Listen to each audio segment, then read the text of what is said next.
全部がフレーサマスの女上斜め上の角度から似たようなやつ飽きならこの指止まれ指図がへい悪ねばひしないものもねライアマインビシュ俺らかぶらんボーシマジイケてなボーシ耳障りつくつくしょ無駄な見栄は腹がそのくらいの方が調子前に言ったはず正気の沙汰じゃないとね学ラム策略ボケに化けの代わり爆薬楽々軽々耳元まで転がるラップだって真夏の雪だるま主題スタで上から大爆発までわずかサマスのレンタ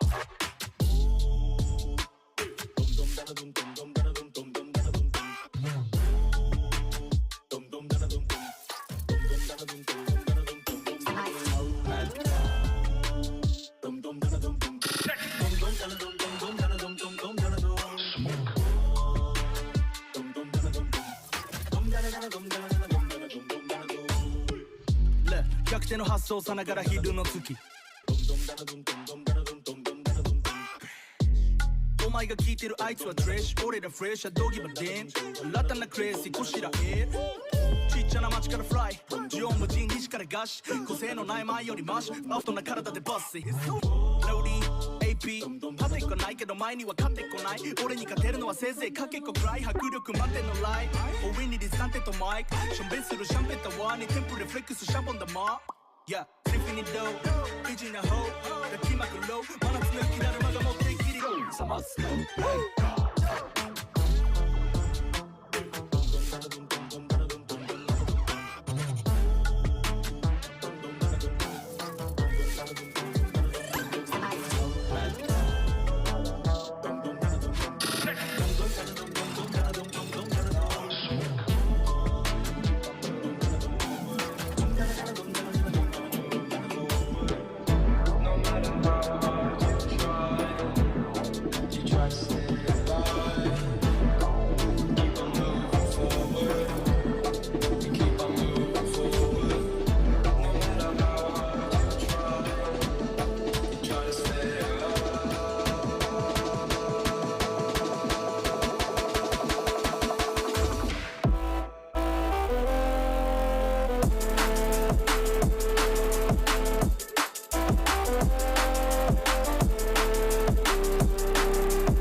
まではバランチ超大好き好き大好き君の彼女ならば俺は紳士だけど服はポロよりバーバリ上がる数字いつの間にか100万再生怖いのムービー今じゃ正規店で買えるルイビーダイヤモンドのアクセサリーだからいつもまた冷え性 I'm a candy candy candy candy candy 俺で埋まるあの子のカメラローありがたい彼は俺の通り君じゃわからないあの日だけなかったフラもシワのエアフォースもシャツも鼻の周りも真っ白東京のように眠らないリフトベッド新しい時代に連れてくよのキャッピン雨のように甘くないから人生は超楽しい成り上がりなしもあり君の種よりも稼ぐマネ勝ち上がり上げる価値君の家族仲間恋人も俺が好き It's a kind of me It's a kind of me It's a bonny bonny 毎日まるでハロウィン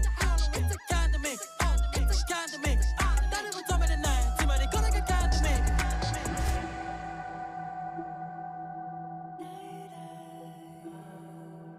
What are you willing to do?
I got that cash.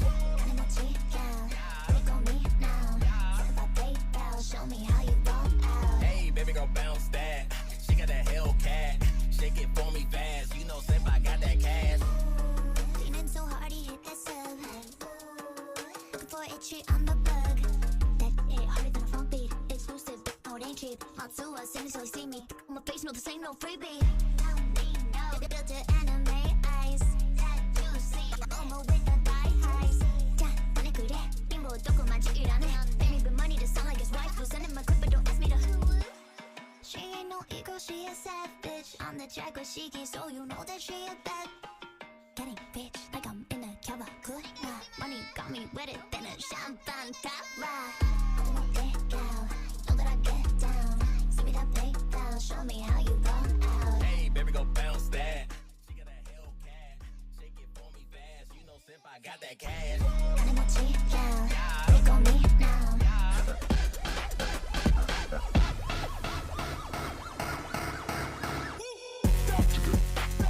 Loud.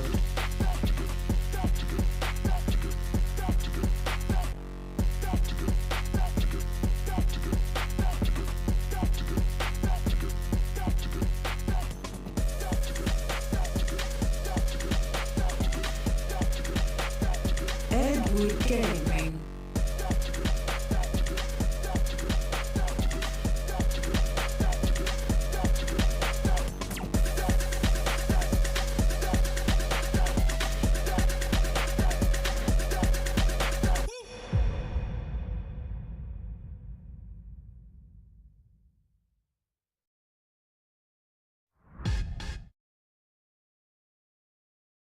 Shake it for me fast, you know, Simp, I got that cash. I'm a cheap gal, click on me now. Talk about PayPal, show me how you ball out. Hey, baby, go bounce that. She got that Hellcat, shake it for me fast, you know, Simp, I got that cash.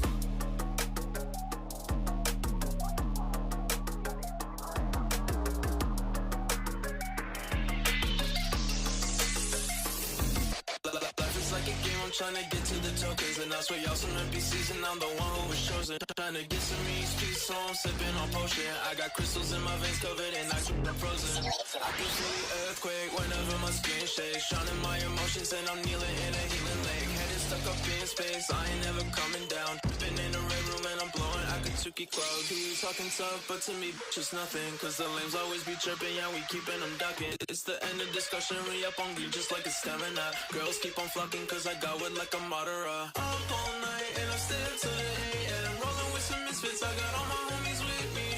Got me feeling animated in a digital world. And I'm posted up with Pinky. Life is like a game, I'm trying to get to the tokens. And I swear y'all some NPCs and I'm the one who was chosen. Trying to get some EXP, so I'm sipping on potion. I got crystals in my veins covered in ice, bitch, I'm frozen. I could feel the earthquake whenever my skin shakes. Drowning my emotions and I'm kneeling in a healing lake. Head is stuck up in space, I ain't never coming down. In a red room and I'm blowing Akatsuki clouds. Akatsuki with the black, I got good. Bad deeds like Sakura, gotta have my hair big. Wanna buy my bubble gum, but sorry, but I gotta run. Jason, oh big bag, I own what it runs. And I got that baby face, sounds so they call me Tokyo Gun. I'm like the day, she nights around the world. But what I like and I say what I want, cause you know I'm that kawaii chick. Otoko no me wa kini shinai kara do some I'm getting it. Stimulated, I'm thinking of that she flying so high. It's like take a L, I'm coming back, I still got more guys. Switch your petrol on and now they plan until the sunrise. As I'm not a fighting, you should feel like any shooting guys. Life is like a game, I'm trying to get to the tokens. And I swear y'all some NPCs and I'm the one who was chosen. Trying to get some EXP, so I'm sipping on potion. I got crystals in my veins covered in ice, bitch, frozen. I can feel the earthquake whenever my skin shakes. Drowning my emotions and I'm kneeling in a healing lake. Head is stuck up in space, I ain't never coming down. Been in a red room and I'm blowing Akatsuki clouds.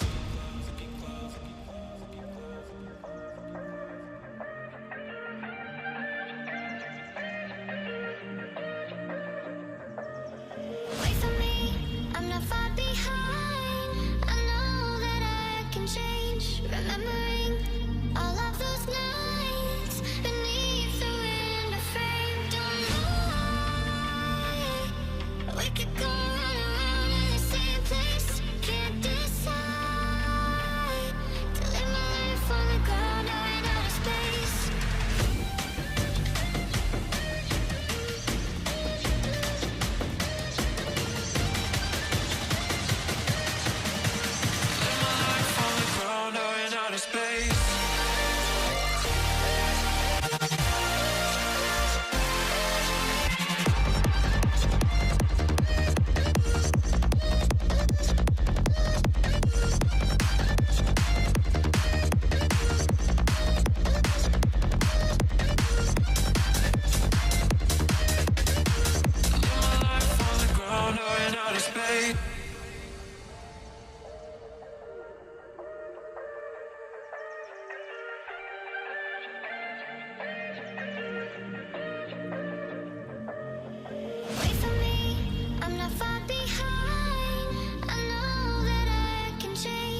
This stream contains fast flashing images that may affect viewers who are susceptible to photosensitive epilepsy or other photosensitivities.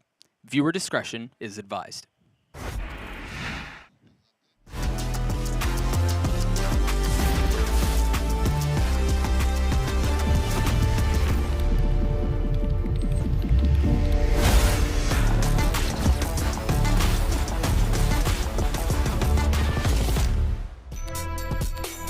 Today, 4 teams are fighting for survival, and I hope everyone did their retro game shopping early, because I know I did. We have 2 squads that are going to be going home today. Hello, everyone, and welcome to Day 7 of Valorant Masters Tokyo. Of course, we're here live at the Tipstar Dome in beautiful Chiba. I'm Golden Boy. Joining me at the desk, as always, it's my co-pilot, Mimi, my new co-pilot, Kakuka. We're going to have a great time here today. It's going to be... They got rid of 3-man crews on planes like ages ago. You got to find We're bringing it back. We're bringing it back. What do you mean? He said retro shopping, you know. Retro shopping. You know, I went out there. I went to the book off close by over here. Just bought myself some things. I'm in a great mood. It's been a vibe today. Maybe. Is Valorant a retro game? That's the game I play. I'm not ready.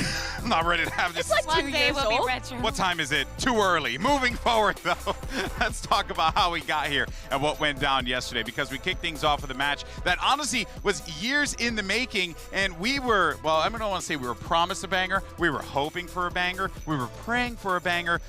If you were a Fnatic fan, though, you got a banger. Hey, it was a banger for the first half of the first map. It was very competitive 12 at that rounds point. Were awesome. Yeah, it was great. But after that, Fnatic just ran away with this matchup, which was so impressive out of them. We thought NRG was going to be one of the few squads that could really put it to Fnatic and test them in this matchup, but it just ended up not really happening. If the first map was defined by some great calling from both teams, the second was just like Fnatic showing why they're a super team. Every player on this squad was just stepping up and pulling off ridiculous rounds. So many rounds in this fracture were unreal. The level of preparation that we were seeing from both of these teams, the changes in the composition also that we saw from Loud, probably something that, from NRG Summit, that they peaked from EG.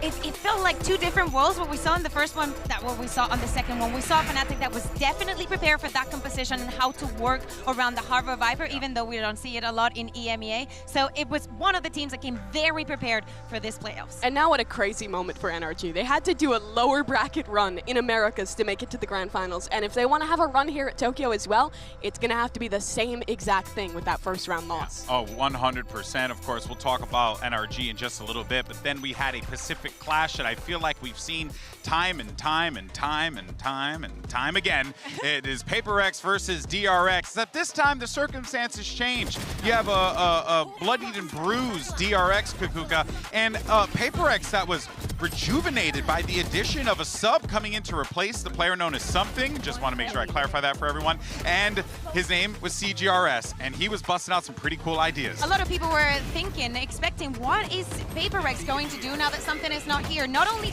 because of the pivotal role that he played in the region, also because of the roles. Something that is always, you know, a question and definitely a talking point when we think about HyperX, but the way that he fit in the team, the way that he brought the Gecko in the second one, the microplay that he had, he just fits perfectly, and actually is one of the teams that doesn't suffer that much from changing someone if they can have this performance. With the substitution, I really thought Something was going to be missing from this roster, but they still kept to their identity. Yeah. They definitely had something, that but was it wasn't intentional. Something. I'm glad. Yeah. I'm glad you guys caught on. It was good from HyperX, so impressive for them to be able to. One of us because we're old. No, I'm not. Just run the bracket, Zach, please. Just run the bracket. We're just, you know, we're just going ahead. I am happy though that Mimi's already starting with the dad jokes. That warms my cold dead heart. Now though, as we look moving forward, HyperX, Fnatic, Team Liquid, EDG, and then in the bottom in the matches that we're going to be focusing on here today, Mimi, it's DRX, NRG, EDG, Loud. Genuinely, and I know that it's a tournament. You're always going to see players and teams in weird positions in the bracket. But this is staggering to see like the #1 Chinese team, the #1 America's team, the #2 America's team, and the #2 Korean team all down in the lower bracket. I mean, this tournament is just stacked. It and is how truly crazy stacked. the bracket already is proves that. But I don't know. Looking into the future, seeing into my mind palace, I'm just envisioning a lower round 3 of Loud versus NRG. It just feels inevitable, right? They're both down there already. One of them has to make a run to keep to it. But the thing is, the other teams there too very well could too. EDG and DRX, well, they've both shown some issues this tournament. They've had good runs. There's a possibility that one of those 2 top America squads could be going home immediately. Could you imagine that? Because Loud, they're the world champions from last year. Do you imagine that they do not get a single win second here? place lock-in too. Exactly. Yeah, and wild to think as well that after today, 2 America's teams could be exiting. 2 teams, period. Like I think, 2 teams, period. DRX could be gone without making it to like top 4, which is also unbelievable for them. Yeah, actually curious to know what you guys think online. Get out there, let us know. Use those hashtags, VCT, Valorant Masters. We want to know from you guys. We have a poll question set up for y'all, which is which team do you think is going to survive today? Is it going to be Loud, EDG, NRG, or DRX? You can only pick one, so choose wisely. Scan the QR code on the screen. Make sure you cast that ballot in just a little bit. Also, let us know in the chat who you think is going to win. Go ahead and spam away. I'm looking at it right now. Truly, I'm not lying to you. He's lying to you. Yeah. Voting's really important. The scriptwriters are actually watching this poll and are going to choose the teams to continue based off it. Yes. So, yeah, yes. be very careful with your Mimi, vote, you guys. can't let them know the secrets on the broadcast. Come on, man. You know, it's just... We don't do scripts in EMEA. Nothing makes sense. Nothing makes sense. Yeah, okay. Script. We It's just go with basically that. an extended episode of Who's Line. In any case, though, guys, we're gonna get and we're gonna adjust ourselves for a little bit and have play a little game. We're gonna, decide to do something a little fun here. We like to call it 2 truths and a lie. It's a very, very simple thing because obviously we want to see, how truthful people are. Let's find the frauds out there. I really like that you said we like to call it 2 truths and 1 lie, like you invented this. I invented the game no one's ever myself. done it before. No one's ever done it. This is a Valorant Masters exclusive. We've trademarked it. It's ours now. And if you come after us, we'll come after you. All right. Well, let's go ahead and take a look. First up, we have a thing here from Loud. There it is from Cowanzine. Okay, so let's go ahead and show this one here. The point is that we have to find the lie. Which is the lie? Okay. So he's the youngest player, right, at Masters Tokyo, often referred to as by Loud fans, and he's only played 57 series in his career. I mean, 57 series is quite a lot, honestly. He played Is like, it? probably like 15 at Americas. I think he that, played at 1 international event before. But He is this played at counting his games before? I think historically, right? In his career, I'm assuming. Yeah. I feel like I would have heard about. I'm gonna go with I pie. don't know the pie. I don't know the pie. I haven't heard the pie. I'm think going pie for is the the pie lie. is the lie. All right, let's see. Pie It's is the pie. lie. Pie is the lie. Let's see what it is. Yes. Pie is the lie because pie is sadak, and pie usually means dead. So What does it mean, dad? yeah, like father or Oh, something okay. like that. Like we have different. It's Spanish and Portuguese all have different ones. So that's right. We use our powers of deduction right there. In Look at English, that. it's dad. Let's see the next one. Or some more concerning one. Next one. All right, has been playing professionally for over 10 years, is a father to his fur child, Levi, and has posted over 10K tweets on Twitter. I think I already know, I like because Levi, and he has been professional. we asked him if he was going to stick around when we were just getting Megathon GB, and he was like, yeah, I'd like to, but I have to go back and take care of my cats. That's so right. I think Wait a minute. that one is true. He is I'm a pretty fur sure it's child. Let's go Yeah. for Twitter. Yeah. I think Yeah. this is a lie. He doesn't tweet. Yeah, let's do the Twitter. He's offline. All right, let's lives in the see. moment. How socially active is Finesse? Not at all. We're good at this game. Oh, look at that picture. Ay, qué lindo. Look He at has that. 2 kitties too, I think. They're very Oh, that cute. is adorable. I actually miss my Stella back at home, so one day I'll see her again. All right, let's go to the last one here and see what we have. This is pretty fun so far. Hopefully you guys are enjoying it. Yes. All right, it's ConCon. All right, so recorded 358 ACS on Lotus versus Team Liquid. Played Gecko 2 times at Masters Tokyo, and the ZMJJ, and his name is a tribute to his brother's know the team. last So one the is real. first one has to be real. Just given some context, he won 12-1 in first duels. So I think that it was something outrageous like that. It was also an incredibly close one. So I'm gonna say that that is probably true. Yeah, he only plays Gecko on Bind, and I only think they played played Bind once. So Ah. I think the second one has got to Okay. be the lie. I But also, completely it is cool about the brother's name. We haven't really talked about it this event, but Yeah. Hong Kong is his ID, and then ZMJJ is his brother's, which he kind of carries on because it was his Sweet. brother's dream of being a pro player. So Yeah. it's just really sweet. Is Pretty there awesome. anything about EDG that is not wholesome? They're so wholesome. They're one of my favorite teams. Do we wanna lock it in dare I then? say. We're locking it Second in. one, That's the lie? Gecko We twice. know what it is. It's Gecko 2 times. We're geniuses. This was our best game so far. Guys, we're so good at this. And I'm not right? even Look at this. going to have to make accusations that he Yeah. cheated this time because we worked together. Yes, That's great. we worked together, we deduced things properly, and look at that, we came You still together probably as a family. cheated, but we cheated as a Probably. family. There's just no winning. He probably wrote it. You know what? I'm gonna go and sit in a corner of sadness, and then we're gonna take a quick commercial break. But then when we come back, we're gonna break down our first matchup of the day. It's Loud versus Edwards Gaming. Of course, we'll see you on the other side, and I'm gonna go cry. Edwards. It's okay, there's like something.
Welcome back to Masters Tokyo. You know, if there's something that we learned over here is that you learn to expect the unexpected, and sometimes you unexpect the expected What? unexpectedly. What does that mean? That's right. Go ahead and I don't noodle on think that that one for a little means while. anything. No, You but know it what?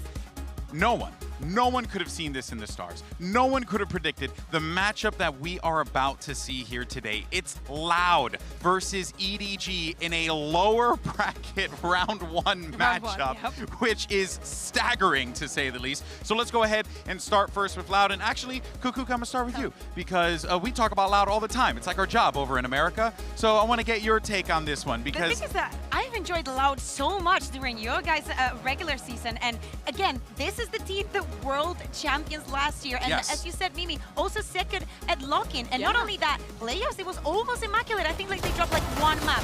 I think that they just came into this matchup against an EG that is revitalized. Like the way that they have been playing on this stage is like home, a little bit with nothing to lose, but with really cool things like this execute that we're seeing here with their staggering and beautiful utility. For Loud, they just seem a little bit shaky, slow, not actually finding the right plays and the right ideas. It was so different from the Loud that we normally expect to watch. I mean, this moment in particular, just heartbreaking. I felt scammed. Yeah, it seemed like Loud was just slipping a little bit mentally after winning map number 1, and it's really the first time in ages that I've seen them in a game where they look fully off. And I think it started all the way back in the map veto where they're coming in. It's so hard to start a tournament in the middle, not warmed up. You play against CG on their best map in Fracture. You lose there, and then I think the series just snowballed for Loud. Yeah, it's really, really hard to try and keep that momentum going, especially, and this isn't actually anything to take away from EG, because EG, if anything, forced them into that position to begin with. So credit to them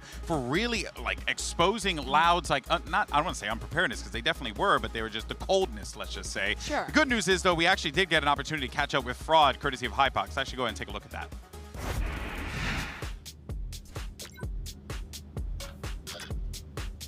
Fraud, if I can catch you real quick, how's it going, man? You good? So obviously after the EG loss, which statistically speaking is the worst loss that Loud have suffered, what are the main takeaways? How's the mental feeling heading up against EDG today? I mean, when it comes to the loss, it is what it is. EG was playing a fantastic game. They're a great team, and a lot of learning lessons for us. So just something that we took back, spent the whole day discussing, and you know, we're here ready to play. Awesome. Well, good luck today, man.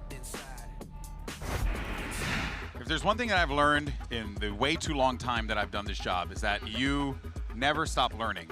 And it is scary now that Loud have learned valuable lessons from that EG game, and I think they're going to come out with some fire lit under them. Yeah, I think we talked about this when we were speaking about Fnatic, that they actually wanted to take a loss in EMEA to kind of be that wake-up call, be that game where you're like, okay, we're not undefeatable, we're not perfect, we can lose. And learning to lose is a big thing for teams that are always dominant, and I think Loud had that opportunity there. But now the question is, can they do something in a position they've never been in before? They've never been in the lower bracket at the start of a tournament, and I think the pressure is going to be on Sadak, on the leadership of this team, to rally these younger players and be like, okay, we took a blip, we took a loss, but we can come back. The most important thing is actually that mental reset of, okay, we were called for whatever happened that day. It doesn't matter.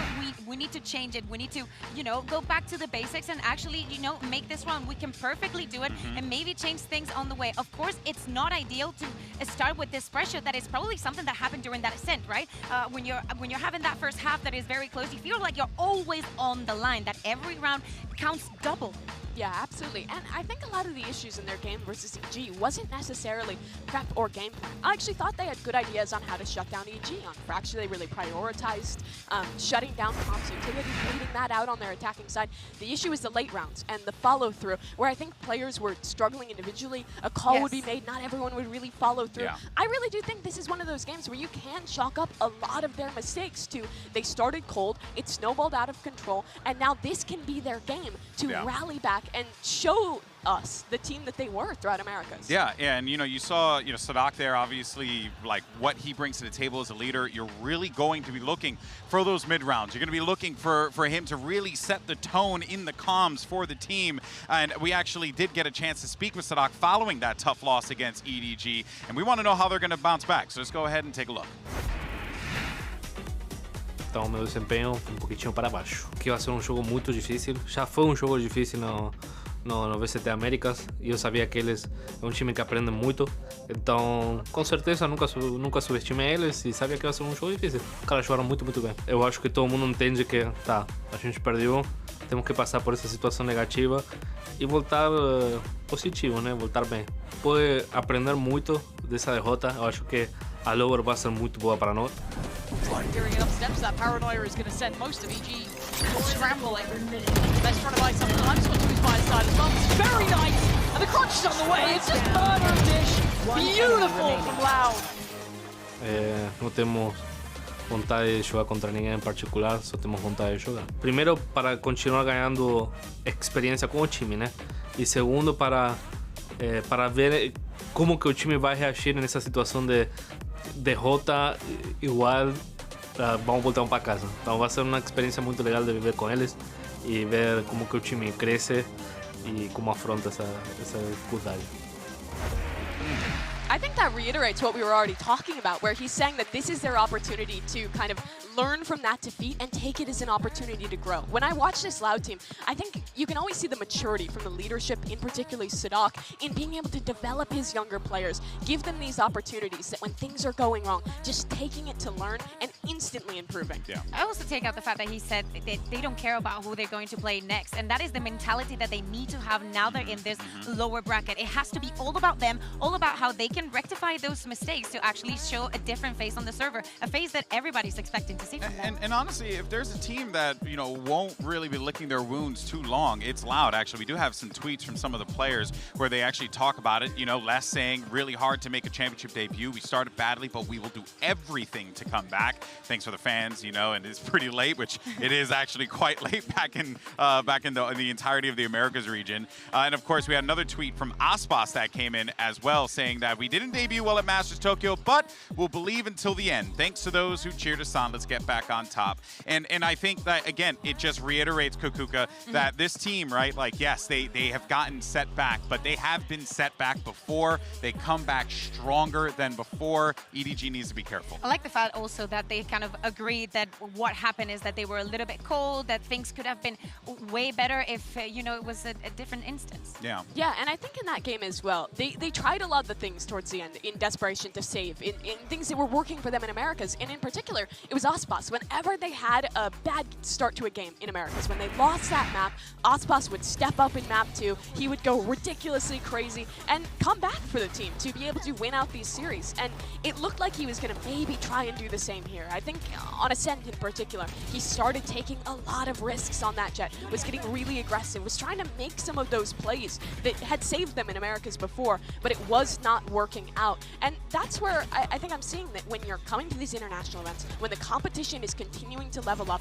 it really is going to have to be a team effort. You can't rely on that individual to rally back a series anymore. Yeah, but I think that everything adds up. Like I saw the other day, I saw Aspas and many other players just not hitting shots that in the region they would have hit 100%. So it has to do with the confidence that EG has been able to build up here on the stage. And also, you know, maybe Loud being a little bit nervous. Yeah, Now and the stakes are different. that's true. And also now you got Aspas, who's going to be going up against a player who's got all the confidence in the world in KongKong, and he is playing some of the best Valorant that we have seen on this stage yet. KongKong has been incredible throughout this tournament, and versus Liquid, when it looked like on map 3 it was just going to slip out of their hands, he stepped up in such a big way. He was like 12-1 in opening kills on that final map. He was trying so hard to save his team, and he almost did it. It was 13-11. 71% first blood. That success, Like- that is insane. Like, it sits in my head that it came down to a 50-50. This could have very well had been Team Liquid in this position, for you sure. know? We were literally one round away from the overtime. And It I was a feel like with 1v1. literally, and not only that, every series that EDG has lost has also come to that third map being incredibly close. But every single time that they've won, it's been a 2-0. I think that is the team that it's going to push all the way, and even when you think it's going to be easy with them, is not going to be the case. Also, the fact that KongKong is always the final boss.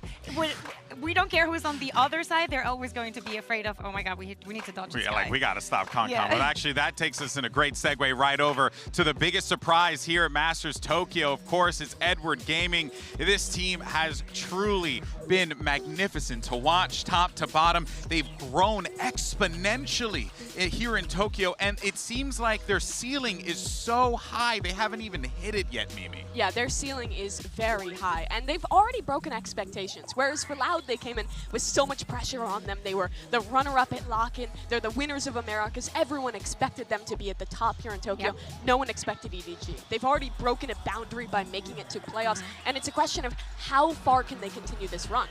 I mean, they already went against one champion. They have to go against another one. It's definitely not going to be easy. And I feel like the pressure is way more on Loud than it is on EDG because the result that they got already was good enough. What was Loud's track? I know they played Team Liquid, but my God, I know we've been here doing this tournament, but it feels like time has eluded us. Who do they play before? Because it just feels like they're just running into like really goated play. Yeah. Okay, yeah. I mean, these guys are just they're going through the ringer. But that is what it is when you're at a global event, right? You have no other choice but to really have to step up in those moments. Now, I know, Kukuki, you have a telestrator you wanted to break down because I'm curious to see your take on how Kong and the rest of EDG can really begin to grow on their mistakes. Yes, I wanted to take a look at the split game that they had against Liquid because they decided to change the composition, something that we had not seen, a map that we had not seen here before from then on split. So I wanted to take a quick look at this round. It's round number 6. And I wanted to focus on how this round is preset and how it's going to evolve. So as you can see, everybody from EDG is already ready for making a quick incision onto A. But the response from Liquid already from the beginning of the round is going to be Nats taking care of all this space. And also with this strip bar, no contest here from the side of EDG is going to be on that left side of the map. They're mostly focused on the right side. But all the confrontation is going to come from Liquid side. So I want us to roll the clip and to see how EDG reacts to everything the Team Liquid puts on the table. We see that smoke from Viper is going to land here, and they sky flash. The reaction, of course, is Redgar putting this smoke here that is going to slow them down. But, you know, EDG keeps gathering back that space. The Sky keeps using that utility, and when they find that there is an instant response from Team Liquid, letting them know that they have a lot of control over it, they move over towards mid. Mind me, in this entire 40 seconds that is going to happen, nothing is going to be over mid or over B lobby, just because Nats has his camera here, and it's just chilling. So the thing is that Redgar now, they used, by the way, their first smoke. They hadn't even placed the stars. They don't care. They were very decisive on what they wanted to do, and they're adapting mid-round to what they see and what Liquid's bringing on the table. Now, if we pause here for 1 second, we can see that Yampi has decided to use the Seekers. Now, he wants to have the impact of, okay, we know that we have heard something towards mid, but we have nothing to counter it just because Redgar is playing behind. We also see Save moving quickly, and the reaction from EDG is also going to be instant. If we roll the clip again, now they hear that there's noise, they're not going to be stopped. Also, the wall is stopping one of the Seekers that Solkas has used, and the response from EDG is like, okay, they've already used the util. I don't think they have much more to burn if we think that Nats is also on that B side and is the only player that we did not spot. We do a little bit make a little bit of noise. Safe is still, you know, trying to find his place into where he wants to go, and then they go on the fast execute. Now, impact kills from Kankan every single round. He goes, he uses the ult, and even though this looks a little bit shaky, now we see the intention and the actually having a response in a mid-round call to what they have been presented with and what they're going to do about it.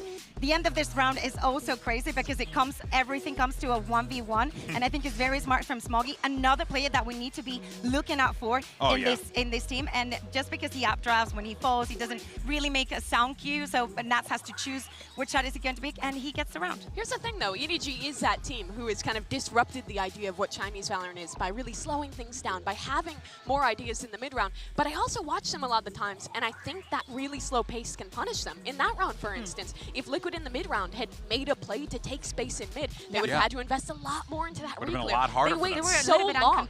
Yeah, they wait so long in their defaults, just sitting in main in so many of these rounds, that I think versus a team that's more willing to find that gap, get aggressive in the mid-round, they can really be punished. Because I don't think EDG leave themselves a lot of cancel options. Yeah, it's going to be fascinating to see how Loud have done their homework, because if there's one thing that we know about Fraud, it's that they are astute when it comes to that VOD review. It's going to be fascinating, of course, but we did get an opportunity, and also a great breakdown as well, Via. But let's go ahead and jump over to HyperX, who's got a quick word with Kankan, everyone's favorite player. Let's go ahead and check it out. Oh, Kankan, if I can just stop you for a second. Obviously, after the performance here in Tokyo already, making a name for yourself, how are you feeling about today's matchup going up against Aspas, who's widely considered one of the best in the world? 就其实你在东京大师赛的表现也非常的出色，然后在今天你们即将对阵到 Loud， 对阵到 Aspas， 然后他也是全球范围内非常有名的一个选手，然后你对此有什么感受？我现在也是全球全球里面最出名的那个 Jet， 所以说我尊重他，但是我一点都不害怕他。I mean, I'm also one of the best Jets all over the world, so I respect him a lot, but I'm not afraid of him at all. Awesome. Thanks so much and good luck today. Curious to see what ends up happening with EDG today, but you know what's really awesome about this team is that even when it feels like they're in the struggle bus, even when it feels like things are going bad and things look bad in that Liquid game at some point, they still find a way, Mimi. This team is fascinating to watch. Yeah, they nearly brought it back in the Liquid game, but now the question is, after taking their first big loss internationally, in this tournament, I should say, how can they rally back? Because thus far, they have been fueled by starting in that lower bracket, winning 2 games in a row, riding that high, that momentum all the way into playoffs.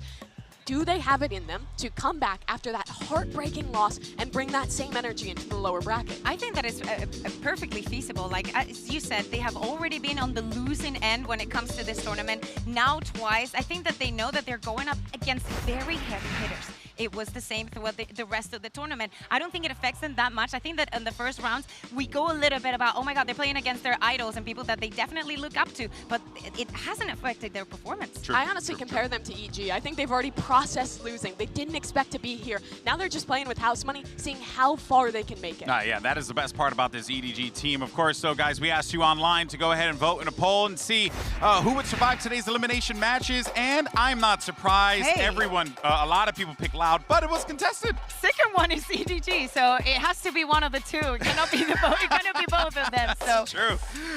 Shocking though, Mimi. No faith in DRX. Yeah, I mean it's gonna be tough. But if you had to pick one, I would likely have the most confidence in Loud to make it out. But the thing is, EDG continues to defy those expectations. I think it's gonna be a banger Yeah. match. Okay. Real quick before we throw, who do you think is gonna win, Kukuka? I think it's going to be Loud. It has to be Loud. Like, it has to be Loud. Okay, I don't disagree with it. I'm so happy with what EDG has been doing, but I think this story might come to an end. Logical, makes sense. I think Loud will be the team to exploit EDG's attacking sides. They're so slow. They don't leave themselves a ton of options, and they really rely on these chaotic late rounds where Loud is great at as well. Loud is a clear favorite here.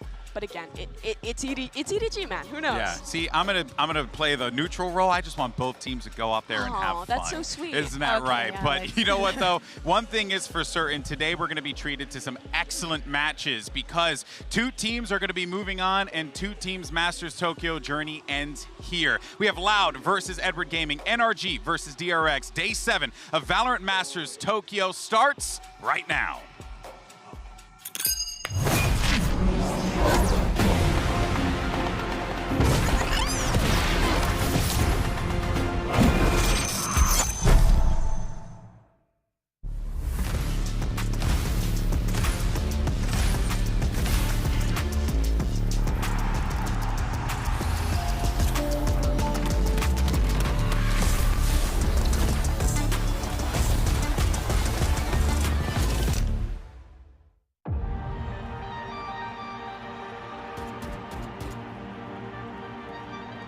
일단은 뭐 도쿄뿐만 아니라 어느 대회든 일찍 집에 간다는 건 너무 힘든 사실이기 때문에 Being sent home is definitely difficult for us. It'll have to be a lower bracket run. It hurts every single time. That feeling of regret because you feel like you could have done things better, that feeling doesn't go away.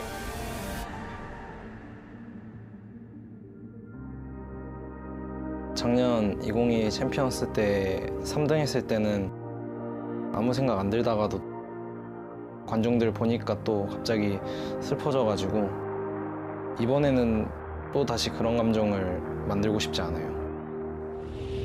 Eu acho meu pai uma pessoa muito conhecimento, né? E ele falou uma coisa que ficou muito na minha cabeça, no meu coração. As vitórias você celebra e as derrotas você chora, mas nunca em excesso. Perder, ganhar, sempre manter o pé no chão, ser humilde, né? Que é o mais importante. 我们现在已经到8强过后，我们现在面临的所有队伍，我们都是抱着学习的心态去的，然后就是挑战者的心态，展现出我们一些前所未有的潜力，看看我们的极限在哪。 프로로서 이제 높은 자리로 올라가는 건 참 부담감도 있고 힘든 거지만 또 이제 그만큼 저희를 응원해주는 팬분들도 있기 때문에 我们都对康康充满信心，我们都有信心帮助他就拿下去我的偶像，所以说pass。 Our backs are up against the wall. We're going to give everything we have. Falso camino a ser un campeón.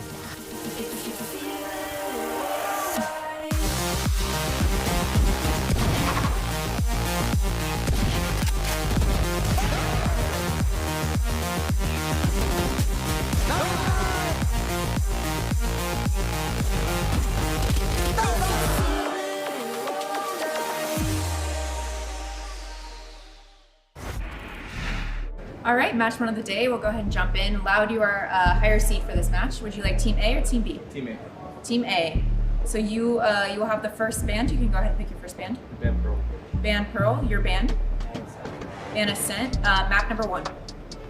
We picked Lotus. Side on Lotus from EDG. Attack. Map number 2. Fracture. Side on Fracture. Attack.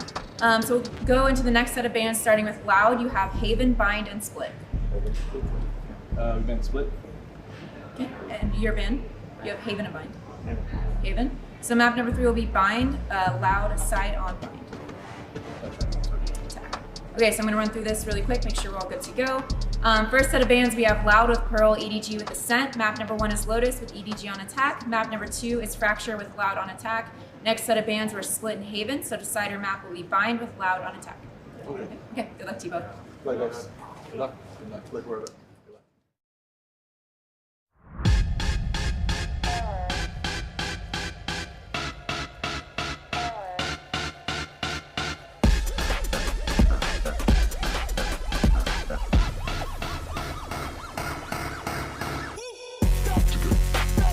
Loud.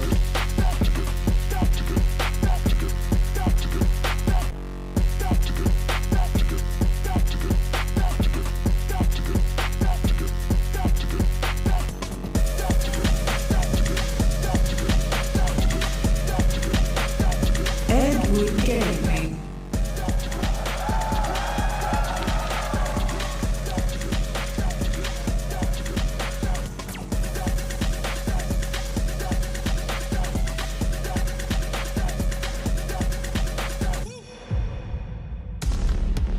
The America's champs find themselves in uncomfortable territory because their opponent has nothing to lose and everything to gain. Loud versus EDG is all the makings to be an incredible matchup. EDG have already made miracles happen by making it to the playoffs, but for Loud, they now need one of their own.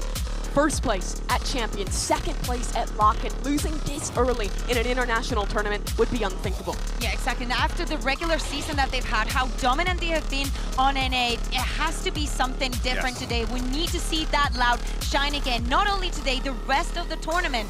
We know what happened at Lock, and they were very close from securing back-to-back tournaments. It couldn't be, but everybody's expecting them to get to finals. This team does not lose for Loud this year. It was Fnatic in the finals. It was NRG in the groups in Americas. They have not taken a loss. Speaking of their 2 new players in Tuis and Palantini. So this is new territory for them. And this is the big question. After taking a loss that none of them, I'm sure, expected they would take, how can they rally back? Yeah, you're hoping to see that Brazilian fury that Loud have just been known for. But on the other side, again, I have to reiterate that for EDG, at this point in time, you've achieved every single goal that you have set out for. Icing on the cake, a very delicious cake, if you will, if you're able to take out the America's champs, a team that many regard as the best in the world. I mean, you know, now that they find themselves in this position, we have to see if that comes to fruition. EDG was 1 round away. They were 1 round away from pushing that series to overtime versus Team Liquid. They were on the precipice of beating the EMEA champs. The question is, can they get that revenge on the champions of Americas this time? On the other side, we heard Les saying that he wasn't very happy with not playing on the map pick first and also letting Fractures lead through. Now they decided to be the team A, and they decided to pick Lotus, a map that I believe, correct me if I'm wrong, Mimi, they only played in week 1 and we haven't seen from them? Yeah, they played it once at Lock-in, once in the very first week of Americas. They were playing Gecko back then, but now they changed their comp to what seems to be the Americas meta right now, the comp that we first saw coming out of Cloud9, that EG has picked up, or excuse me, that NRG has picked up to good success. Aspas, I love the Neon. This comp is so good at finding fast defensive-sided rotations. And not only that, they might have something prepared, but also they have the VOD from EDG literally 2 days ago. So, of course, the pressure is definitely going to be there, but some preparation and some specifics into how EDG treats this map is going to come into place. And for EDG, this is going to be a surprise. They're coming in blind to this one, whereas they've already put that VOD out there. Loud knows what to expect. The question is, how much have they rallied since that loss? Well, when you think about big game moments, you need big game casters, and I couldn't think of two better people to call the action than Pansy and HyperX. Thank you, GB, and the desk there for kind of leading us into this one. And again, have to reiterate, elimination game between these two. Now, yes, EDG have thoroughly impressed us so far. Absolutely, yeah. Loud leaving us wanting more. That first game out on the stage, it wasn't it. But Mike, let's focus in on this one, right? I want your thoughts initially on the veto, because this certainly leaves me with question marks, and I'm sure you. It does, and the desk kept touching on kind of, you know, out of comfort zones and uncharted territory being here in the lower bracket for Loud, but this one feels a little bit roll of dice. Yes, there's some tape out there from EDG, but again, when you talk about Loud having never been in the lower bracket at an international event, and obviously we're talking historically, to now do this, to pull out versus EDG, who put up a very good performance versus Liquid. Honestly, like I said, it came down to a coin toss, cool, however you want to put that down. This one feels a little risky. It does. From the side of Loud. It very much does, and I wonder if this comes back to haunt them later down the line. We wait and we find out here. Tournament life is on the line. Something I never expected to be saying so quickly for Loud, let alone having EDG here in this position. Lotus to start. There will be no tomorrow for one of these two teams. And it'll be EDG on the attack and Loud on the defense. Really flash out from Loud here to clear Mound, or at least confirm there's no presence, but Chichu gets out the spy cam behind it. Smoggy's probe sent out towards B side, won't find anything. EDG maybe reading this actually on the back of the flash, not catching. They should have a bit of space to play with outside C. Karenzi will spot on the second, Slight tag down to 80 HP, but at least noted here. Jump spot from Salak on the other side. There will be a player to greet him eventually. They do decide to opt in that direction, but we can see where the intentions lay. It's towards C. 3 players in response coming in so far. Aspas taken a lot of damage. Almost back on 3 HP, but he is still standing, so the Frenzy will still operate as well as it does. Paranoia sent and the lean back towards B. So test C, pull rotation, hit that B site. And the spike should be going down uncontested. Yeah, Les actually nearly getting spammed here behind the wall, so perfect read from Smoggy. Still wins out though, Les will fall. Yeah, lost a little in the smoke there. Didn't quite expect someone to be pushed up so deep, and now the retake gets a little bit more difficult. Tui, Sadak, Kalanzine, and Aspas. And keep in mind, Aspas was already so low from that C attempt earlier on, but Tui's lovely shot towards Kankang. And now the... Chichu! Okay, I thought that was going to be a trade, maybe a best, but apparently 2 for him is just fine, and the numbers are just insurmountable. EDG, big beginnings. Chichu with a ridiculous snap on the second. Almost felt accidental. Kankang again left in that lurk position, looking to do some damage, but actually digs a little too deep. Gives away a Sheriff, but doesn't amount to anything. That, yeah, definitely accidental on the first. Aspas down to 3 HP, just catches one inside the smoke. Slow, very, very cautious approach here, or well-considered approach here from EDG. And I love the fact that Des touched on it. EDG, again, it's a Chinese team. You come in, you kind of expect that pacey sort of play style, but they've ticked a big box here in Tokyo, and being able to master the macro game again against some teams. Showing already against some of the previous opponents is very impressive. Now this round shouldn't be too much of a problem. We'll see if it does get towards it. And I do want to pose the question of, the mentality for Loud here. They had some very rough starts against EG, for example, who are notoriously good at converting the bonus, getting the pistol. They never felt like they've had that big beginning here for Loud. And once again, they're putting in a similar scenario. Losing that pistol here doesn't set them up for that momentum shift to maybe feeling out the stage a bit. And this is just walking through, right? Kung already going to be finding Sadak here in the post plant. We only saw pistols. It was Frenzy's ghosts, bits and pieces. Yeah, still had a little bit of kit to play with, but never given the opportunity to make much of it. Yeah, this is going towards getting the knives out very early. That is terrifying. Yeah, he'll be feeling out the game here. Prime Gaming flawless round 2. EDG, light work on that. Because of Loud. Well, to get into the buy round now, how they're going to approach the rest of this. Yeah, Mimi was touching on this as well. How much do Loud want to disrupt some of these slower attacking rounds from EDG?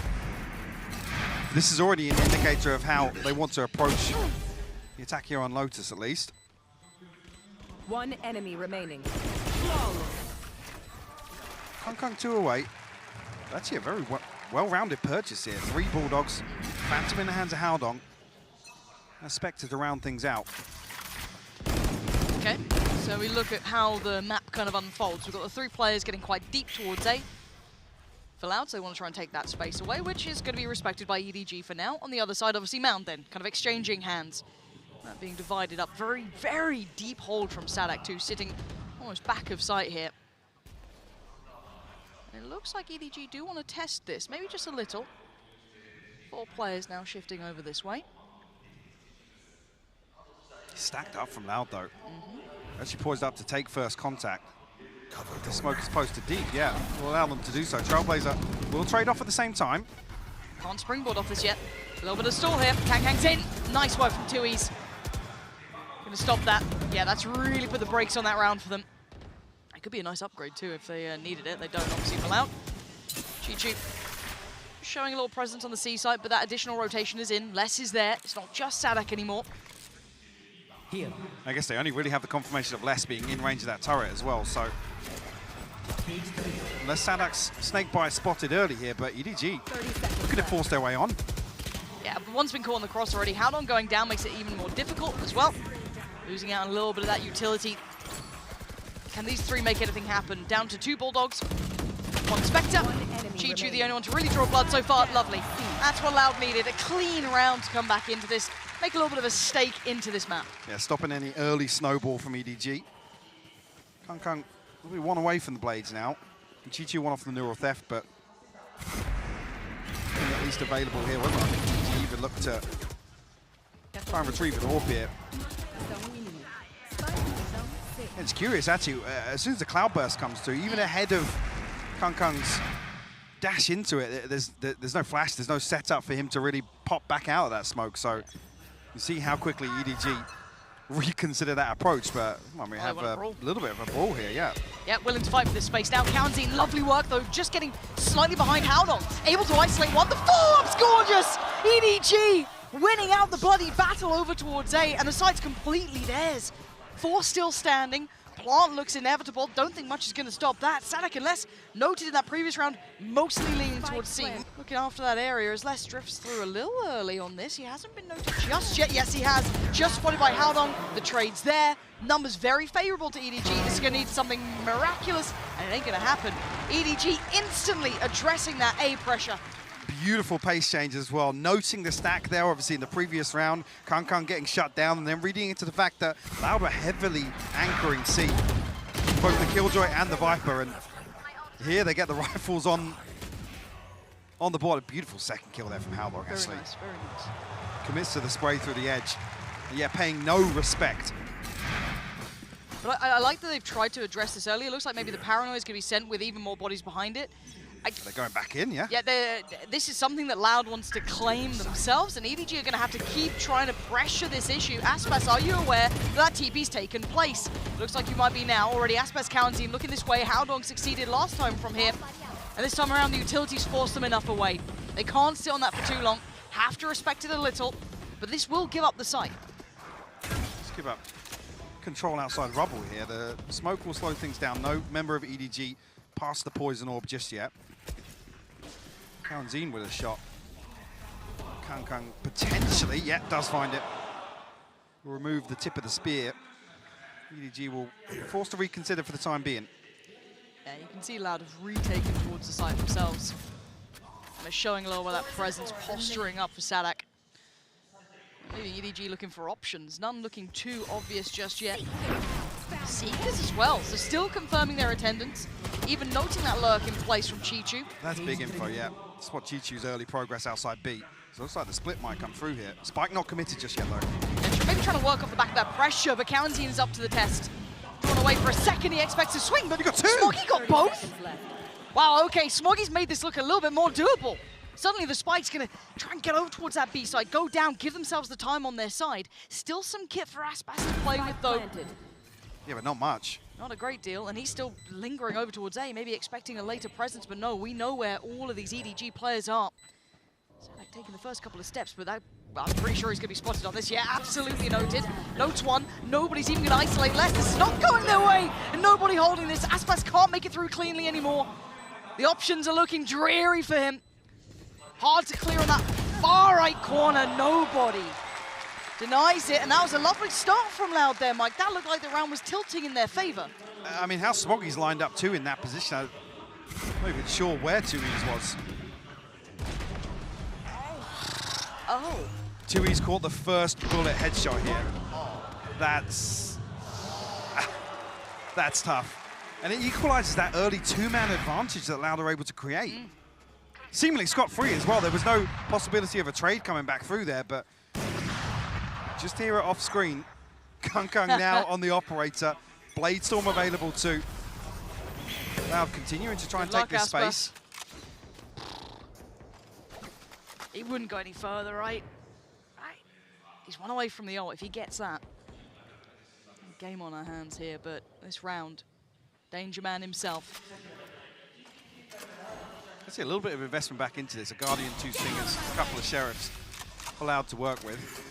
And Bladestorm popped. Loud a little later on in the round, but still committed to this 3-man stack outside rubble. Double pop. Just going to leave him posted up with the operator. EDG love doing this as well. When he has the op, when you have the Bladestorm, they're happy to let him play his own game, be a distraction. They still need to break this 3-man push. Not easy at all. Spam comes in, doesn't find what they want. Aspas still very close by, but look at the buy. Don't misplace what the balance of this round is. It is Stingers, it's Guardians, it's Sheriffs. It's not a lot.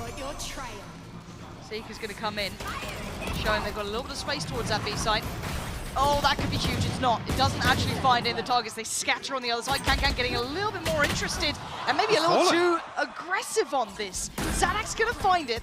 And that would be an operator to hand if they really fancy it. Smoggy going to try and pick up the challenge. The adjustment on the spray from nobody is lovely. Expecting 2Es on that swing. Now the last two are going to find it very difficult to find value here. These rifles just way better situated. Chichu tucked in the corner. Got to be careful. Still a range where it could work. Left with a belter. Good trade for Chichu. That's expecting Howdong. Oh, just off on it there. There's got to be a pause, Mike. There has to be a pause here. It does. EDG are dictating the tempo so well, but Loud, I think, just a little too cautious to address one of the extremities. Take some space away. I feel like EDG just have so many options here. Again, Loud maintaining rubble control, yes. Other than that pace change in the opener, they did force their way onto A site. Wow, no timeout. Straight in. They've got plenty of ults to play with, still a buy in hand. Maybe they feel they've got something here. This is the round, they've got to do it though. Paranoia going to come in, deep smoke as well. Aspas once again going to control this this space. But those late leans back in towards B have been working very well for EDG if they don't get that initial pick or that progress towards the other sites. Curious here if Aspas, this is going to be the one round where actually they force through with a Trailblazer. Yeah, deeper flash. They might, right? They have to. They have to test what's behind that smoke. Adjustment on the setup short from less, but I don't think it's going to really deny much. Smoggy's already off. He's got the support there, but 2Es lands a great shot. That's going to keep that B side safe. There's the fight we were looking for. Finally taking that space back, and at the right time on the back of that B side contact. Smoggy a little... Oh, the last bullet adjustment there. Nobody going to find less. I'm a little nervous they're overextending on this. Did Howdong even get checked? No, but he's going to clear it out quite quickly. And it is 3 very dangerous players currently. KangKang's still alive, has that operator. All the Killjoy utility's gone as well, though, with less down. Yeah, but Tui's was great on this cross. But he's been red. KangKang almost got body blocked on the way back out, but he does get a little bit of room to work with now. Going to get a little bit further ahead. He has to be integral to this round. And he's willing to take the space. He's being audacious with it. No plant yet either. They're waiting for that pick, but they're just not being giving it. Discipline being shown by Loud. Double stack towards the A-side connector. Still trying to hold this, keep some avenue safe. Smoke going to go in as well, try and deny some of that push-up coming in from that A site. But you can see the utility coming back out from Loud. They want to try and forge a path, but time's starting to tick now. They do need to start working in. Oh, gets popped. He's looking for it. Shorty in hand. It's nobody to fight him. Oh, Tui, Sadak, great work together. How much can you do? Not enough. Sadak. Yeah, deep breath from Sadak there. That got very close. It's like Sadak's re-clearing back towards like outside C, so conscious of alert coming through. So much time elapses here, and EDG, like I said, they go, I don't want to say overly aggressive, but they take a lot of space away from Loud. They're almost like wandering as well. And they get so dicey on site here. That's a step away from potentially being a fair fight between the two of them. But again, the buy's not good for Loud. This hasn't been a string of rounds. This has been drips and drabs, and they've been battered. So you're going to see Guardians. You're going to see at least that operator brought over. So Aspas gets a little bit of play in this. Big change up here, though. First time we've seen this heavy an emphasis towards C, or towards Mound at least. Flash will note it. Actually, second bit of utility noted as well. Maybe that operator being in play a little bit more favorable for Aspas to try and play around that. All going to come in, but look at KangKang trying to build the space so quickly. No respect. Huge. Zero respect for Sadak's pit. So confident to take that, and that was a solo effort as well from Sadak. On the back of this presence shown outside C, EDG love posting KangKang up to take 1v1s elsewhere. Does Cowanty want to try and explore this further? Oh dear, that's a dead man walking! Nobody waiting, they read it so well, that want of trading a kill back, getting something on their side. And look at the way they're approaching this. KangKang is on the other side of the map. He's still punishing less. EDG, this is stunning. You never get a solid indicator for what EDG are going to do in the early round. Because KangKang's an army by himself. Exactly. He took down the pit, he took down Sadak, he explores further, he finds less. That could have been an A take. It wasn't, but it could have been. So it comes back to that point once again. EDG just have so many options in the early round. Loud, lacking a bit of composure here in terms of the bigger picture. And it's the legs. It's tough, but Loud have to take the initiative in some of these rounds. Well, I kind of liked it, right? When they started to play out a little bit deeper towards A, testing what's behind that smoke, exploring late, punishing that B kind of, I guess, adjustment. But then once we go into this round, I mean, you're trying to trade a kill back at that point. They were so set up for it. Enemy kill. Oh! One enemy remaining. EDG are running rings around Loud right now. It's not even close. You see Aspas come online. Sitting at 2 and 8, obviously, usually the power play you consider in a match like this versus a hyper-aggressive team. This is just still, yes, chip damage there, but we need Tui to go beyond that, and he's not going to. It's now down to just 2, and KangKang is just striding through towards the site. Taking all that space away. Yes, Les can fill a little bit of the gap, but the timing's going to be rough. Okay, he's got a little bit of a window to play with. The Frenzy, maybe he gets a chance to work. Neither are watching this angle. Timing's actually on his side there. Nice attempt on the adjustment, but if it was a rifle, maybe something else could have happened. It's not. So Sadak needs to deliver miracles on this. Sheriff, 2 big players against him. Chi-Chu, feeling like one of the unsung heroes of this team. Hard to share the limelight with someone like KangKang, but still, certainly showing his value. Potential rifle there, but time is against him. Does have the poison orb and the snake bite to work with, but doesn't want to give his position away just yet. Yeah. High-low, not going to happen. Let's kind of take stock here, Mike, because Loud took a gamble, took a risk going to this map, and it looks like it's absolutely going wrong. Yeah, I guess it's difficult to really categorize this without having the context from the inside of how they felt about the veto. If this was, they liked something they saw versus Liquid and felt like they could maybe exploit this. And here, obviously, with this start, they don't have the benefit of finances to back up, take some risks in the early round, take some engagements. So there's lots of questions here about what the approach actually was to bring this. EDG, though, have just come out of the gate swinging.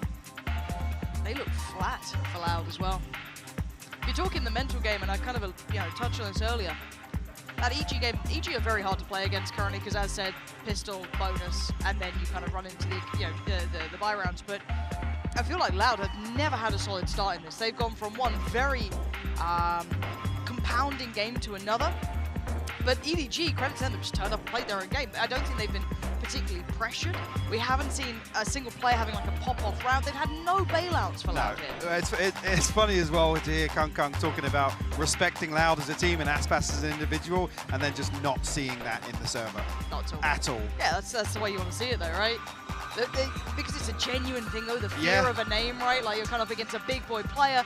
You've had them in finals. They've won some of these events before. And Aspas has been absent here. Again, regular season over in NA. Fabulous performance from them. Looking like they're about to correct all of those issues that plagued them. Look good. Come here and it's been missing. Really is. Now, I don't think this map was probably the best bet. Maybe again we could find out more once you speak to the coaches, you see their intention. I think putting Loud into a further unknown worries me, because the entirety of this is Loud basically playing into unknowns, right? We had EG on, it's a very small sample size, keep in mind. While I waffle, there is a tech pause. Again, the EG game, I think EG were playing above their station so far, so a little bit of an unknown quantity, right? They came in with such momentum, very hard to kind of manage that. Now you play up against EDG, another team, high momentum, high confidence, and you've given yourself the unknown of a map that isn't safe for you. There's no comfort here for Loud. Well, again, just touching on further into the veto, we then go to Fracture, where EG absolutely spanks Loud. Yes. They barely had a say in that map. EG ran away with that so early on, and we were crediting that towards Aspas being way ahead of the curve, Loud kind of forgetting early round protocols, not investing utility, setting Aspas up. He was still delivering numerically, but it wasn't really being converted into rounds or any sort of consistency across it. So you come out here with the Lotus pick, and this almost felt like it needed to be one-sided for Loud. Yes, 100%. I'm with you. Like if you're, as I said, if we're talking about if Fracture versus EG was an anomaly, but I'm looking at that as a red flag, a massive red flag. Because it's poured through to this, hasn't it? This hasn't just felt like one map being wrong or one opponent over-delivering. Yeah, EDG are playing a fantastic game. I don't want to discredit them in any regard for that. Like, they are playing very, very well. But I don't think any of what they've been bringing was tested. It wasn't pushed yet. We saw one round them address one side of the map. Well, especially here as well, if you bring Lotus out and you're relying on your prep, is that applicable to the way EDG play? Because they're playing very unorthodox. They're doing some things that, like I said, they're just going to keep Loud guessing, and we haven't really seen any set pieces executed here from Loud. Finances, round score aside, yes, it's not really going to enable them to take many risks, but if you were going to play this veto heavily reliant on prep, you don't get the opportunity now. That's gone out the window. Yeah, that ship has sailed. Long ago. And to kind of add to that, if we're going to compound problems, if we're speaking very realistically, as this, I think it's just going back live now, so we can kind of pause that for now. But we haven't had that big Kang round. We haven't had that massive Chi-Chi round yet. They're just playing a good game of Valorant. This hasn't been a singular performance. This hasn't just been one player having those pop-off moments. And we've had basically one example of, let's call it a set piece, an adjustment on the side of Loud, which is around the pit. Yes, they looked to heavily anchored or pressure towards Mound, and it was shut down immediately. Loud have just not had any semblance of stability. No opportunity to really be decisive in these rounds. And here comes the switch up. Sadak's got to be really careful here. He's instantly under pressure. They are closing the gap. The Seeker's going to isolate and find out where he is. The fight's there for Kang as well. He wants it. Blades pop. It's less to find Chi-Chu, but he's right there with him. This is his site until Aspas finally makes a little bit of magic happen for himself. They're fighting back for this one. Loud not letting them take the space away. A reminder of who this team is. Loud finally turn up to the fight. Those sorts around are confidence builders versus EDG. Shutting them down, winning out in a scrappy engagement. Almost looked like Sadak was going to get caught off guard then. A number of times he's readjusting that poison orb. Kanka is just so quick, man.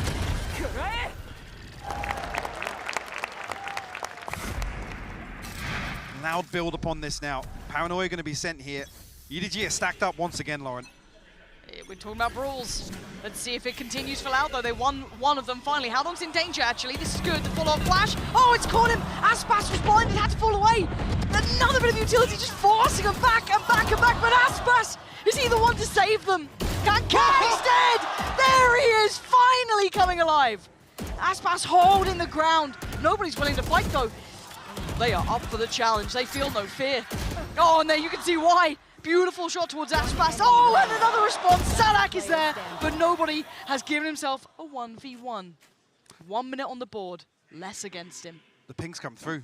Nobody's been given the information by his teammates here. But down to 52 HP. Got a flash. Trailblazer to work with as well. He's got so much time to play with.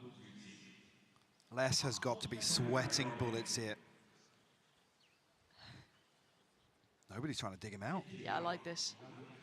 Not even reloading, not using the flash yet. He's trying to clear as much as he can, maybe figure out how much space you'd have to work with. They have no idea of truly where each other are currently.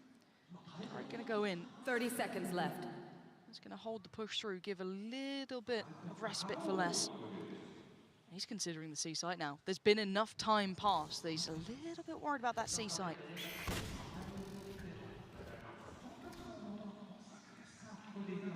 The turret would have spotted any push through from spawn. 10 seconds left. Nobody going to opt for a safe plant here on A. Lockdown and a nano swarm available. Les. What does he invest here? He's got a bit of kit on this one. Nobody's seen him. He's been seen right back, but the HP's lower for nobody. There's the lockdown. You got to play this right. Do not. Les! You are mad! Dancing with death. Behind a snappy one-tap. Taking risks at this point. Bloody hell, it's a lifeline for Loud. Very close round. But that's 2 now on the board. Well, they've won out in a scrap. And this looked like EDG were almost about to turn this back. Aspas goes huge to shut this down.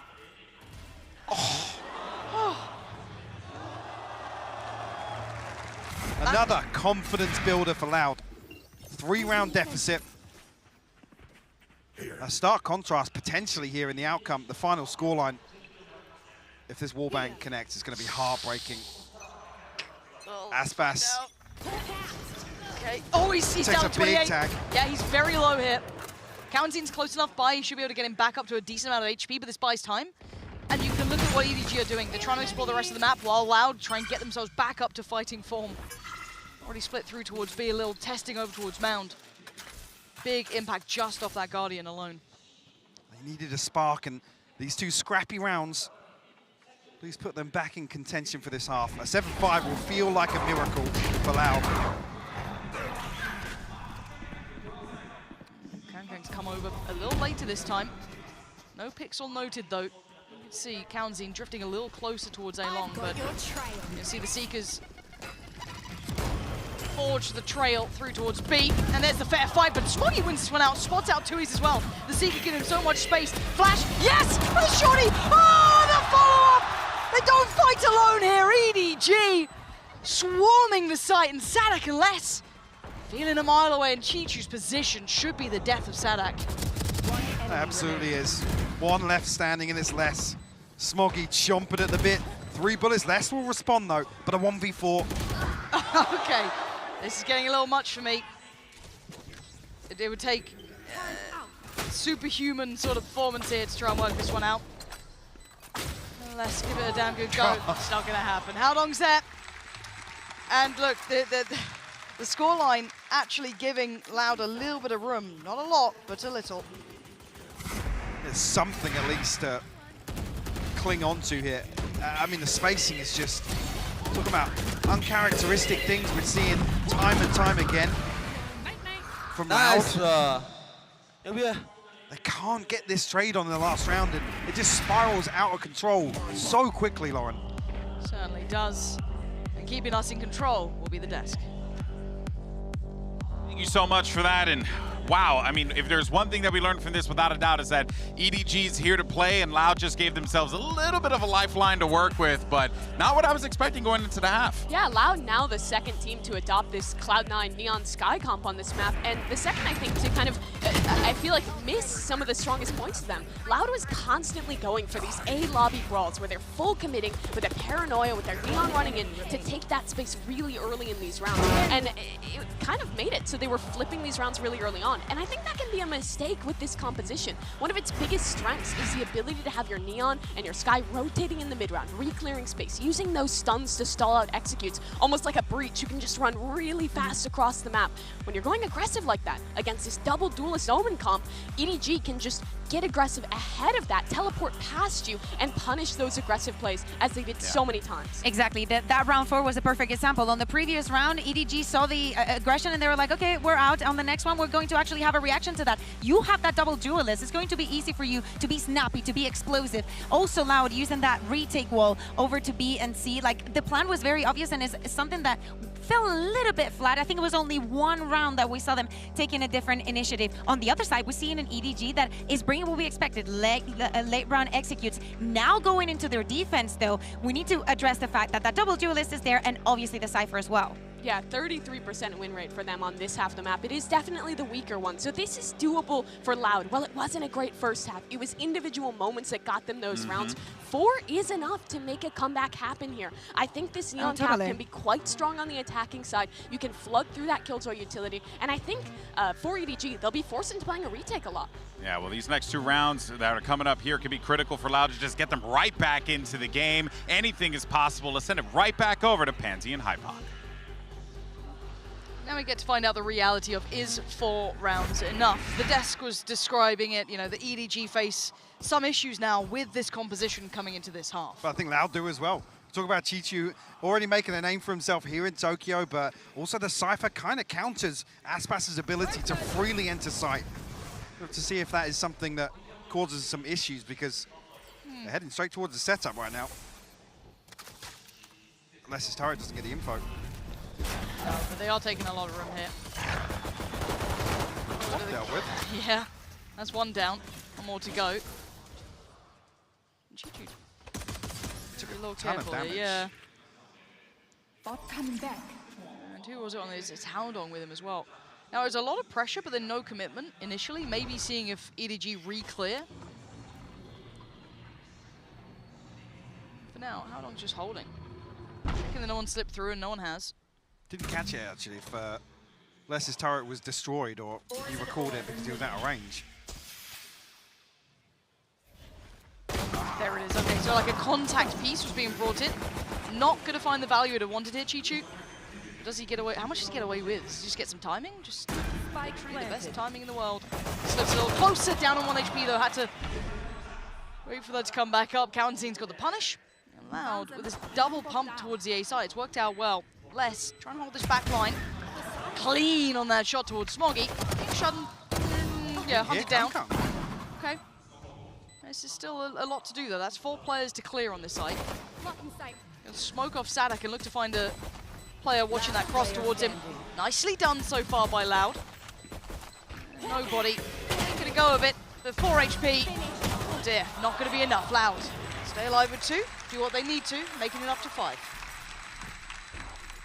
Slow approach here, and like I said, Loud have to be conscious of sniffing out where Chichu's setups are, create a little bit of space. Just open up these choke points for Aspas. Yeah, curious if actually Loud want to run this through with a couple rifles or actually invest fully SMGs across this. It will just be 3 actually. The Ghost and a Frenzy to round things out. Okay. What do we have on the other side? I'm just seeing a Sheriff, Ghost for nobody, and that's about it. So, by all rights, Loud should have probably the cleanest round thus far. Get themselves up towards 6. A couple of orbs here and there. lovely day in the office. But there is a stack on B. And Loud gonna navigate around that, not gonna entertain the concept of it. And head back around towards A. Okay, so dealing with the turret though. Where do the rest of EDG head? Right, back round towards connector. Okay, so Loud, similar scenes, just doing their due diligence. This is all somewhat safe so far. Kang the only one who's really going to pose a threat, but the paranoia lands perfectly, spams in, spots out Aspas, who slides right on by him. Acewire is going to have some bodies on it though, Mike. This isn't completely safe anymore. Nobody gets info on 2Es here. Perfect flash comes through, Rifle. finds a big upgrade. Hold on, this is getting way more dangerous now. Zadak still in his frenzy, and look at the HP. Zadak down low. If nobody can land these, which he can! Oh dear! Loud might have made the biggest mistake yet! And now one more kill! Smoggy! Flies in! And EDG! Breaking Loud's hearts. That was meant to be the cleanest round yet for them. You talk about an upgrade paying dividends here. Nobody goes huge. Again, left on flank duty here with a rifle. Disconnected a little bit. There's nobody in position to police that weapon. No buddy system in place. And EDG make Loud pay for that mistake. All of those benefits of round one have been lost. All of that opportunity gone, and you will be furious with that. That was a sheriff and a ghost. That was it. There was nothing more to the EDG buy. And a rifle found, and a round taken. Loud. Devastating timing for this. On the way back in though, Sheriffs themselves a frenzy to add in. And the ult for Aspas has the shield as well, so looking like he wants to invest this. They'll slow down on the way in though, not gonna have as much ease of access, but you can see him trying to be brought in by Cowanzy. EDG, hyper proactive through middle, and that is a player hunted down. Smoggy wanted Zadak dead. Move the lurk nice and early. Spike will be planted, but Aspas needs to try and find something here. Kang at the perfect time swings back onto 2Es. Does Aspas have the chance though? Not really, and look at Kang, head first. Wants it, doesn't get it, punished. Kang gonna go down. This gives him a little bit of a window of chance, not much though. Solo, Aspas 8 HP, this have to be one of the biggest rounds we'd ever see from him. That's the start he wants. The fuse started though, and it's not ideal for him in this situation. Another Aspas, a valiant attempt. Not going to be enough though, and that's double digits for EDG, Mike. They've done so well so quickly. That flip round, yeah, totally alters the course of the start of this half. Loud will be back on a purchase now, but yeah, just pennies left after this. Aspas at 1,200, sure, but it's going to make any sort of investment very, very difficult beyond this. Operator out. Correct site to be on. Players stacked up. Yep. Well, Kang, let's see what you got here, buddy.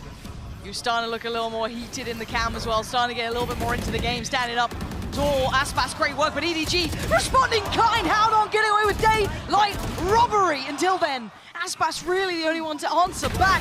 Flies in and flies out. Kang holding that so well. And it's just less. In the blink of an eye, we're still above a minute. This is systematic destruction. EDG taking no prisoners here. No.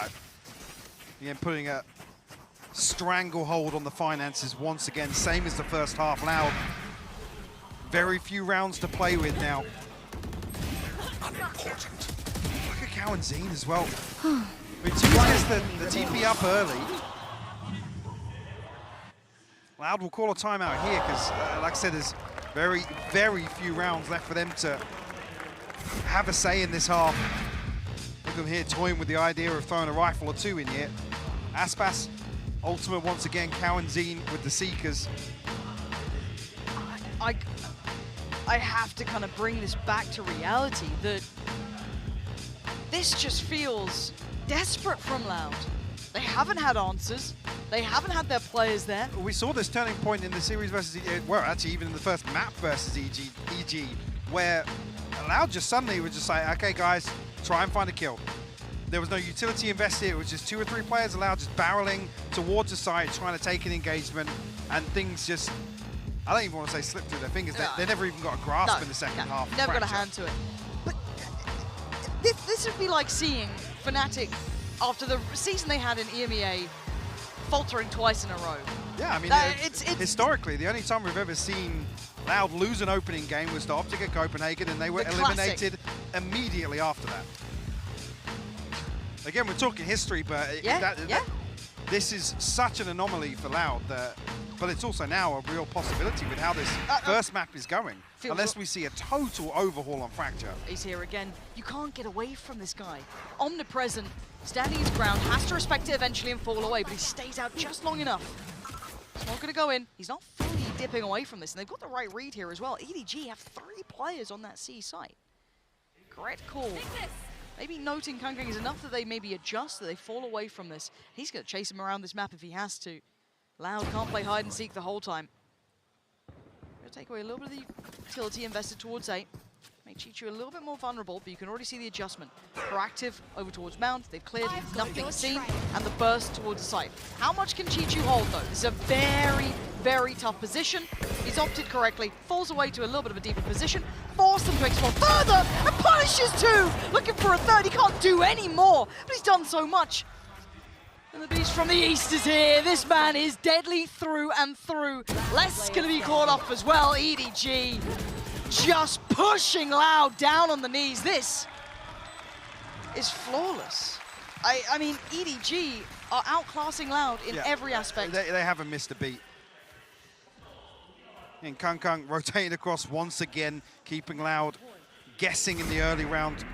Like I said, it doesn't matter what side, there are no early round indicators you get from EDG. Nope. There's no way to feel out the setup, the formation, anything. You barely even get a chance.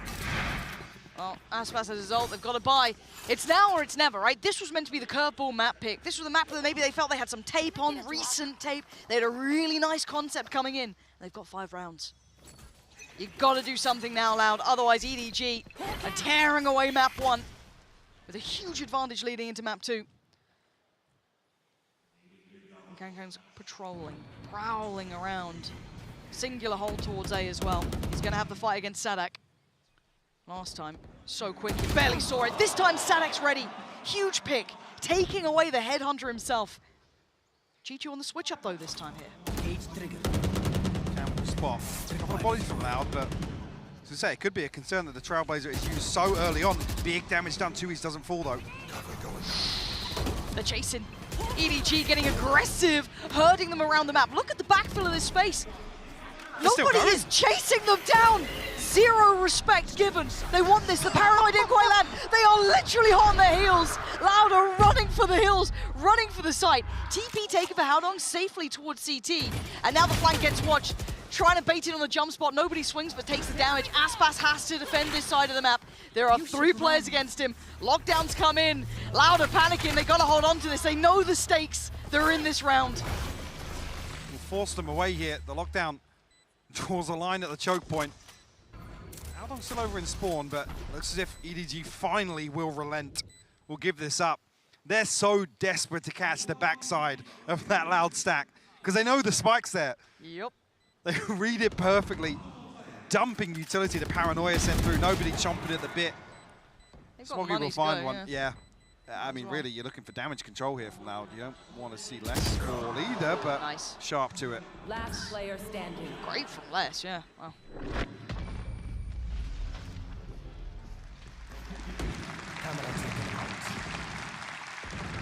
Okay. Said they had to do something. Took them a lot, but Loud got it. That's 6. Need 6 more to close up this scoreline. Have a full buy here. 1 away from the pit. TP, yeah. And 2 from the Seekers. So a couple of options coming close, but on the other side, I am also seeing that showstopper, which worries me. Still an operator as well for Kangkang, so it's so much still in the and like I said, the fact that now Loud have to invest the Trailblazer to try and fish out Kangkang in the early round, it actually reinforces Chichu's utility a little bit here.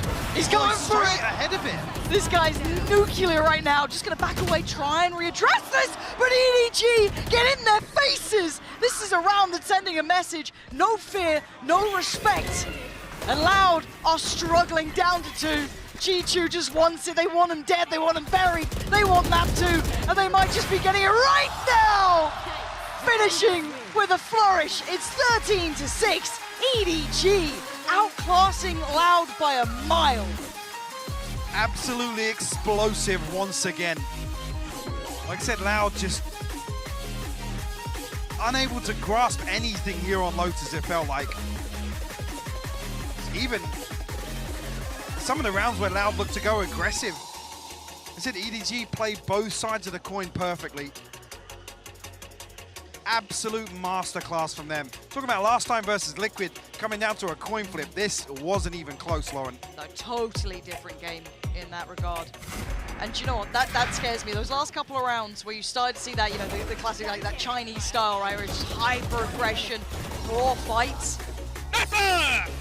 It's terrifying. So they can switch into that gear. They have that. Yeah, versus a team like Loud that historically have shown us that they can play scrappy, they can roll, they have the firepower here in this roster to be able to go toe-to-toe with some of the more aggressive teams across the world. But here, a 13-6 on Lotus, and the way that EDG approached this, the lack of respect, Loud unable to stabilize.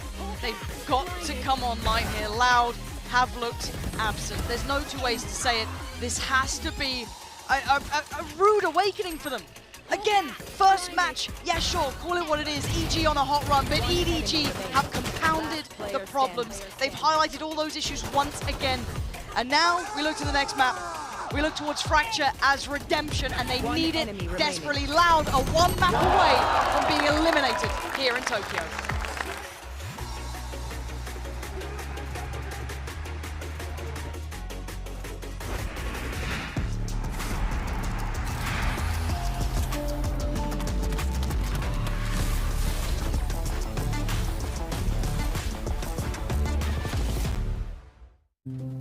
Have you ever asked yourself after a bad game, what am I missing? Or sought help from impatient friends?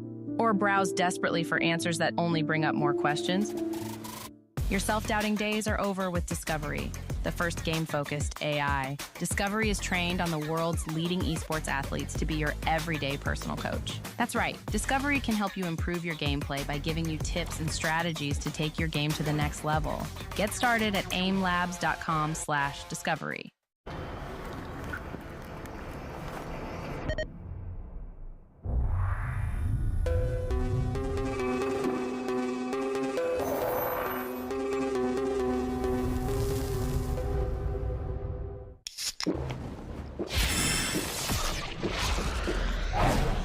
Red Bull gives you wings.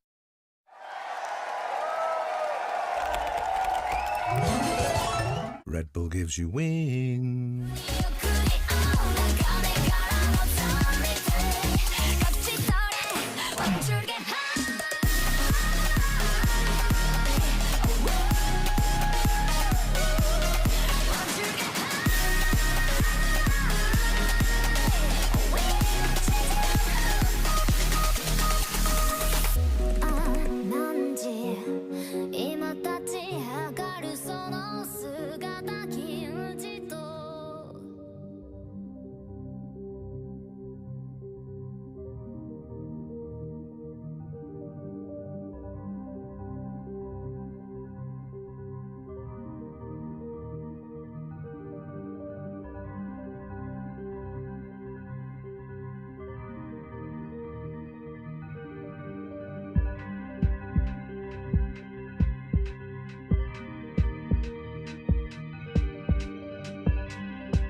just keep bringing us incredible gameplay. I'm joined by their coach After and Iris with me as well. You guys have beaten a lot of good teams already, taken masters of them, beating them in series. What was different about Loud? What did you think about this team? 因为来到这次大师赛的话 ，EDG 已经从很多支世界级的强队身上拿到了比赛的胜利。那这一次对战到 Loud， 你觉得他们的不同是什么呢？我觉得他们的枪法还是挺强硬的。虽然我们在这一块也不会输给他们，但是我们还是要保持自己接下来的信心，因为我们有信心今天能更顺利的拿下胜利。 I think they're definitely very mechanically strong and their aiming is really stand out. But I don't think ours is inferior to them, and we're very confident to take this victory against them. Thank you very much, Iris. Thank you. After 加油加油, and we're going to throw this back to the desk. Thank you so much for that, Sue. And confidence is, I mean, a bound of peak. As high as they possibly could for EDG. Walk away with not just any victory. Let me look in my notes. 13-6, Mimi. That's pretty good. When is the last time that you've seen Loud on the struggle bus for this long? I don't know. It feels impossible. I think the last time that it actually looked like they could go 2-0 out of a tournament was Copenhagen, and this is a completely different team from them. Loud looked lost, but on the other hand, EDG looked incredible in this match. The feeling that we're getting from EDG is that someone or nobody can pop off on this team. Is not only about the 1 or 2 players that can step up. The rounds have been so crazy. The retakes on a different level. I feel like especially Aspas had an idea of what he wanted to do on the attack, but things were just not going their way. Mimi, you were talking about chaos. I think that EDG was working beautifully on this chaos. They were creating it. They just wanted it to happen time and time again, and we're looking at nobody here having the round of a lifetime, just going for every single pick, with Smokey closing this round. And this was right after Loud won that pistol.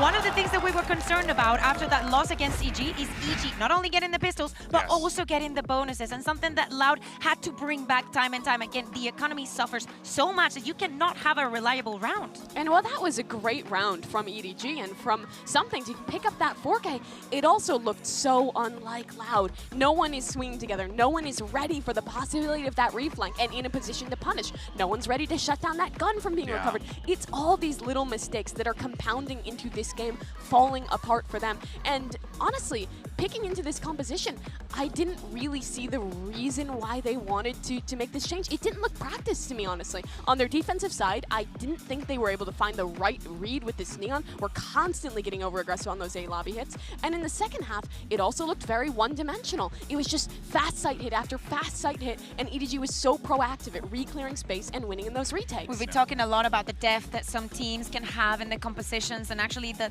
times running it and so on, but going back to fundamentals, EDG won 55% of their 4v5s. That is insane. We're talking about training. We're trading.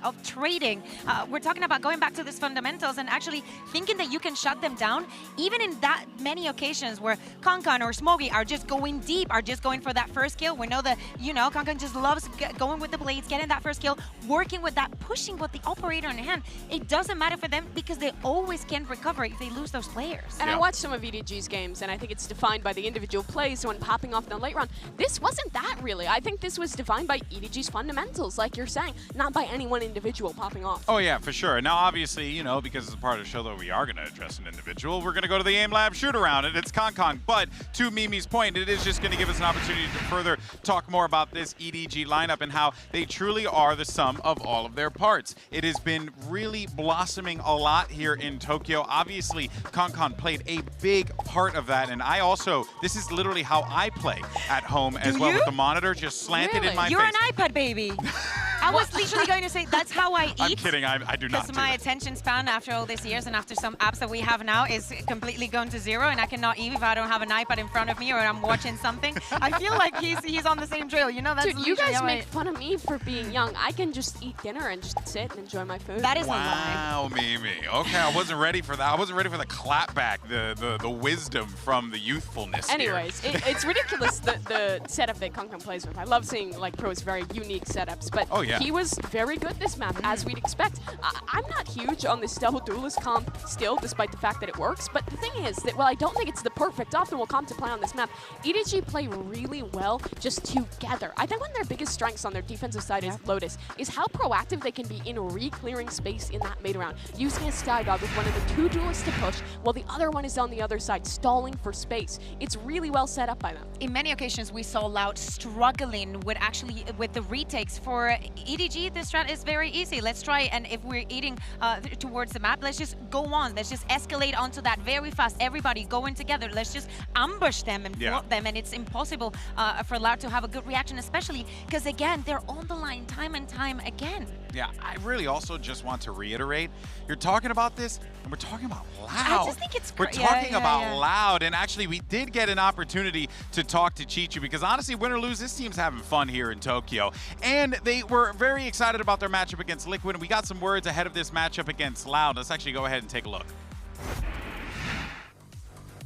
今天因为赛前的时候，要跟 Team Liquid 打的时候就已经是很兴奋了，因为 Team Liquid 我们也知道是欧洲的冠军嘛，然后我们也是作为一个挑战者的心态来的，然后今天其实也是没有压力的，然后打完过后能打这个分数其实已经超乎我们期望值了，说实话，然后也能跟着NAS交手，我觉得今天就应该就是很高兴嘛，也看到了我们的一些潜力，然后我们还想再。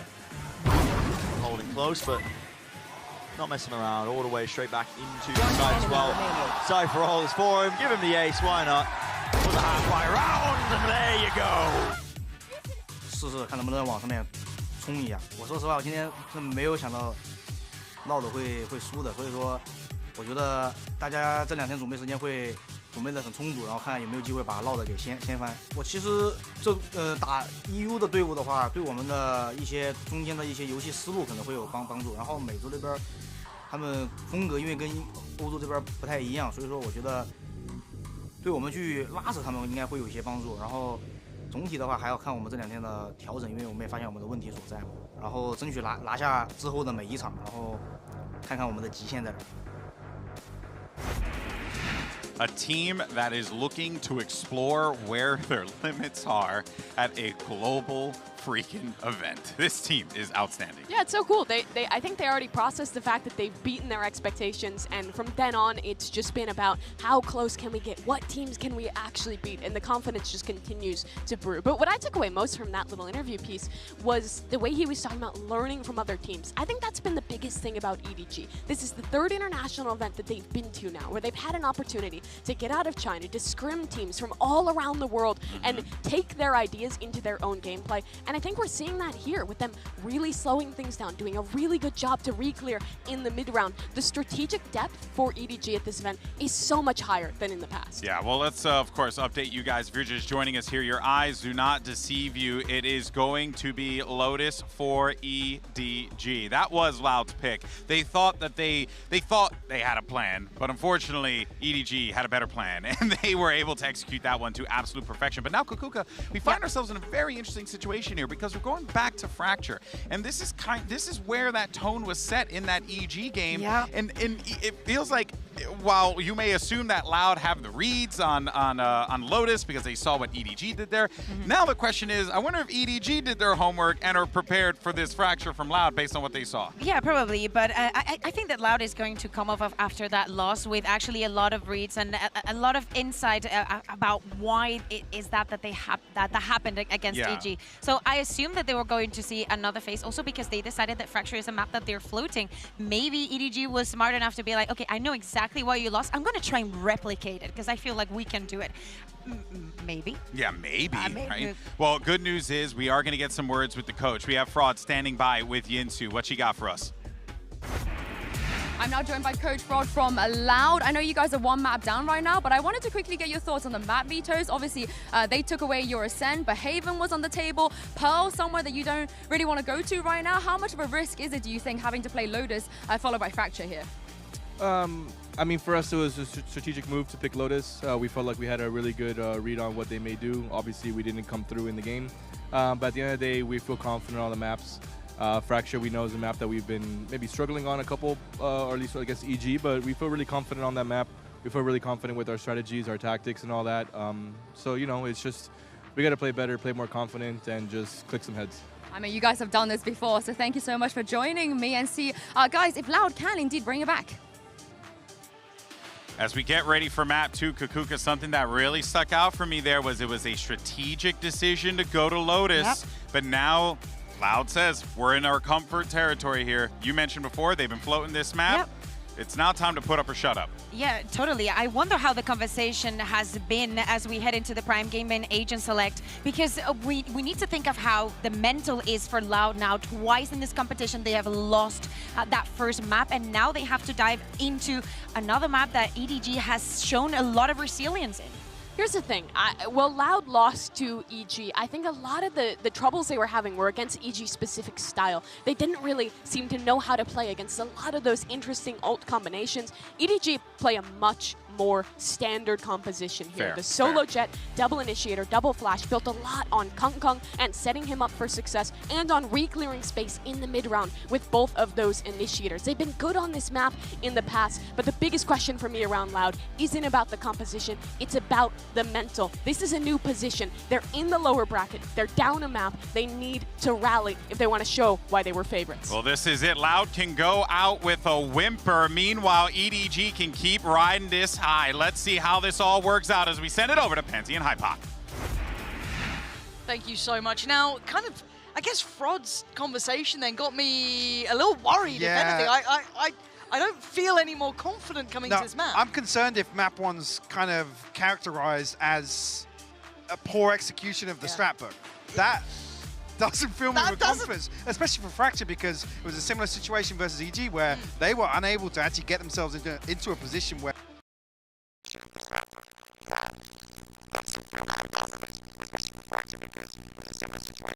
execute some of the set pieces that they had. So that's massively worrying. I'm genuinely nervous for Loud. I am genuinely nervous for Loud. EDG, by all rights, should be sky high on confidence. Everything their way. They even got a map in hand. If they need it, hey, they've got bind if they need to get there. Fans still believe. We've got to see it in the server though. Again, yes, Aspas doing a little bit of work in that last one. Doing the best he could for it. Wakey wakey. But it's still not enough to get them across the line. No, it's not. And the worrying thing being EDG, like I said, improving from that performance versus Liquid, coming out here and just, I hate using the phrase playing their own game. Because we hear that what does it mean? Exactly. But that's what they did. They come back, they improve. We saw the same thing versus T1. They lose, obviously, Fractures to them. They come back in the rematch, and it's a 13-4 response. Like I said, it is very concerning to be in this situation with the opening game we saw versus EG and the performance we saw. The nature in which they lost that map. And Aspas is back on the Neon, which it didn't look great. It didn't. And I think we can be quite transparent and honest about this when it comes to Loud, that our expectations were higher. Let's say we bookmarked our expectations even in Brazil. Arguably the highest. Yeah, exactly. Absolutely. You'd put them up there with Fnatic, and even more than Fnatic, because they did win that final matchup, right? Yes, for me, EDG were always going to be a bit of an X-Factor team. Maybe it came together, maybe it didn't. Hard to tell with them until you see it live on the server, right? But you put stock in result, you put stock in historied events, capability on, on LAN, all of these kind of things. EDG have appeared several times at international events, but never have we seen them go this far or look this good. It was so much. And again, if you guys at home do want to get involved, do use the hashtag VALORANT Masters. We'd like to hear from you. Just get shown on stream. Isn't that fun?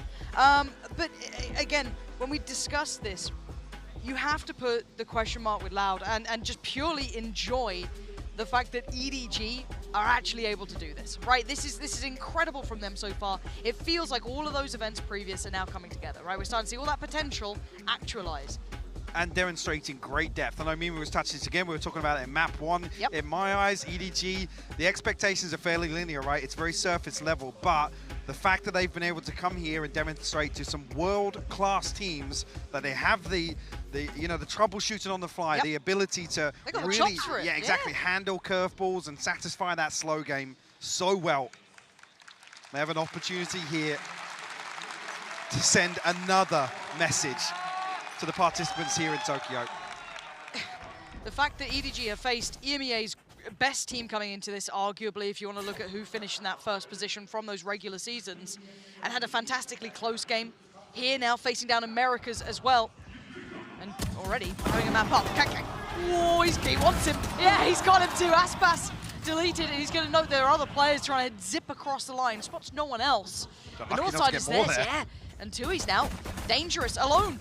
Looking a little nervous in this one. Gonna hold the ground. He's got it. Beautiful follow-up as well. Tui's activating as is required, as nobody's still holding on to this site though. Stunning. Double from him as well. Both teams now starting to elevate a little. Flash comes in for nobody, allows him to reposition. And no pressure coming from drop. This guy's holding it safe as houses. Supports there. EDG start things off with a bang. Looking to dictate once again to Loud how this map will go. Confident swing out here on the pistol round, and like I said, Kankang unlucky not to get more, to be honest with you. The fault line following through as well from Smoggy. Now they just slip away on the ropes. Some Sheriffs invested here for Loud. See Aspas swapping out to a Frenzy here. See if Kankang is going to try and farm up with the Marshal here, but nobody on the other side for Loud just yet.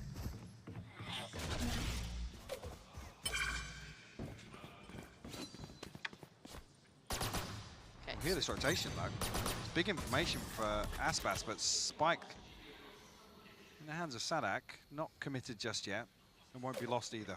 Yeah.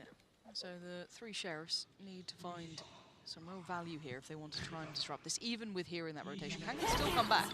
He's just over towards... Drops, so he got the follow-up tag as well. Yeah, of course he did.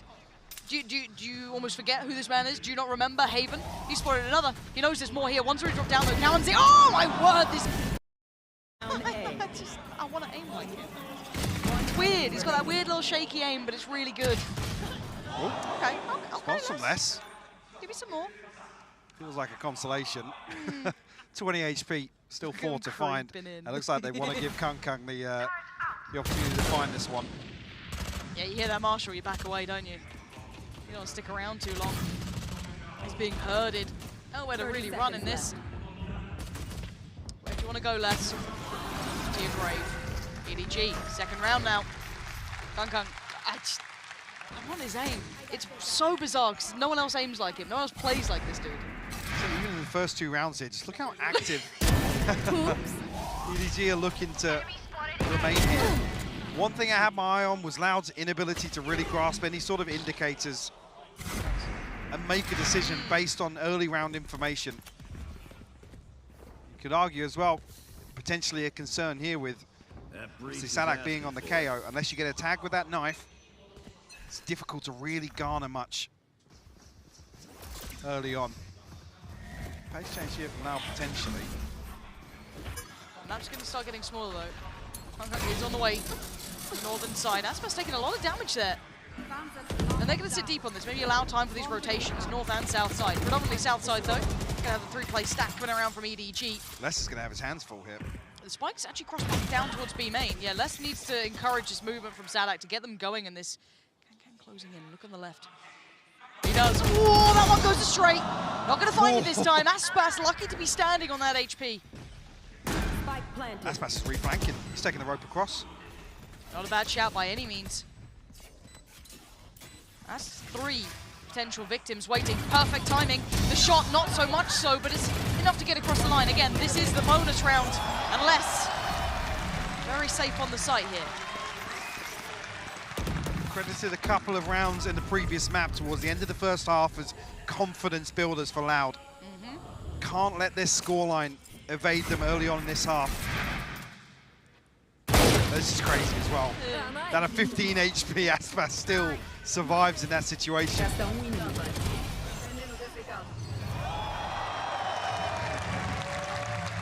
Seekers online already for nobody. Loud. One away from the pit, Sadak 2 off the null command, but you're absolutely right. Operator available here. Proactive swing towards tree. Loud looking to continue with his pace change though. I like it. Oh, Aspas, sharp as hell. Beautiful start. Taking over Sam completely. A-Sites there's on a platter now. Yes, we did see the connection from Kang in the back lines towards Les. He's going quite far away from this, though. Howdong trying to at least hold towards CT, but for now, Loud planting that Brazilian flag over towards the A-site. Kaunzin semi-committed here towards the rope pole. Chichu will actually rotate across to the north side here. Howdong can find one. Spotted out here. Smoke will go up behind it, but Kang finds it. Aspas Great sharp trade. for the trade. Really valuable trade. Lovely positioning from Loud. This post plant looks incredibly secure. Making sure all of them were swinging off the back of that contact in case anyone got a little too dangerous. You do not want to give freedom to any of these EDG players. Chichu will find one. Didn't do any further damage here. We'll decide to give it up. And it's actually a positive to see Loud commit towards, I don't want to say an aggressive post plant, but committed positions, right? They weren't looking to sit off site and force EDG to come through and make a couple of deep clearances. So, in terms of the mental, in terms of the approach here, at least initially, we haven't had any pop-off rounds yet from EDG.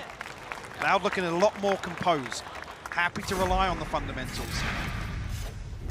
Back to basics almost. And again, if you want to talk kind of stylistic, right? If we talk region-wise, obviously China's always been kind of considered that very hyper-aggressive region. Brazil's not far behind that either. It's very much always been that very explosive style, high tempo. Nice seeing that gear shift from Loud coming in here. Sadak gonna make no subtleties of this. 3 players are here, one a little more dedicated than the others. That's gonna be nobody. And actually finds 2! How do you get 2 in that? That shouldn't have happened, and neither should have that. Howdong finding connection with that Sheriff has put problems to Loud. Bullish in approach and left in tatters. You got less than 2s. They've lost out on Sadak, and Kang's there. Oh, come on! EDG shattering Loud. Haven't had a pop-off round yet from EDG. What was that, Michael? So say it one more time. Run it back for me one more time. Huh? That composure we were talking about. Confidence builders. Getting online early here. Oh, this is outrageous. That second.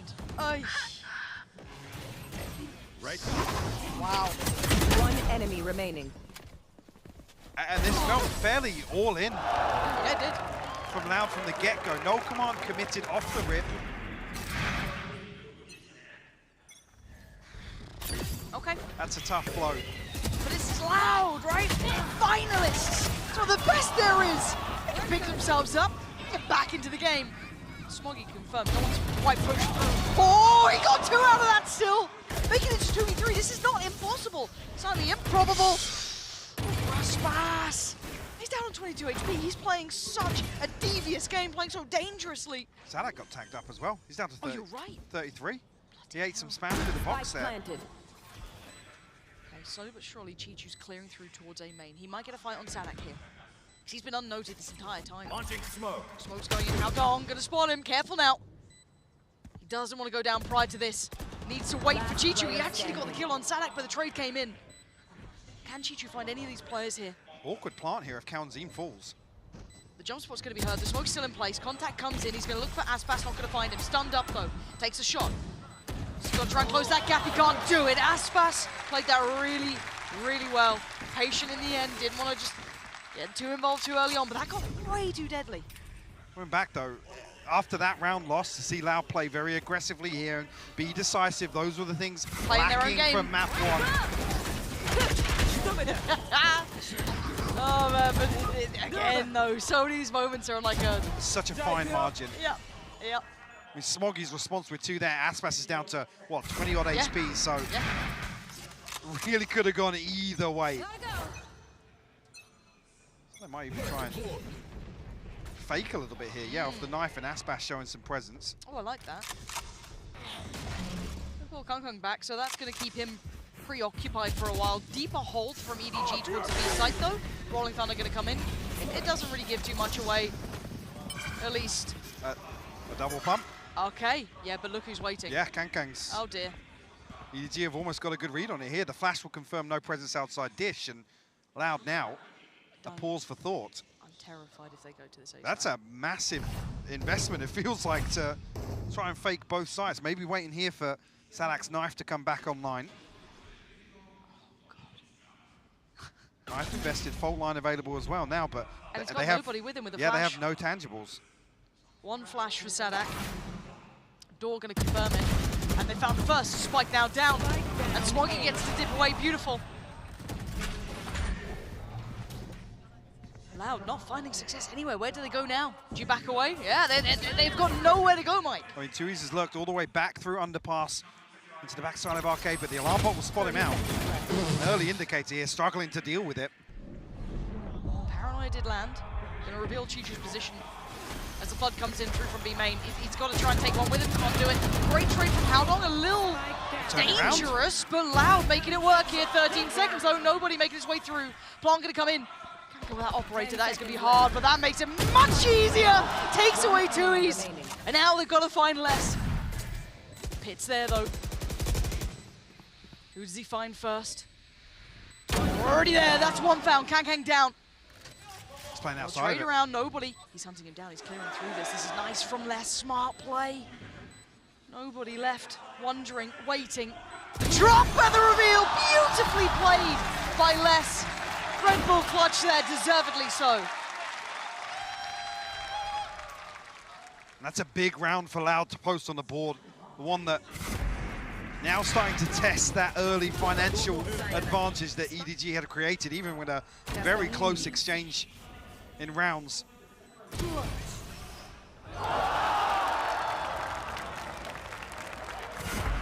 Stingers and a couple of Sheriffs here to work with. Orbital Strike and the lockdown, and so one away from the Rolling Thunder for Smoggy. So some tools available if EDG can find some kills, get some upgrades. First time really Sadak's got a decent ping on the knife here. Aspas can find an opener. Much better. Alzine to double down. There we go. Now just keeping control here. Les holding the other side of the map. Can hear a couple of steps as they rotate away. So that's going to be a call out for them. Danger Man Kang is here, but they should be able to cross safely to the site. Still have two smokes with Tui's as well. Wait and see if there's a re-challenge here, and you can see him getting closer. Kang is looking for a little bit of a battle, loses out. Aspas going to find him. And the last two looking quite irrelevant to this round. Loud getting a little bit of a grip on the pacing here. Okay. Player standing. It's fine. It's fine. They lose one. Not the end of the world. One comes in. Much better stability now from Loud. Not getting too caught up in that anti-eco. That one actually kind of solidifies their position in terms of the finances. So a purchase or so behind this. EDG actually they call a timeout here to consider the bigger picture. Yep.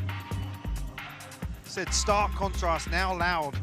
Again, with the ability of the economy being in their favor, options. They have a couple of rounds now where at least slowing things down has looked good for them. Previously, EDG hyper aggressive. Again, they had the opportunity to do so. But also navigating away from Kangkang as well. They haven't really been pinned down by it. A couple of these rounds now, you saw that double pump. Got a little nervous when they got back towards that side of the map, but even with that in mind, they've been able to kind of avoid that early damage that he's been able to achieve in the past. Not falling for this one. And I thought on the other maps, roll your mind back even to that last map, he was omnipresent, right? He was everywhere. Very hard to get away from. Good read of positioning here, not so much not having as much impact. Still, he's on 8-6. He's still leading the board. I mean, this guy is incredibly good.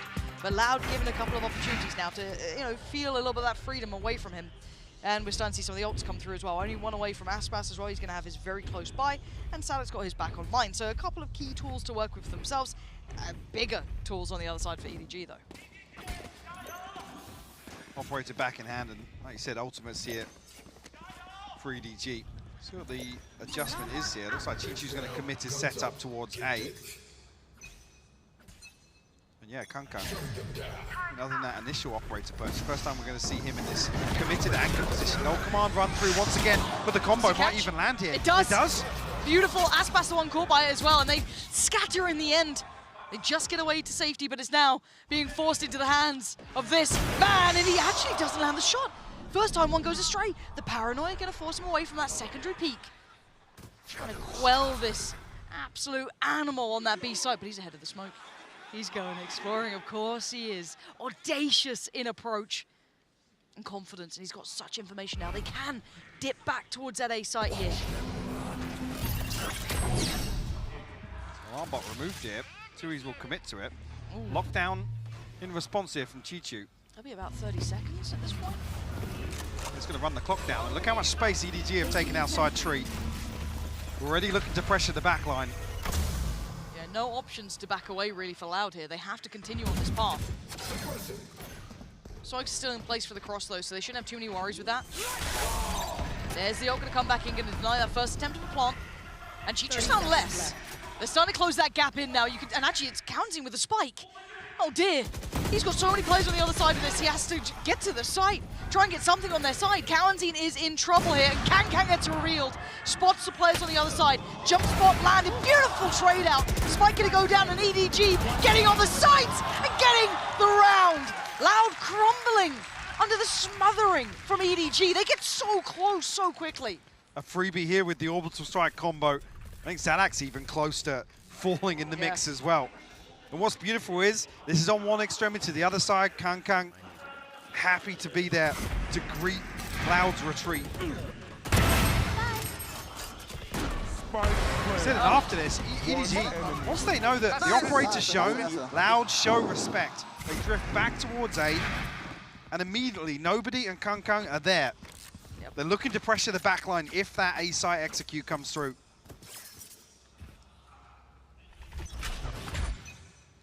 4-5 now. Loud still in the lead. And Loud with the adjustment now. Nobody gonna see all of this coming his way. Kang is there as well, so they do have the support system. The readjust is gorgeous. Nobody all too prepared. The double swing! Oh, he almost had all three! Smoggy in support. It's a 3v2. Less than Tui's, where are you? Desperate to make that cross. Trying to get something favorable, and that's good for them. Howdong going down is great. They're still looking for another pick here, though. A tap on the spike, and they do not commit just yet. Chichu's quietly made his way into the backside of Arcade here. Unnoted as of yet. Loud haven't got the spike down yet, and the smokes have dropped. Okay, Chichu. Super close by, maybe an angle they don't expect. Spots out one, punishes less, and that's a spike loose. This has to be heroics from Tui's. One smoke and a TP, and that's all he's really got to play with. 45 seconds, avoids the utility and gets a fair fight. Did he spot? He spotted Smoggy. He's got to know one's close by, but what can he do with it? Can hear a couple of steps. Oh, he finds a great shot on Smoggy. Expecting the other swing from the other side of the smoke, but nothing there just yet. Takes a second. 30 seconds left. Double checking towards tower. No one's present. 25 seconds, but where the hell is Chichu in this? Oh, hello, peekaboo, 10 seconds now, another smoke in hand, but he's so low on HP. Chichu played it so well, and we're tied up all even. Tui's had time to play with there, tried to run the clock down. Chichu to clutch out. There's another one, it's around that feels like some of the executions versus EG. A slight lack of consideration. Aspas is running on dry. Yeah. He's got the ultimate pop, but there's no flash over the top. There's no fault line, and it's a player tucked in behind Dice. I mean, fault line was burnt up early. It didn't catch Nobody initially on the stun, but... Lives are out. Players are here. Kang is stunned. He gets a second lease of life though. Stunned again. No, dips away. Doesn't want to fall for this one. Nobody turns the first flash. The paranoia set. They are investing everything. It's still at 1 minute 20. Les wants to make something of this. Maybe punish those players pulling away from Dish. And there's very few places to run and hide for EDG. But maybe they don't need to. Maybe they need to stand the ground and fight, and they fall. Loud finally making impact on the side. Howdong turns on a dime, takes down Tui's, but so many of them fall. It's a 3v1. Chichu again. So deep in the backlines, they're all on the site as it is, but this would need a miracle level of impact. You still have Aspas sitting relatively healthy, 75. You've still got the knife for Zadak too. 2 flashes, so much kit to run through. Now finally coming together on this one. Any chances here for Chichu? Ah, he's dead and gone. Loud. Much better now. It takes so much. Luckily, the pinch comes through from A-Main at the right time, because, again, some of the investment of utility on Lotus early on didn't amount to real value. Nothing for Loud to really springboard off. Again, trades much better. You look at that kill feed, and even visibly, a much better look than Lotus, and a much better scoreline here. We actually have a competitive game heating up now. This is what we wanted to see as well. Life in Loud, right? Like, you don't want them to go whimpering out of this event. Now we're starting to see them testing EDG, and EDG keeping up. Flash deep, and he gives away the opportunity there. And Aspas going to work off that instantaneously, taking all that space by Dish. There is a player on the way though. Kang, oh dear. Lucky to be standing, good movement. And actually brought down, beautiful work from Tui's to double down and double check that. Make sure they clear him out of there. For Tui's, at least we'll spot one player. Not cancelled yet. Chichu going to be put in a position relied upon here by EDG, anchoring this A site. Pops the nanoswarm early, actually. They don't spot him. They actually didn't clear this. No way. And Smoggy's found counting. That's a spike down. Chichu completely unnoted. Oh, Aspas still gets him though. Such a fortunate scenario as Aspas is saving this round from a couple of things that could have gone so badly wrong. How long? Going back through by drop. Over towards Dish. That's a lot of players to get through though. Yeah, Les and Aspas are wounded, but still standing. The timing here for Les could be very good. Actually misses a little bit of a window of that. There we go. Finally checks on it. Timing's there. Adong down to 56. Give it a crack. Good damage. Oh, whoa. Okay, Aspas, thank you. And let's kind of, put a little bit of a bookend on that one as well. Aspas has woken up here, Mike. Much more impact. Way more efficient in this one. Well, I was talking about, obviously, the Neon not looking good last time for Aspas. It wasn't him individually. Numerically, he was delivering. It was bigger picture. I think we see one example here where the execution wasn't fully online, but at least here, the scoreline much better. Yeah, 5-7. We finally have a game on our hands. Indeed we do, Pansy, and this is what you want to see from Loud, but again, it just illustrates just how strong this EDG team has been, that Loud have been just pulling away at some of these rounds. And Kakuka, this actually takes us to our Verizon high-speed moment as we cover Les in round 7, actually. We got to talk about Les here because Les has had a decent amount of impact in this game, obviously goes without saying, but it really feels like this round here was the catalyst to give them that motivation to keep pushing. Yeah, exactly. Probably a turning point for them. I think over this map, they are playing their game, something that they needed to be happen previously. It's happening now. Hey, they still have time. They still can bring this back. I love how they're using Aspas. I love how he's just been the tip of the spear, something that he obviously needed to be, but I feel like he's finding the right pace to doing so, and it's kind of one of the things that I wanted to see on the stage. And the thing is, I don't think Loud have been winning these rounds by really cool strategy, by perfectly out-calling EDG. A lot of it has just been these hard executes or these late round wins, and honestly, that might be what Loud needed. It's rounds like that that are reinvigorating them, that are getting them back into this game, rebuilding that confidence, and they finally have a lead in the series. We were talking about the mental, how things are going to be after losing that pistol. Maybe we can think that it is all over for them, but no, they managed to bring it back. Beautiful rounds on their side, that they have learned about the mistakes that they made, and I think that we deserve a third map here. But the thing is, EDG have an opportunity. Well, Loud have rallied. Their attacking side on this map is normally solid, and if they can close this one out, if they can push it all the way and take map 2 versus Loud, eliminate from this tournament 2-0, they could continue to make history, continue this miracle run. It's not over for them in this map yet, but it's the same for Loud. They have to be feeling the pressure right now. Yeah, that's right. And now it's time to see how the chips fall as we send it right back over to Pansy and Hypoc.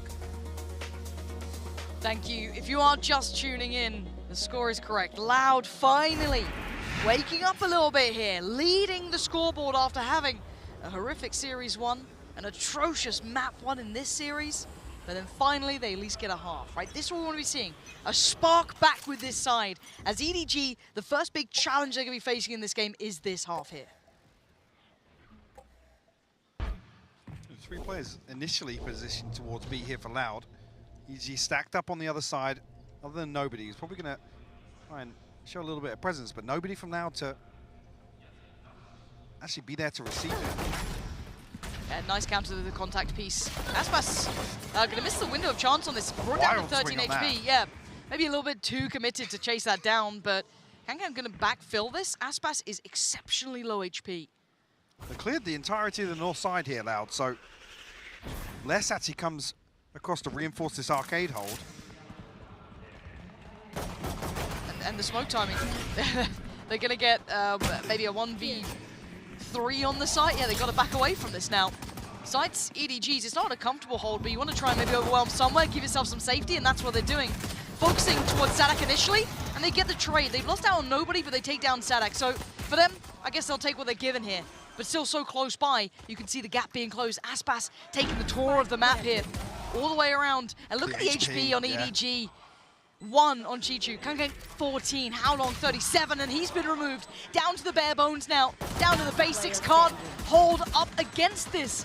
And 1 HP ain't enough. It ain't enough. Less brilliant round from him. Loud doing what they need. Basics can't.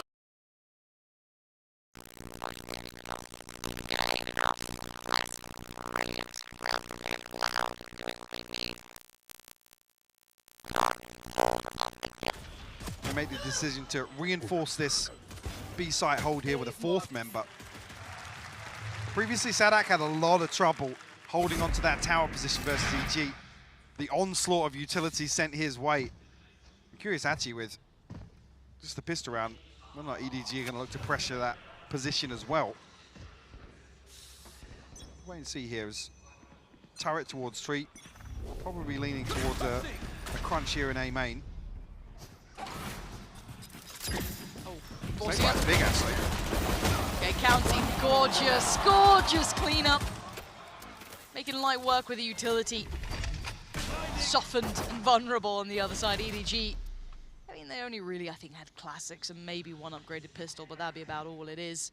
Feels like a formality, as it should be. Counting, big progress here as well. Yeah. 4 towards that rolling thunder. EDG unfortunately can't even get past the front door. The snake bite timing perfect inside the smoke. Seeing initially 4 members of Loud over towards B. EDG 4 on the north side, Chichu down on the south. Slight pace change here, potentially. EDG's first buy round. The fault line might even be set in motion here for Aspas. A little bit of aim training before the round started. Yeah, look at this stack of players towards arcade, and the timing's going to be atrocious. Aspas, he hasn't got a leg to stand on. EDG's so hyper aware of this. They sat back waiting. The flash is actually very nice though. Gives Sadak a fight. Gonna force Kankan out of there as well. They're hunting them right back down. Loud, that's huge. Bringing the fight right back to EDG. And how long the Paranoid's gonna connect? He needs to call for nobody to help him out, and he does. Nobody there on the bailout. They know the Tui's is there. Chichu closing on that gap too, but where the hell is Les in all of this? A mile away. I'm saying no pinch comes through from Dish, and only nobody noted on the knife. So Les has to come back through spawn here. Chichu's going to note the reposition here, but no awareness. Tui's of his whereabouts. Yeah, and Les will be kept here now. Hearing a couple of audio cues here and there. Les going to try and explore. It's a mystery, though. Yeah, it is. EDG have drifted back towards arcade. Oh. Smoke gives it away, though. He's got a chance to do some big damage here. Oh, still so heads up from EDG, but roll the mind back to the start of that round. That was very curious. Yeah, EDG stacked up initially right against the spawn barrier, but I'm not sure if it's just a last-second call.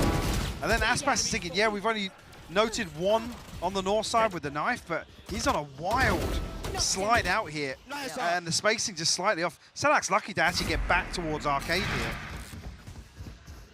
Okay. EDG set up the same way once again. That was a bonus, though. So, you know, we'll put it where it is. Rolling Thunder 2 away. Still going to have the Viper's Pit as well, ready to go this time. Life going to get destroyed, but Sadak got to be careful now. Tested early towards tower as the 3 players from EDG close in. Almost mirroring that. Loud on the other side by Dish. Nobody. The off angle was good for him. They had no idea. Oh, not good enough on the shot. Aspas quicker on the adjustment. But look who's slipping further ahead. Kankang's found so much space! He's even got a little bit of cover to play with as well. He's hungry for more. Ferocious approach, the flash connects. Oh, but Smoggy, the timing on the save. Perfect. Sanak deleted, and the site is all theirs. There's nobody peeking for info. Kankang just walked up Arcade. It ain't over yet though. 3v3 Rolling Thunder gonna be sent. Kaunzin, Aspas, Tui's. We're gonna try and close in towards the site. Kankang's gonna note that. Here's Tui's. Tap on the spike, they're not falling for it. How long is gonna find Kaunzin? And Kankang just waiting this out in the smoke. He knows where Tui's is, or has a fantastic idea of it. And Tui's outdoes him, even with all of that info, but the trade's there. An orbital strike almost feels overkill, but Aspas commanding a lot of respect here. Another tap on the spike. Chichu, the willing first man to challenge. And EDG, not doing loud. I mean, Sanak notes somebody there. The knife is destroyed. Immediately, EDG has 2 swing onto this tower angle. But then Kankang's allowed to shift walk onto site and catch less as he tries to put the pit down. Goner. I mean, that's just outrageous. And that's the round that breaks Loud's money. Yeah. This closes the scoreline right back up. This is probably 8. I mean, yeah, there are no ults to play with either. So yeah, you're looking at likelihood of 8 to 9. Wow. That is a mistake and a half for Loud, and one that's going to potentially haunt them here. EDG, of course. Well, if you're Kankang, you're grinning ear to ear, aren't you? You couldn't ask for a better start to that. Just creep through to the site. Cool, are you on your ult? Wow, that's unlucky. And patience being shown here from EDG. Want to be careful. Enemy kill. And Kankang has his ult from this as well, so that's lovely for him. 2 away for Chichu. Sanak going to take that orb, though, and get out of there. Sanak unable to stop this progress onto site just yet. I don't think he'll really have a say of denying the plant coming through either. Tui's looking to sweep back on the south side. Aspas and Kaunzin come back through Arcade, but will be noted by an alarm bot. Kankang traded out. Good trade. But a 3v4 now. Still a little bit of kit, so they might be able to get themselves a fight. Oh, the flank just got noted. Wow, nobody. So heads up. Still more to be invested. Tui's is not having a good day at the office here. And it's all about time. Kaunzin does find Smoggy. 3v3. Pulls back a player to try and help out now. And Chichu's just farming. Yeah, this is comfy now. That round teed up from the one prior, breaking the bank of Loud. And then now, only 1 round away. Lockdown available. Knives available for Kankang too. 1 off the Rolling Thunder. EDG in a very good position here in round 18. Yeah. Ultimate's not quite there for Loud.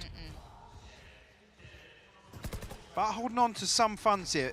A chance of maybe a forced purchase behind this. Again, it's risky when you see the stack of funds that EDG has sat on. Speak of stack, we saw Loud trying this against EG a couple of times and actually worked out well. This time, not so much. EDG all too prepared, all too aware of what Loud tried to do. Read him like a book. Might just well shut this chapter. He's trying to hold him back all by himself, but he's got a flood against him. 3 players now making up by main, spotted out again, forced out of here. Nowhere to run, nowhere to hide. EDG are out the door. And the site's gonna be theirs too. Les has nothing to say about this. He can creep close, but to make impact happen would be almost unthinkable. Change my mind, Les. It ain't gonna happen. EDG tying things up now, 9 apiece. And this is when you start panicking if you're Loud. This is when you get nervous if you're Loud. EDG have just started to work you out 4 in a row. It must be so frustrating to play versus a team that just seems prepared for everything. Yep. The stars align once again, and the reactive utility shuts down this aggression from Loud. Aspas completely separated, isolated.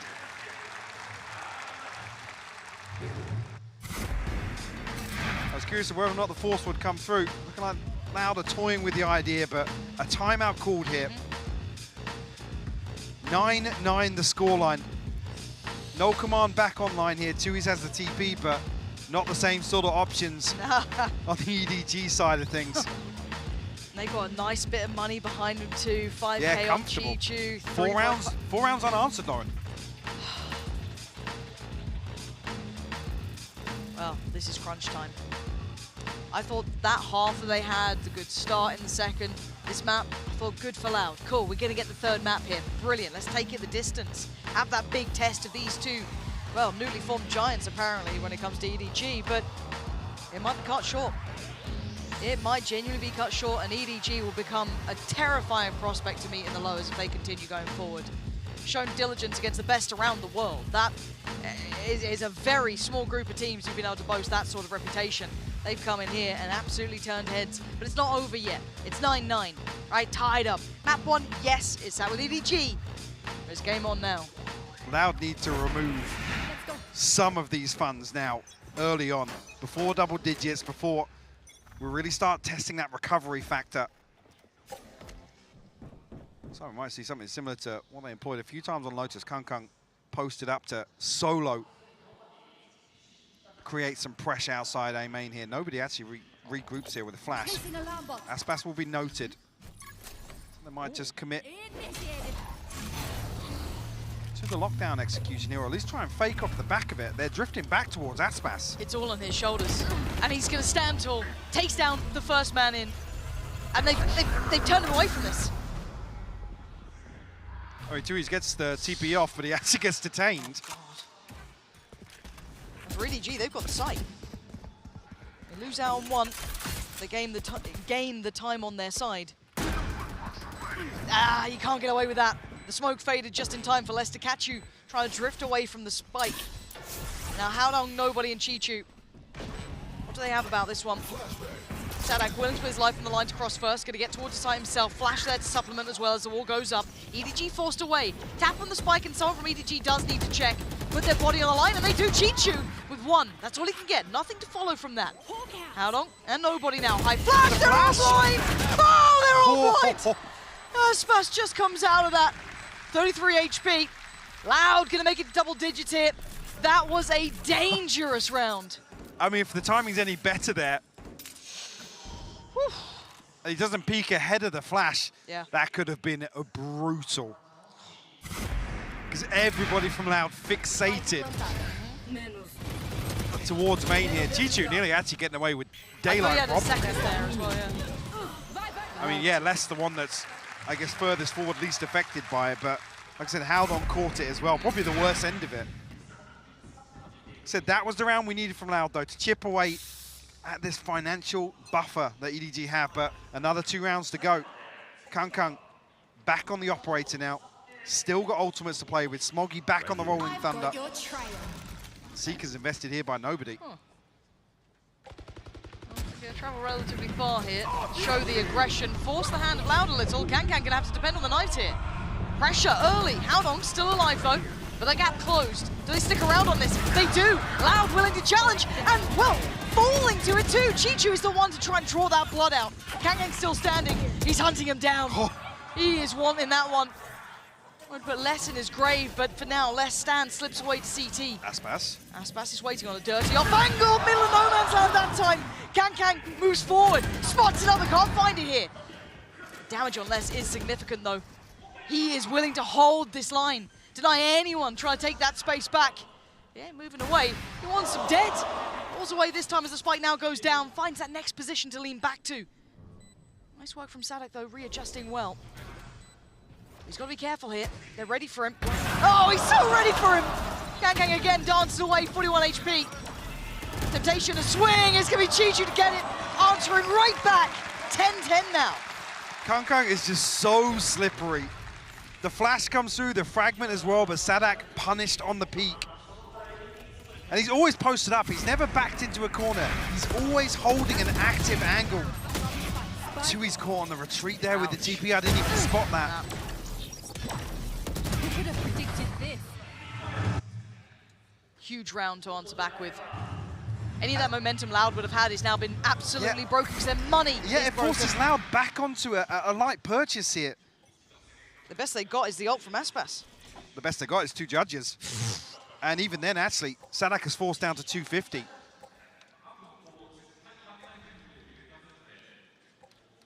Again, with no investment here at the pit, maybe going to try and get a lesser purchase there and pass Sadak a rifle across. Oh, look at the Patience.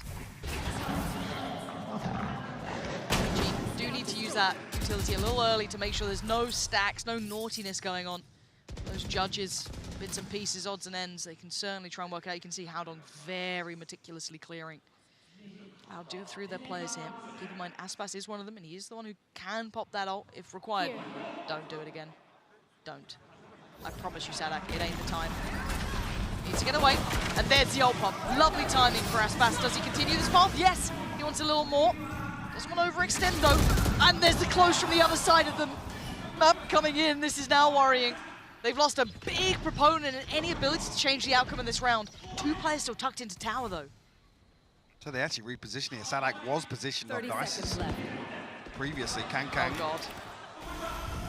Oh. Beautiful work from Sadak to at least hold that side, but what more can you do? Judge going to close in. The only vulnerable player would have been Howdong down on 23. You're not going to be able to close that gap, but with the operator, I'll be able to do something a little bit better. Problem being though, EDG have been allowed to reset. They have the molly, they have the orbital strike here ready, and the time is ticking away for Loud to make a move, Lauren. I don't know if they can do it. They can't. I don't think there's anything to be done. A tap on the spike, draws out the orbital strike. Mid to the half, maybe. Tui's has to die for this. The molly's going to come in though. Oh, the shot's not even going to land. Let's just find Chichu. But this feels like a fruitless endeavor. Fallen on the knees, Sadak can stand no longer. EDG making it to 11. Closing in on a 2-0 against Loud. Curious here what the decision for Sadak is. We'll see with that Judge and Light Shield purchase, down to 250 in the previous. Limited options here. Rifles elsewhere. Viper Spit and a Rolling Thunder to work with. But it's do or die now for Loud. There's nothing in the tank behind this. This is the one. If you wanted to say in the matter loud, now's the time to speak up. Because as it stands, EDG are on the cusp of eliminating Loud from this. EDG leaning towards A. All that temptation and want towards A main. 3 players hungry for impact, but you can look towards Dish. Back door's open. It is, and they have no idea they're being drawn into this. Like moths to the flame, they want to so desperately hold them back. But look at that creep on the northern side, closing in. And it's going to be a burst, and they're going to try and overwhelm towards the southern side. It's great from nobody! There's no way! No! There's no way! He's done this! Nobody goes above and beyond. It leaves Loud in pieces on the ground. That was the best fight they had. That was the favorable fight they had. Less will respond, but this one all but done. Let's finds a third, actually. He needs a 1v2. 57 HP, but I don't think he's got time. No. Time's already passed here. Nobody finds 3. Stunned up, pressured. Smoke just dropped. I mean, Aspas even slides behind him, so he's got to fully reset to find the first. That's one of the most outrageous things I've ever seen. I'm stunned. Les, he's desperately trying. I mean, he's had a very good individual game, but it's just not enough here. 12 for EDG. I can't believe. We have to watch that replay. Run it back for us one time here, because that was something else. Look at this. Look at what he sees. Stun, turns. Oh my good God. Monstrous. That is just... Heart goes out to Les for I am trying, speechless. It's a timeout for Loud, staring down the barrel of elimination, and their money is in pieces. You said it at the start of this, Mike. Start of that round just gone. That was everything they had. That was all of it, right? There was nothing behind that purchase, really. You can see it here. Well, we can, you can't. But Guardians, 3 of them so far. Yeah. Viper's Pit for Les, he's fine, obviously. Got a bit of cash in hand, worked that out. What do they go for? And it's what can you do? I feel like they are just, they're out of their depths. Feels like we need another repeat of history where Loud were able to come back versus NRG on Fracture, force that overtime. I don't know if they got it. But this doesn't feel like the same Loud today. No, it doesn't. It hasn't against the previous opponent. Didn't feel it on map 1. Certainly not feeling it here. Kang back on the operator as well. Lockdown available for Chichu. options are plenty for EDG. Yeah, one of them. And they've got Loud against the ropes. Deep breaths now, folks. This is going to be the round that really is quite defining. Is there any grit and determination left in Loud? After being bullied, broken, those string of rounds, meticulous almost from EDG. They have to face down that 12, that notorious number against them. Map 1 already in the pocket of EDG, and we have a walkout. Oh my God! He gets to! The beast from the east once again appears, and Les needs to deliver. Stands for the first, turns to flash, overwhelmed.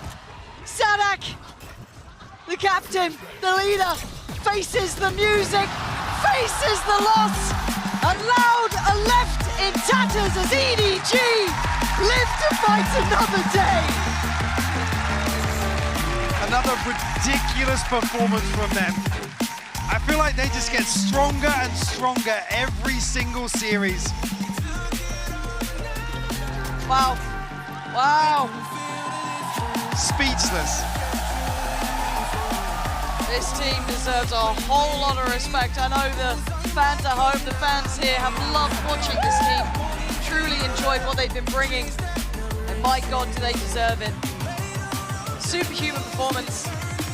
Cross-regional, they played against EMEA's best, got so close to almost beating them, taking out Liquid, and then they had to face Loud. And they still came out of that. They came out with a 2-0. Just to say that again, they play against both first seeds as well.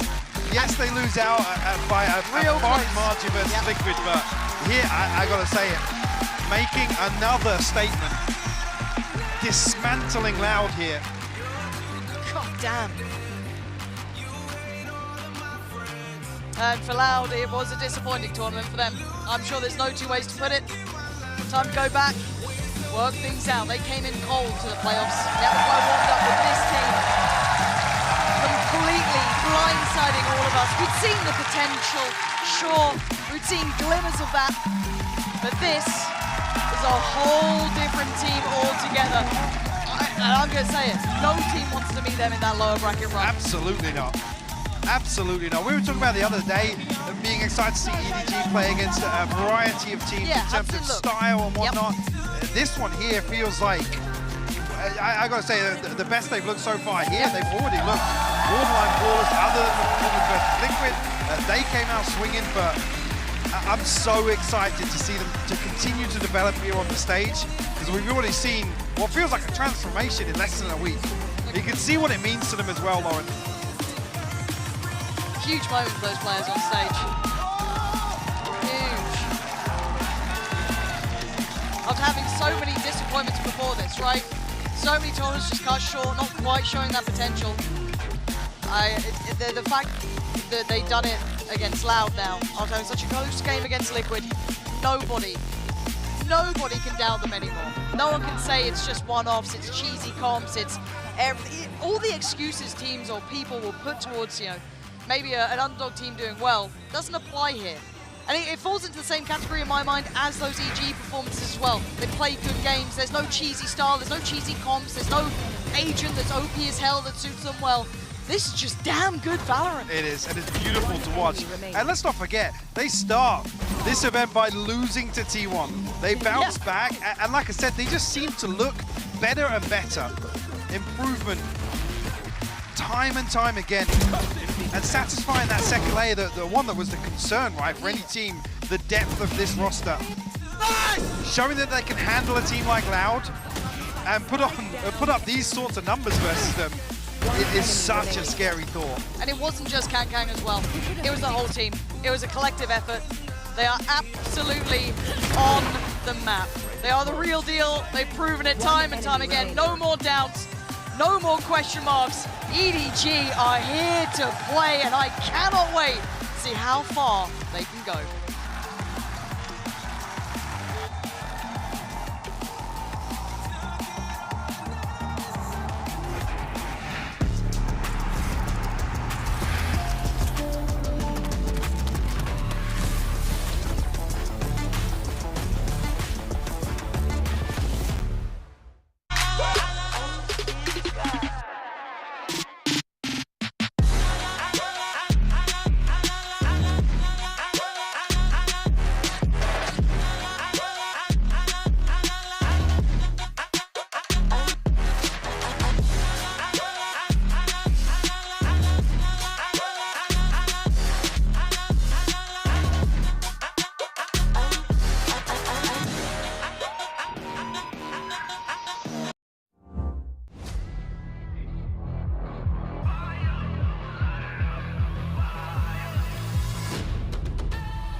This is Sadie. She's on Verizon, and she has the new My Plan, where she gets exactly what she wants and only pays for what she needs. She picks only the perks she wants and saves on every one, all with an incredible new iPhone. Get iPhone 14 Pro on us when you switch. It's your Verizon.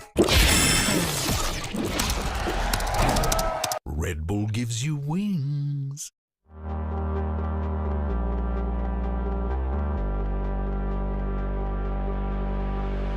Stay awake. Don't startle anyone around you, for heaven's sake. Didn't you listen when I told you? Hang tight, I'm gonna be alright. Hang tight, we're leaving at midnight. Don't push me. I know I told you we'd be out soon. You're testing me. I promise I won't leave without you. Hang tight, I'm gonna be alright. Hang tight, there's cover at midnight. Don't fight, you're gonna be alright. Hang tight, we're leaving at midnight.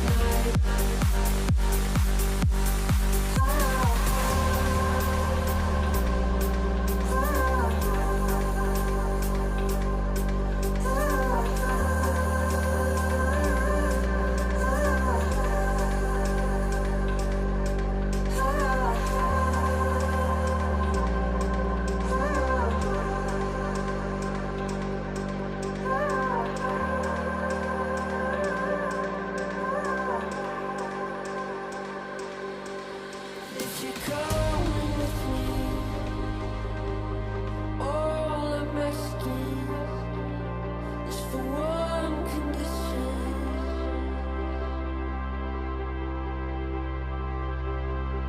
In every moment we were suffering, don't let it be for nothing.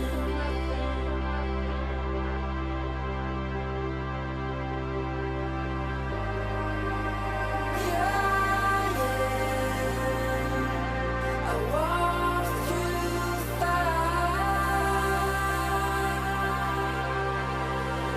just to see the world, but in the morning we'll be there.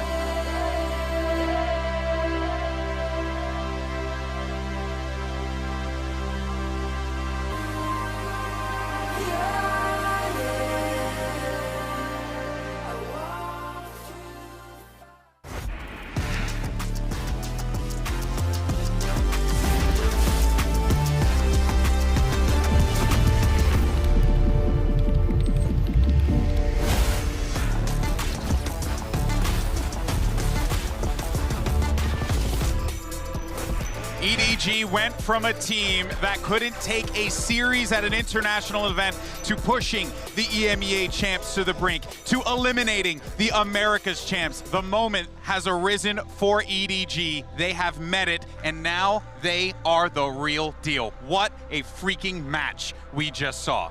I think that every single time we end up celebrating EDG, there's something that comes alive inside of us just because of the fashion in which they did it. We were talking about this dominance when today they managed to do the same against a former world champion. It has been an incredible run for EDG, and every match they win, I think, is continuing to break people's expectations. Loud is always the squad expected to make it far, to make it to the grand finals, and they've been knocked out in the very first round by EDG, and you can see how much it means to these players. Kung Kung immediately after winning the final round, just breaking into tears on the stage.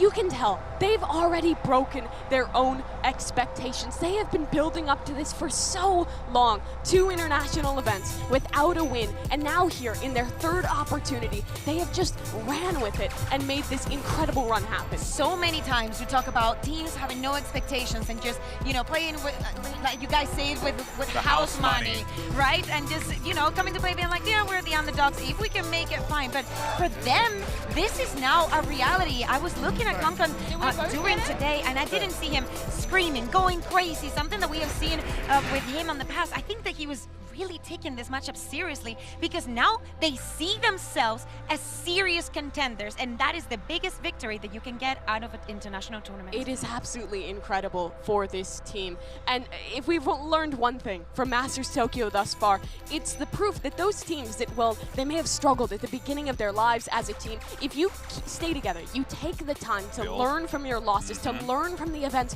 where you don't do so well, you can come out later and make that run happen and improve. We've seen it with EG. We've now seen it with EDG. There are so many teams making miracle runs happen. It's just incredible. Yeah, it's about finding the right pieces and finding players that are selfless and want to just contribute to the success of the squad. And that is what we're getting here with EDG. All 5 pairs. This isn't just one person. It's all 5 players who are contributing effectively. And that leads to the result that we see here today. And unfortunately, that means that we have to say goodbye to the champions of 2022, to the America's champions of 2023 in an 0-4, excuse me, 0-4 outing here from Loud. It was disappointing, but if there's one team that will bounce back, that will find the solution, to your point, Mimi, about sticking together and figuring it out, it's Loud. It will be, but this is a huge disappointment for this team. The only other time we've seen a performance like this from Loud was at Copenhagen last year, where they went out in 0-2 fashion in the group stage. This really is a big difference for them. I think they showed up. They didn't look warmed up, didn't look ready versus EG on the stage. And I feel like that mental block honestly continued into today versus EDG. So many mistakes unbecoming of this team. It's complicated to look at it now as it is so fresh, but Loud definitely are going to have the time to look at all of these mistakes before champs. They need to use this as a learning experience, you know? They know what it is to be at the top. They know what it is to succeed expectations. Yes. Now they have to deal with the reality that they weren't able to find a single map here. But hey, it is not the end of the world. Loud is not a weak team. I just think that they're going to bounce and come back stronger. Yeah, these next 2 months ahead of Champions, Loud is going to go home, and they are going to be thinking about what happened here, about those 4 maps that they lost in Tokyo, and coming back stronger for that event. I have no doubt that Loud will be able to do so, but in the moment, this is probably the biggest heartbreak that Loud has faced. That's right, and the day does belong to EDG, and I am over the moon. We all are over the moon with how incredible this team has played. They gave it everything they possibly have, and now that takes us over to the stage because Yinsu's actually standing by, as she doesn't have just somebody, she has nobody for our Verizon post-match interview. Thank you very much, Golden Boy and the desk. I'm joined by nobody here, and Iris, who's going to be translating. First of all, gongxi, gongxi, congratulations. Thank you, thank you. Now, with that win against Loud, you are officially in the top 6 of Masters Tokyo. What does this mean to you? 首先恭喜你们拿下了比赛胜利，对阵到 Loud 这场比赛拿下来之后，你们现在在东京大师赛已经跻身到了前6的这样的一个行列，现在感觉怎么样？以及说这场胜利对于你的意义是什么呢？我觉得这一场胜利，在我们赢了Navi之后，我们又赢了 Loud， 更奠定了我们的信心吧。然后我还很期待我们后面还能走多远。我觉得我想走得更远，我也相信我们的团队可以走得更远。After taking down Navi and now Loud, I feel like our confidence definitely boosted, and I'm kind of wondering how far we can really achieve and what kind of future that we are having in this Masters. I'm glad you said that because a lot of people are kind of calling your run a miracle, a Cinderella run. How do you see it? Do you feel that way too? 其实很多人可能看到 EDG 这一段征程了之后，会觉得说你们像是在进行自己的一个奇迹之旅。有的人可能会形容说像是灰姑娘之旅，你会怎么觉得呢？个人的感受来讲。我觉得在我们没有做到之前，我觉得也挺奇迹的。在我们没有做到之前，但我们现在做了之后，我觉得我们自己也清楚了我们自己的实力，然后也让大家清楚了我们的实力。只能说谢谢大家支持吧，我们会越来越好的。After pulling this off, I mean, I would probably see this as a miracle run for ourselves. But after we proved that we could capable of doing this, I think we're definitely worth more in this journey. And I want to tell everybody that thank you for your support, and we are looking forward to our future as well. Yeah, you definitely earned your spot. Now, lastly, I know Kong Kong is a great player. Everybody's talking about Kong Kong, but you today, and also so far in this tournament, you've won a lot of big rounds for your team and also your teammates as well. So what have you made about your own individual performance and you guys as a team? 因为虽然大家都一直在说嘛，说康康是一个非常非常出色的选手，但是不光是康康，包括你自己本身，其实可以说是为团队拿到了非常非常多关键的分数，以及说 EDG 其他的所有的选手都为你们团队贡献出了非常非常的多。所以你会觉得自己的这样的一个表现，目前来说如何，以及整个团队的一个发挥，目前又是如何呢？ 我觉得其实我对于我之前几站的表现是不太满意的，然后今天的表现还可以吧。我希望能在我今后的比赛中，首先是我自己能维持这样一个状态，然后是我的团队希望能维持一个好的沟通效率，然后郑永康也能保持一个好的手感吧。其实我们挺支持郑永康，就是拿着 Operator 去前压的。 So personally, I was not really satisfied with my performance, but individually in the previous matches. But today, I would probably call myself, decent performances. And also, I know that everyone is putting all their efforts into our games. I was really concerned about Kong Kong before, but I think with all the efforts of our teammates, we can really just trust them to push forward and to go forward. Yeah, that trust has paid off definitely a lot. Thank you very much, Iris, for translating. 谢谢 Nobody for joining me. And what a game that was, you guys. But we have another one coming up, another elimination match. But first, we're going to head to the Prime Gaming post-match highlights. We'll see you on the other side.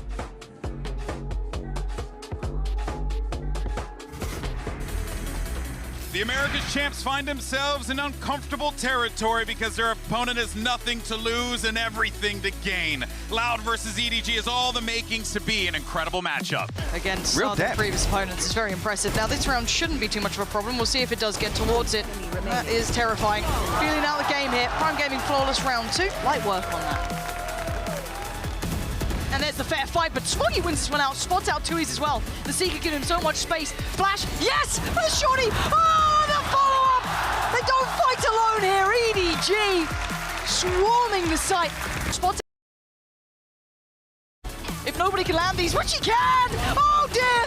And now one more kill, Smoggy. And EDG finishing with a flourish. It's 13-6, outclassing Loud by a mile. The shot not so much so, but it's enough to get across the line. Again, this is the bonus round, unless very safe on the site here.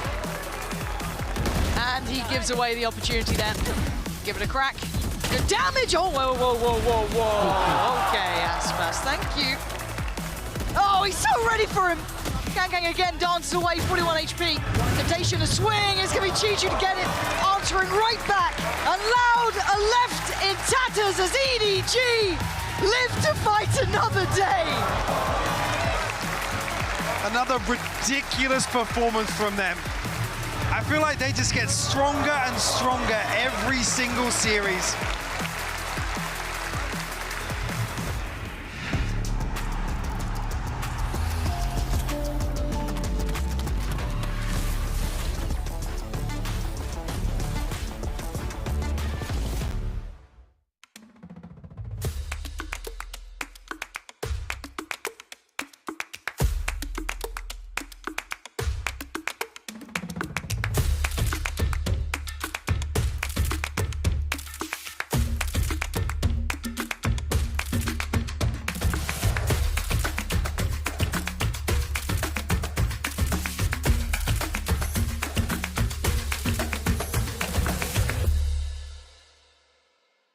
This is Sadie. She's on Verizon, and she has the new My Plan, where she gets exactly what she wants and only pays for what she needs. She picks only the perks she wants and saves on every one, all with an incredible new iPhone. Get iPhone 14 Pro on us when you switch. It's your Verizon.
Praying that you are home, sealing it with a kiss, sending my love to you. Praying that you are home, sealing it with a kiss, sending my love, sending my love.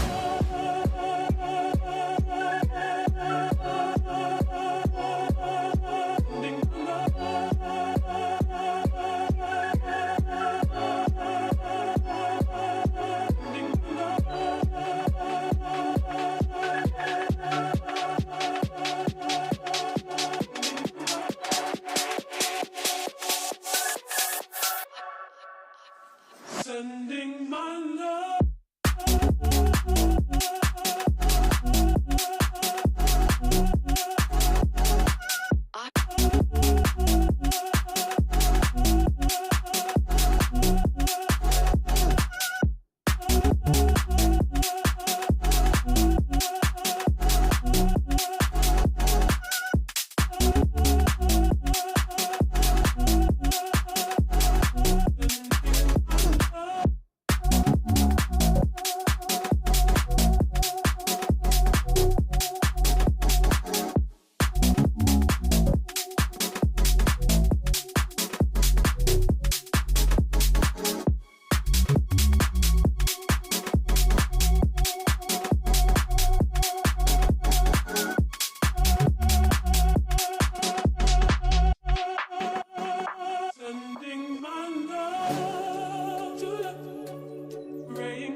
To Masters Tokyo, and our second elimination match of the day is time for NRG versus DRX. I'm your host Yungsu. I've got Kakuka here next to me and Doug as well. What do you guys make of the day so far today?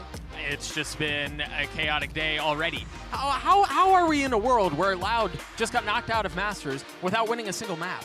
Yeah, not only that, we're also in a world in which maybe we end up with just EG as an American team at the end of the day. The team that How does that feel, Doug? They weren't supposed to be here. I'm okay with that. You alright with that?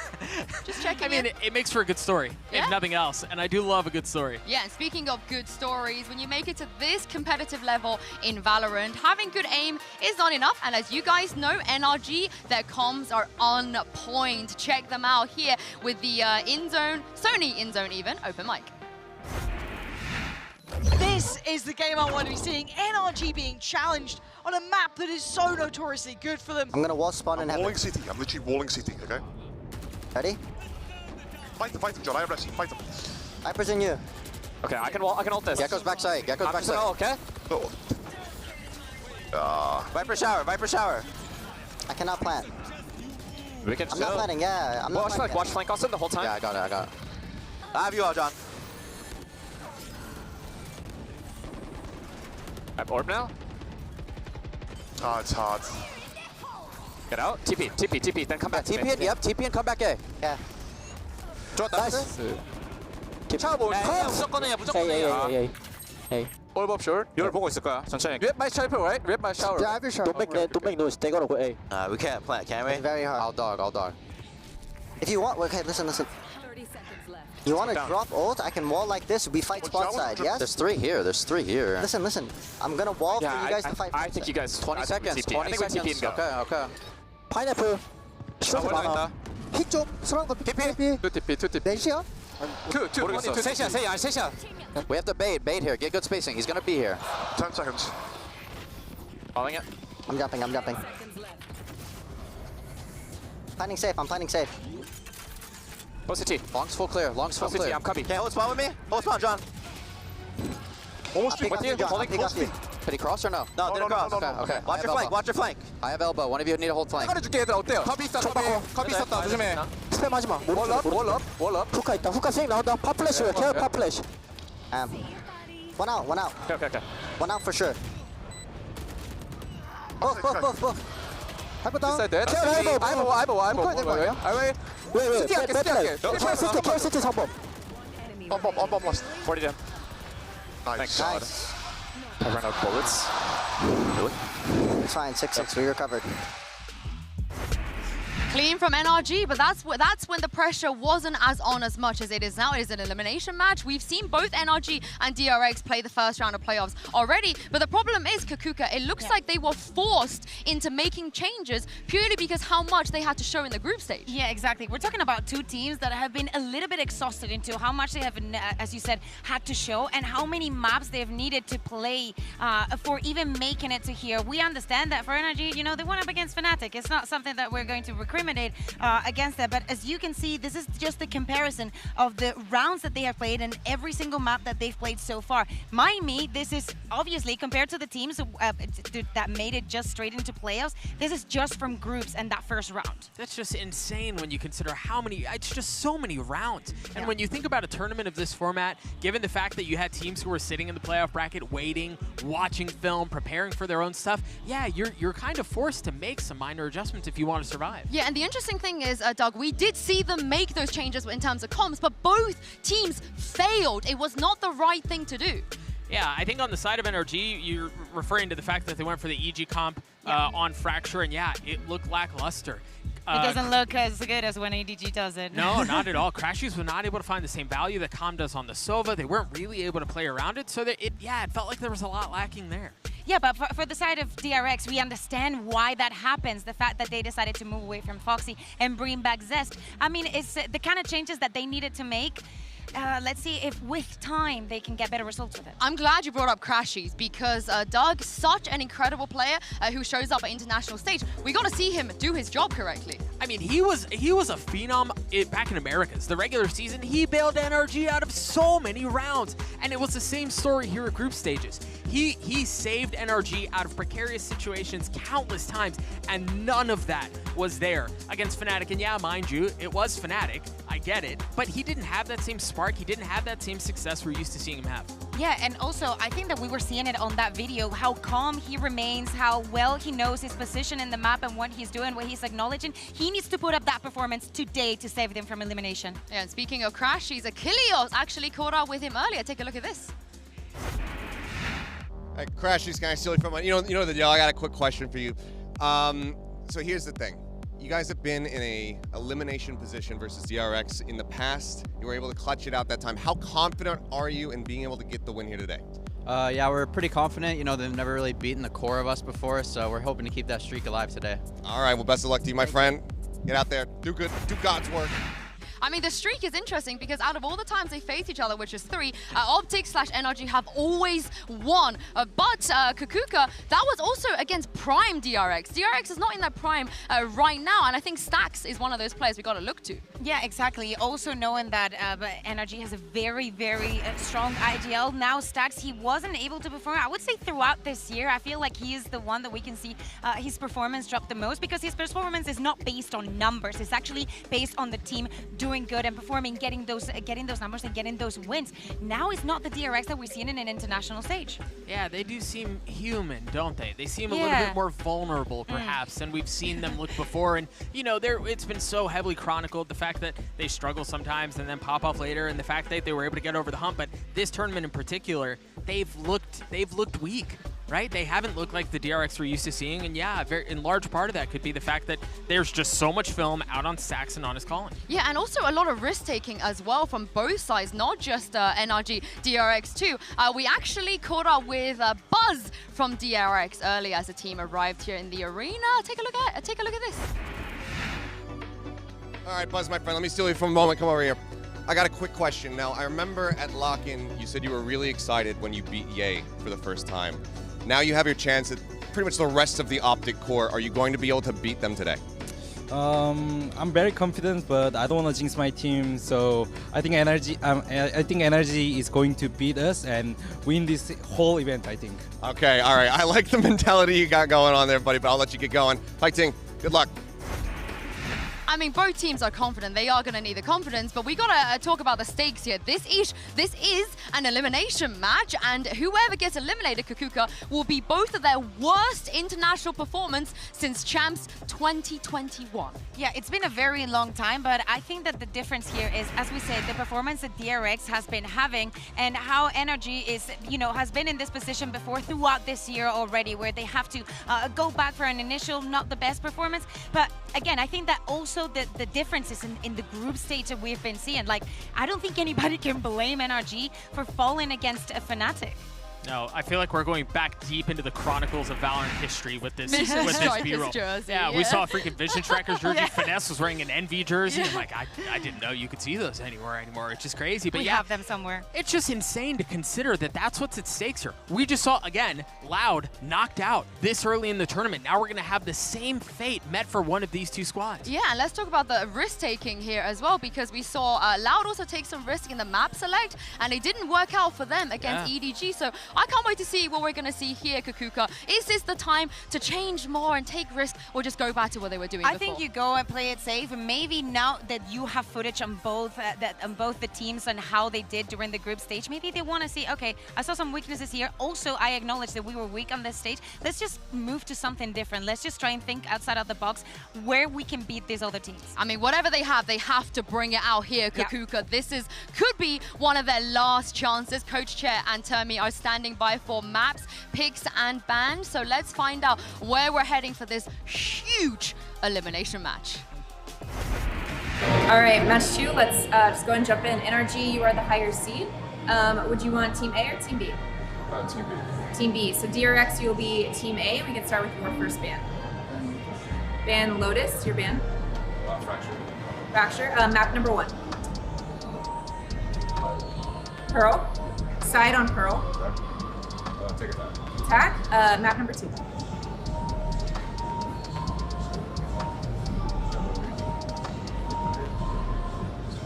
Okay. Haven. Side on Haven. Attack. So gonna go to the next set of bans starting with DRX. You have Ascent, Bind, and Split.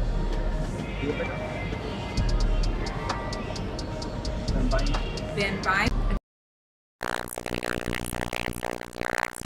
Okay, so map number 3 will be Split, Side on Split from DRX. Okay, gonna run through this really quick. First set of bans, we have DRX with Lotus, NRG with Fracture. Map number 1 is Pearl with NRG on attack. Map number 2 is Haven with DRX on attack. Next set of bans are Bind and Ascent, so Decider will be Split with DRX on attack. Good? All right, good luck to you both. Good luck. Good luck.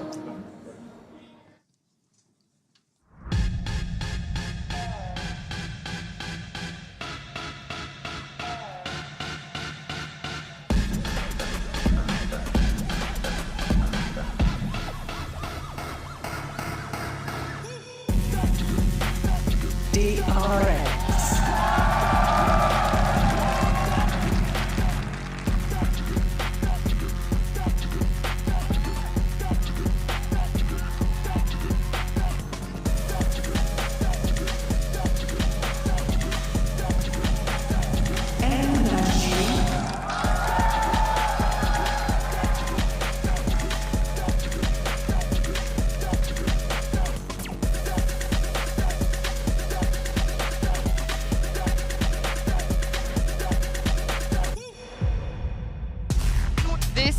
elimination match. We never thought we were gonna get this early on. DRX versus NRG. It was not supposed to happen now and here. And the interesting thing is Kakuka and Doug, every single time these two have played against each other historically, it has always gone the distance. It has always gone to map 3. And Kakuka, even in that best of 5, it went to map 5. We're gonna be here for a while. Yeah, exactly. We can expect that. I think that the last 3 matches that we've had have been pretty quick. I don't think this is going to be it. There is 2 chances here. We see a DRX that has been damaged, that cannot pull through, that is just going to sink a little bit under the pressure that they've been putting under this on this event, or we're going to see them thrive and try for that lower bracket round that we love.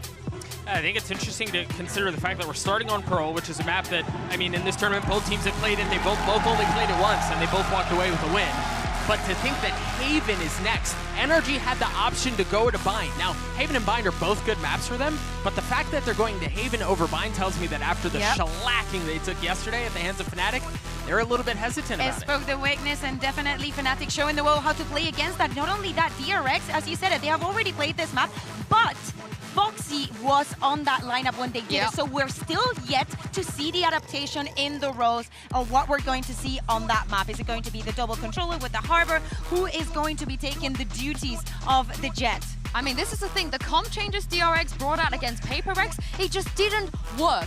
It was not something that it looked like they were comfortable with either. And adding Zest to the mix here, Doug, I mean, what even is that comfort right now? Yeah, I don't know, to be honest. I'm sitting here trying to figure out how you do the mental gymnastics to slot things into a comfortable position for this map, and it's hard for me to kind of figure that out. I imagine you put RB on Jet, I guess, and then kind of fill in around that, but yeah, I don't know. It's going to be an interesting decision given what they're going with. As you can see from the Prime Gaming agents, that is Buzz and Zest with the Harbor. What do you make of this? I mean, it's fine. It's Buzz. I like it. RB's obviously played well this tournament too. Him on the Killjoy, I think he's shown comfort in that role. So I think, yeah, it's going to be a lot of fun to watch. Yeah, exactly. I'm looking at Zest and how he's going to adapt playing with Mako. We know that this is a synergy that is already existent, and it's not like they're breaking every mold, trying to think completely outside of the box. Also, this is a composition that NRG knows to a T. So I'm expecting some very good quality game, especially on this first map. Yeah. If I may, very quickly, we've talked so much about Harbor because of how prevalent it's been in Americas. A good Harbor is often found in the timings of the utility, and this is not a role that Zest previous. It was RB who was playing this before, so keep an eye on that. The Harbor utility, if the timing is right, it's going to be good, but if not, it's hard to succeed around it. Yeah, both teams need a good start, and for DRX, I feel like no better lucky charm than these 2 gentlemen casting this game. Of course, it's Achilles and Paper Thin. That's right, for realsies this time, no more debate. Brennan Sideshow, they have the day off. We'll be guiding you guys through this final matchup of the day, and it's an important one. This is an elimination series. These guys have faced off in the past. Optic then, now NRG for the most part, have always come out on top. Do we anticipate that that's going to happen again? We'll have to just wait and see.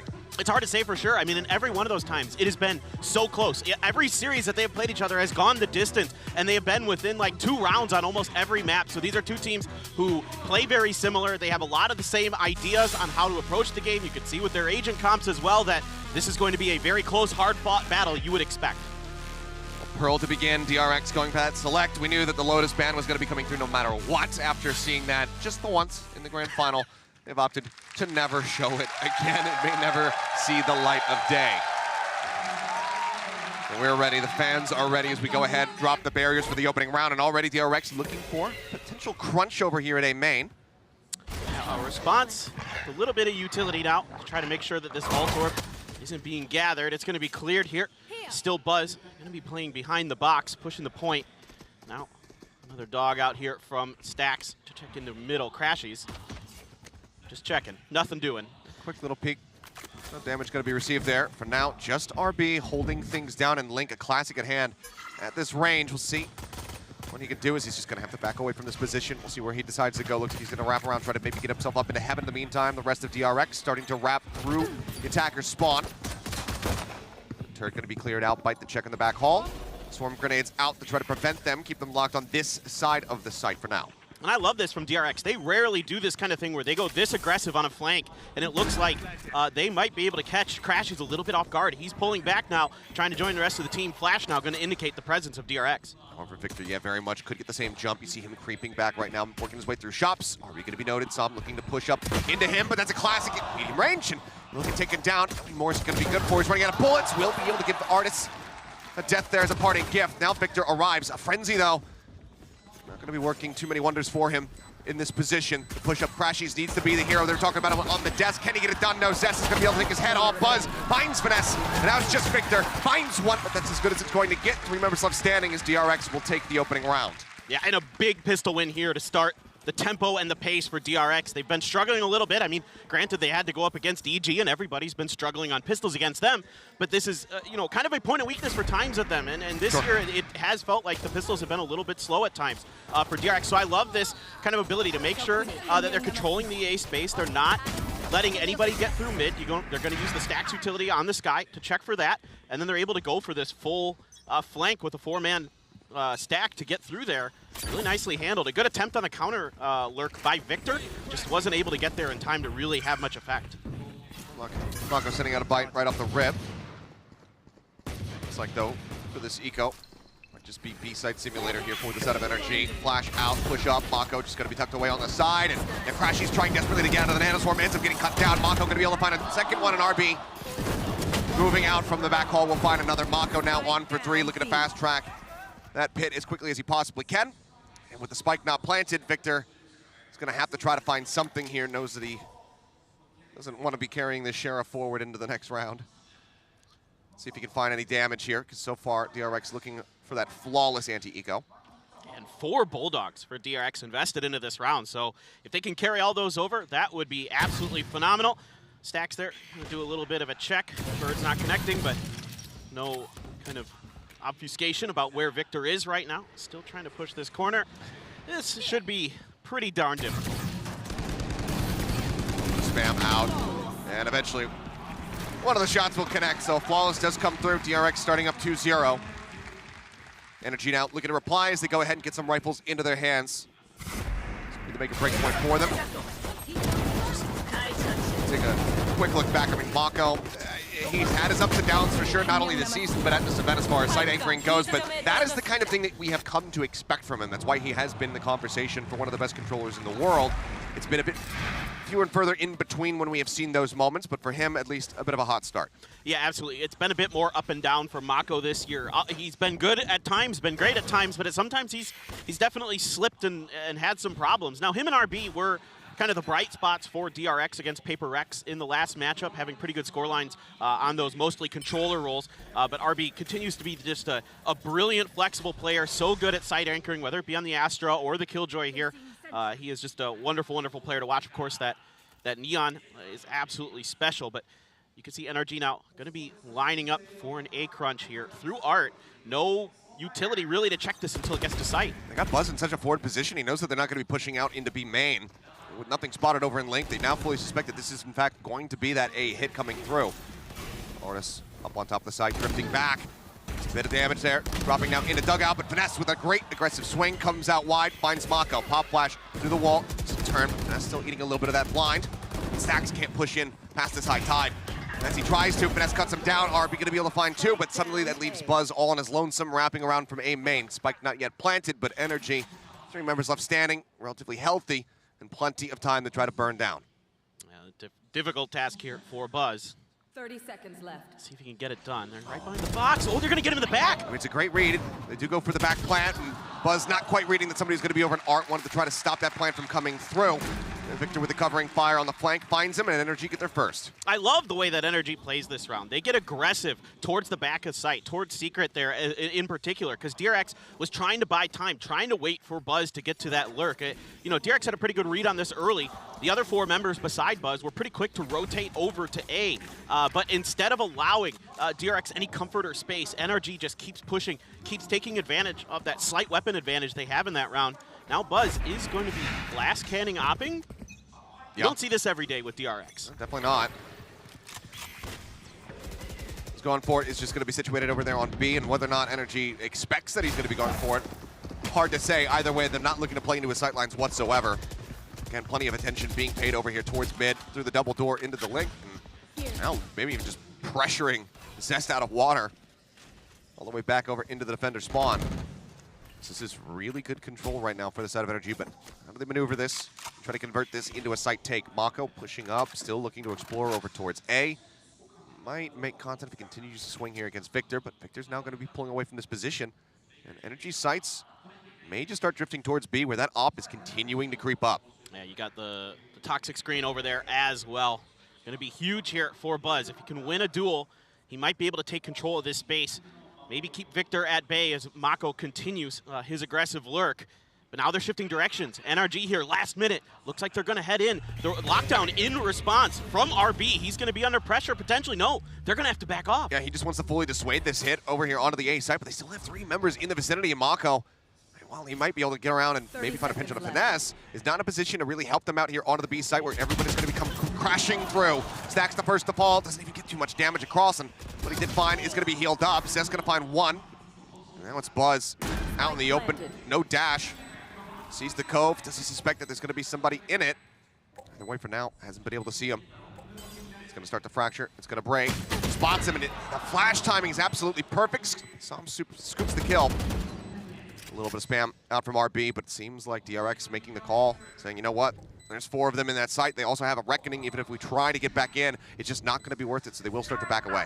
This is just like a classic finesse round. He's just so smart. He takes control of the middle of the site. He's guiding his team around, kind of sensing the presence of DRX in spots where he doesn't necessarily like what he sees. You know, of course, that lockdown there, able to get that out in a way that doesn't have a ton of impact on the round. It doesn't prevent a plant, really. It gives a little bit of space for DRX, but they're not really able to capitalize on that. And Stack's losing in the back alley in B.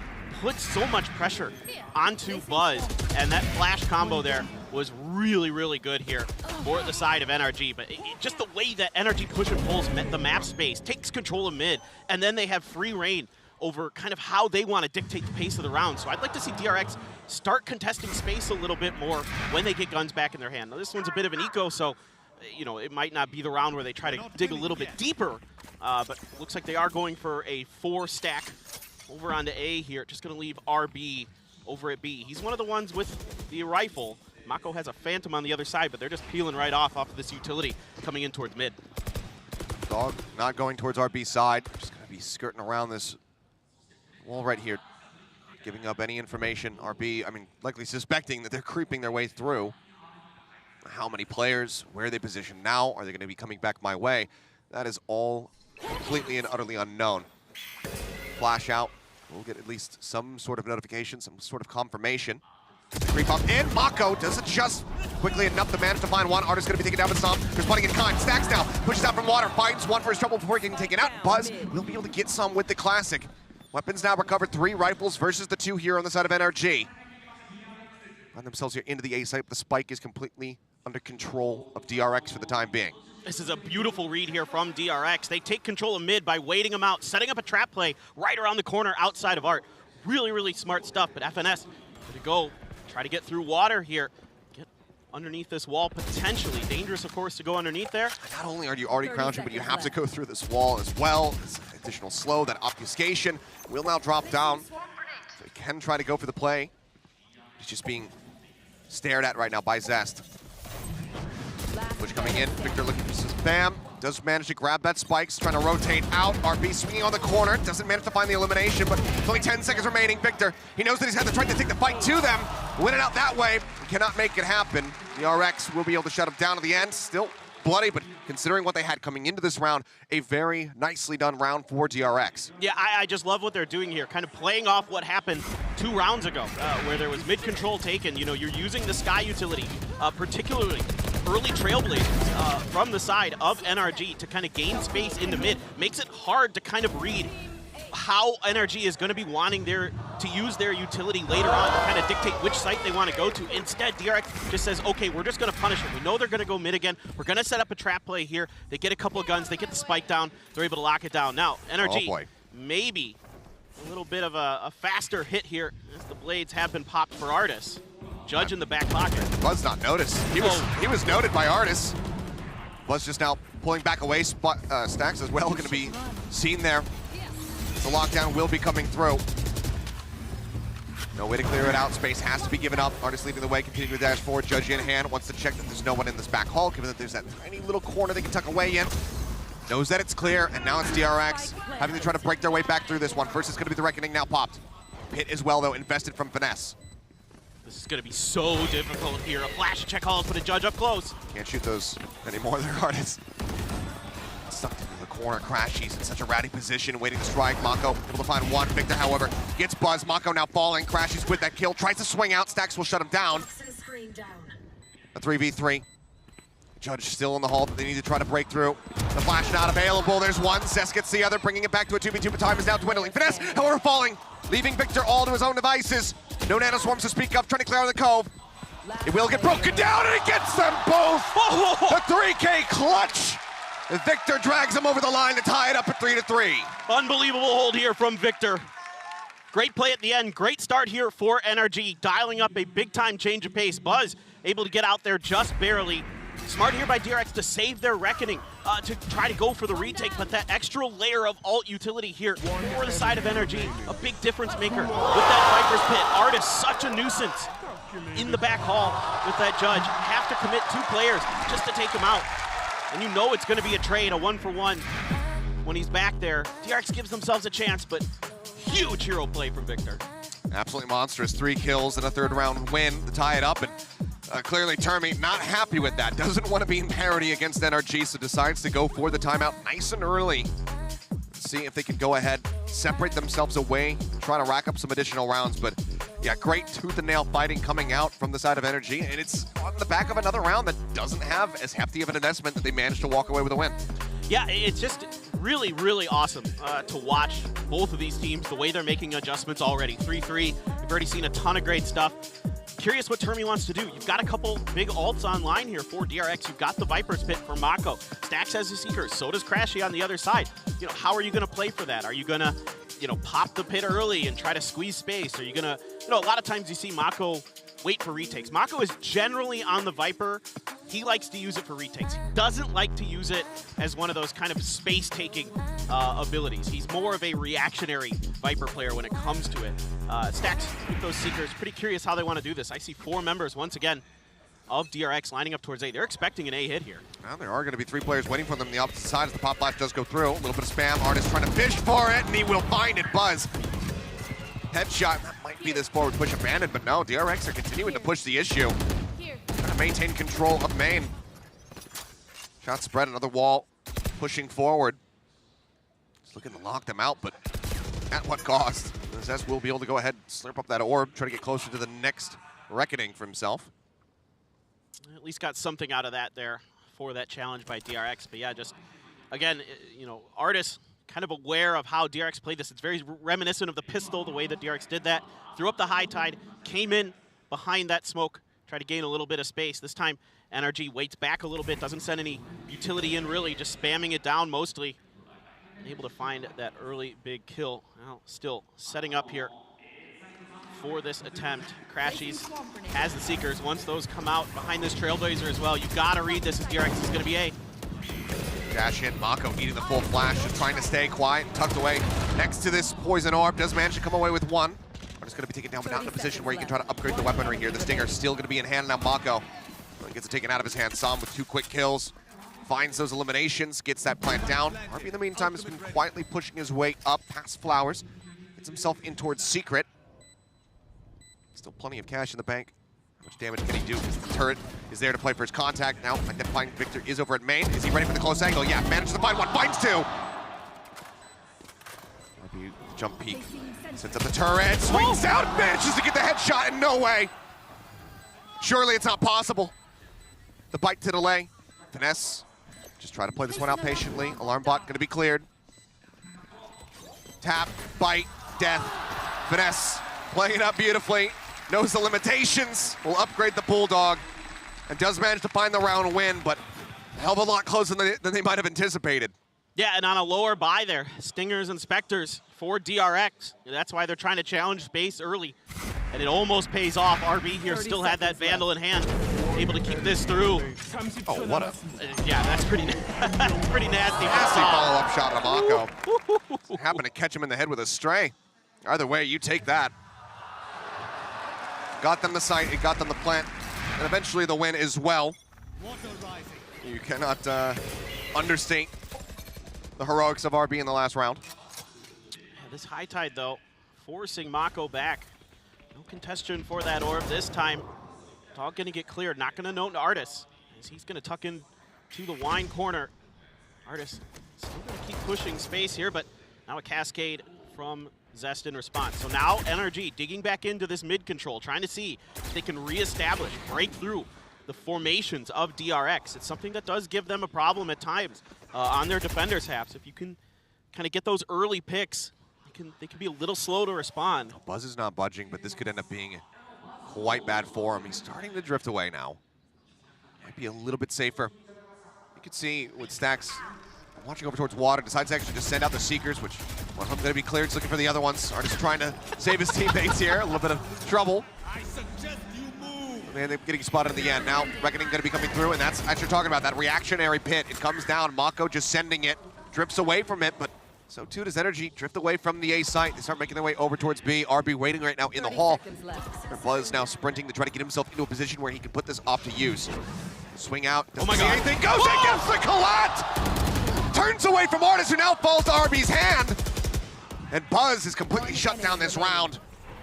Finesse gone. I love the pivot, but the timing was just absolute perfection for Buzz. 10 seconds left. Crashy's now just going to stay tucked away in lane, holding on to that Vandal as best as he possibly can, and we are going to be tied up at 4-4. I fully agree with you. I loved the way NRG played this round. I mean, it's a good Seekers here from Stacks to really confirm this mid presence, to give Buzz the ability to really rotate back and prepare for this B hit a little bit better. That kind of helps DRX get set up for this. But I thought Buzz was dead to rights when he peeked that corner. I thought he was just done. And then he gets the collab. Right here. Unbelievable. I mean, just absolutely, what a flick there as well from Buzz. And then RB quick with the follow-up. So good reaction, good communication between RB and Buzz there. But, I mean, that's just, you know, those are the plays you're going to need here for DRX to get you over the line when you're going up against a team like NRG that you've been so close so many times. You know, best of fives, best of threes, always going the distance against them. So it's going to come down to those little things today, and rounds like that may be the difference makers. Well, we were tied up 3-3. We saw the timeout from Termi. Now we're tied up 4-4. That's going to be Chet calling one as well. These teams are ever so familiar with one another. Seems like Chet maybe wanting to make some minor corrections to these mid-round calls that have been coming through from NRG. Because like we said, they're looking good right up until the moment that it doesn't. So maybe he's got something to try to course correct and give them some additional value. Maybe get some picks early so that way when they do pivot, there's not that full force of 5 waiting for them on the opposite side of the map. Yeah, and they did a pretty good job of that in the previous round. They had 3 players of DRX leaning towards A. They were, you know, kind of expecting them to maybe try to challenge that pit potentially off the back of that Reckoning, but instead it is going to be an eco buy here for NRG. RB sitting on a lockdown. Buzz with the Blade Storm still op in hand. Now able to upgrade to the full armor. DRX has shifted over to that half armor strat in case you didn't watch the end of Pacific this year. And shame on you if you didn't, but... widely adopted for sure.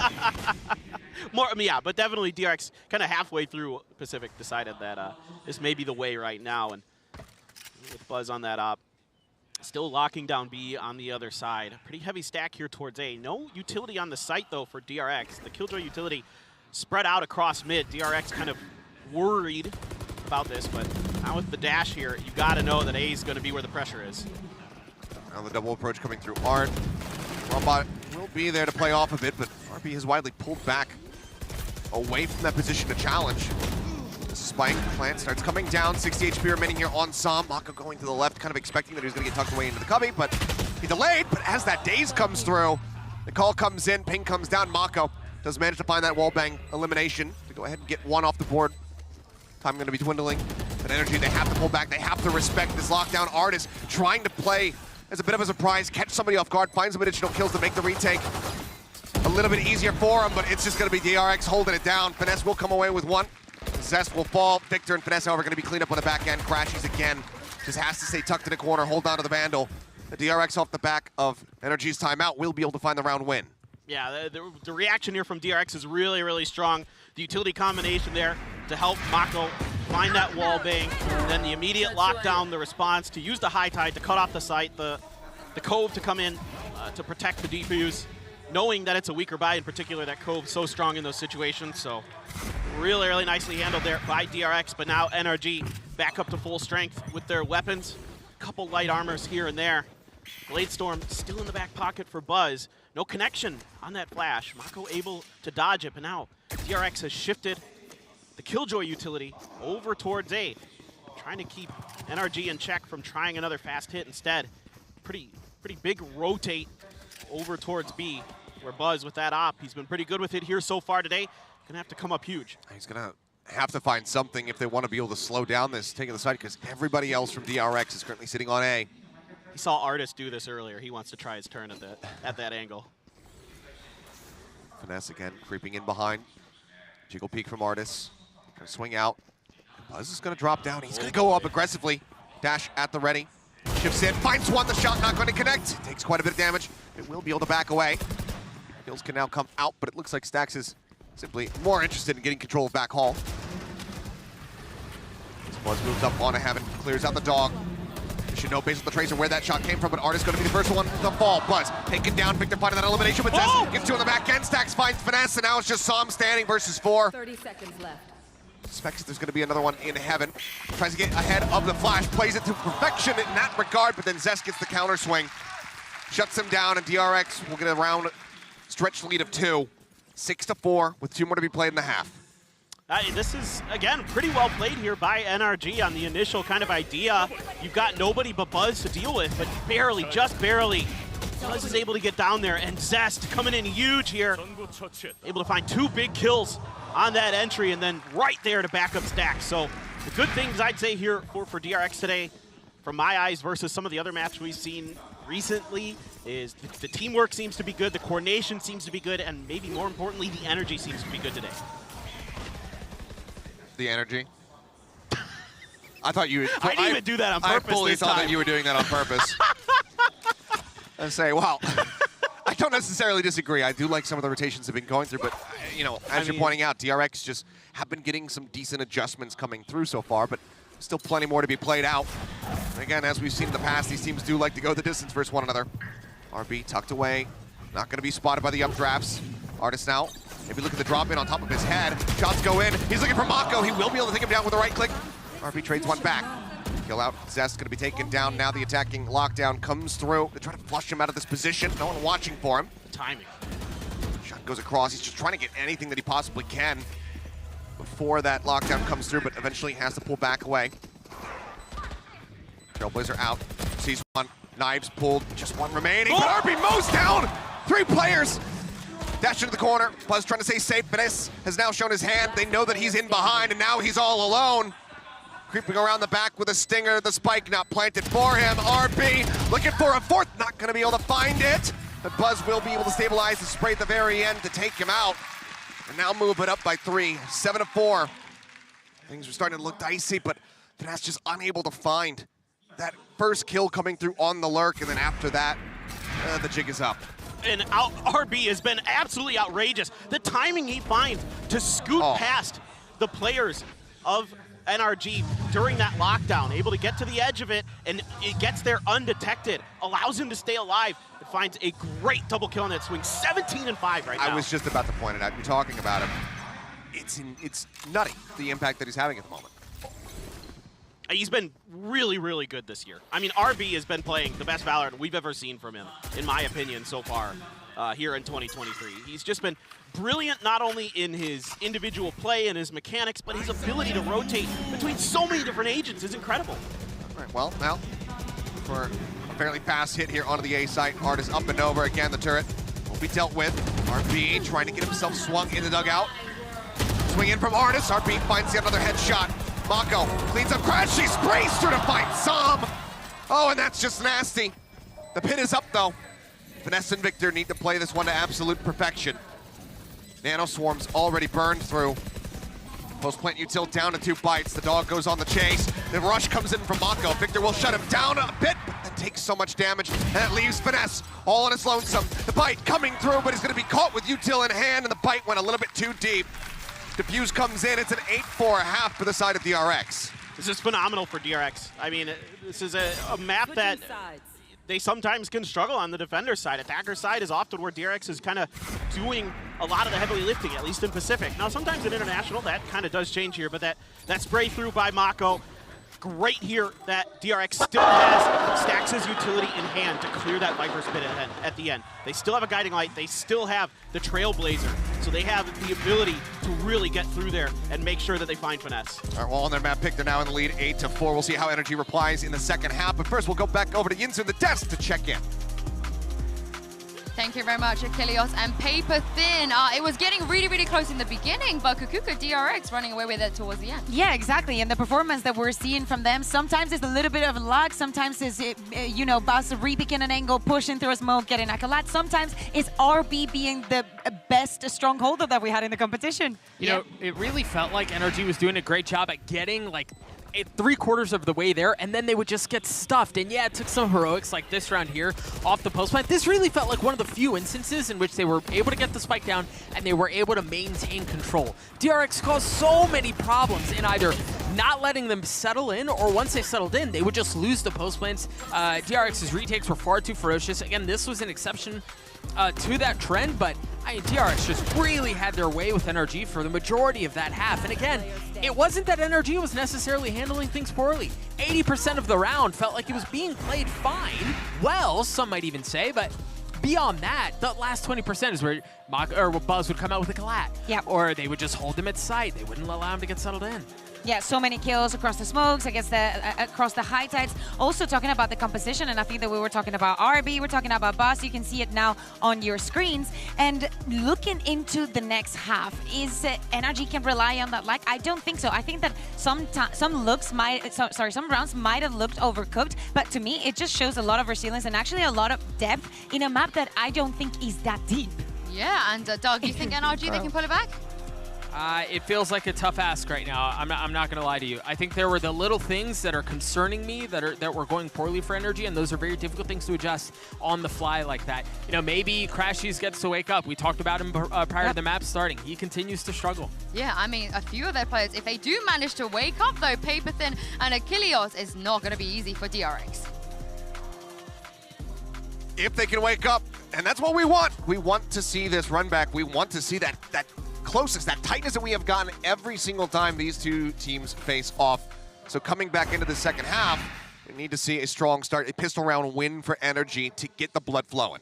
Yeah, absolutely. And I never, ever, ever count any team that FNS is calling for out. He's just too smart, too good. And again, I agree with Doug. It's just some little things that kind of went bad for NRG. There were some pretty good decisions, but yeah, DRX's retakes really, really strong. DRX's utility usage in that previous half, really efficient, really smart stuff for the most part, how they counter it. And RB is just outrageous right now. I'm going to have to see that one on a replay, but I believe he just might have had that fully blind through the wall, just playing off of expected timing and game sense. I don't know. Either way, that's going to be an initial kill coming down. As Artis is dealt with. Buzz, however, going to be traded out on the opposite side. So the team now without their jets. Crashies on the flank, creeping up. RB seeming like he's going to be reading this one, but cannot win on the battle. Crashies, however, runs out of bullets and will be taken down. That brings it back now into a 3v3. Some on the approach, working his way through from Art. Flash going across. Mako now getting set up in mid for his post-plant util, but needs to send it pretty damn soon. Everybody's dead, and he's just going to be able to hold it. It is far too late. NRG flood back into the site. And they take the pistol round that they so desperately need. Yeah, this is just great awareness here from NRG. Victor winning a huge fight, a huge 1v1 against Buzz. A little bit of a nano swarm involved in that affair, but that kind of allows NRG to stabilize a little bit. All right, RB. I mean, just absolutely insane the way he's playing here so far. But then they come around the flank, and Mako isn't playing counter flank here. He's playing for the lineup that you were just talking about, Achilles. He's going into mid to use that snake bite. Instead, it just didn't matter. They all lost at the point of attack there. So now DRX on the eco. Sheriff, a couple frenzies. As DRX really, really favors the frenzies. They get a ton of value out of it. As many of you have seen, RB, the internationals, a few pretty insane moments with those. Marshall, a couple Spectres, only one Bulldog here for NRG. So let's see what they can get done. This Buzz is just waiting around this corner for seeing if maybe NRG try to get aggressive. Steady creep up, Som. Play through this one. Artis, however, holding forward, looks for that follow-up shot, has the dash away, is going to be noted. Mako in the meantime, and Buzz going to be taken out by Som. Over the opposite side of the map, that clears out that A side, and oh my god, what a swap to the Classic! Artis just knocking down Zest and keeping them in this one for a potential flawless. Over the top, RB will be able to get him in the end, so not quite, but only the Marshall left on the ground. The Stingers, the Bulldog, the Spectre all saved. NRG will be able to win that anti-eco. Can they convert this next one, pick up that win and bring it to within one? That could be enough to crush DRX. Absolutely. And Artis may be getting a little bit overconfident with the no-scopes there with the Marshall. I mean, I know it's very, very accurate on the no-scoping, but getting over to that Classic in time to find a kill. So DRX finds a few kills here and there, but a Phantom is going to be invested for NRG. A little bit of extra cash to spare. DRX, of course, going to be on their near full buy. Start trying to cascade their way towards B. Is definitely DRX is a team that plays B simulator on this map, as you talked about earlier. This is a team that really, really likes to hammer home on this site, really likes to set up for post plants deep here, up by the screens. And let's see if they're going to be able to find much. Turret for contact off of Buzz. Their only response here is a little bit of utility. It looks like just given the silence on the opposite side of the map, though, do they want to pull back off this position, or are they going to end up going to B? Buzz just drifts away for a little bit of a moment. Seems like they want to wait and see what info they get relayed from Mako and RB, who are going on an expedition through Art at the moment. Well, there were some smokes over on the other side by doors that kind of led NRG to think this might be towards B still. So they're kind of still mostly keeping their feet planted at B, trying to lock down that area. Oh, they're starting to work their way over towards Artis. The Phantom in hand, he can certainly do some damage now. He's getting a sense of it. Gun out, dash out. Be able to find any damage, but manages to keep himself alive as well to boot.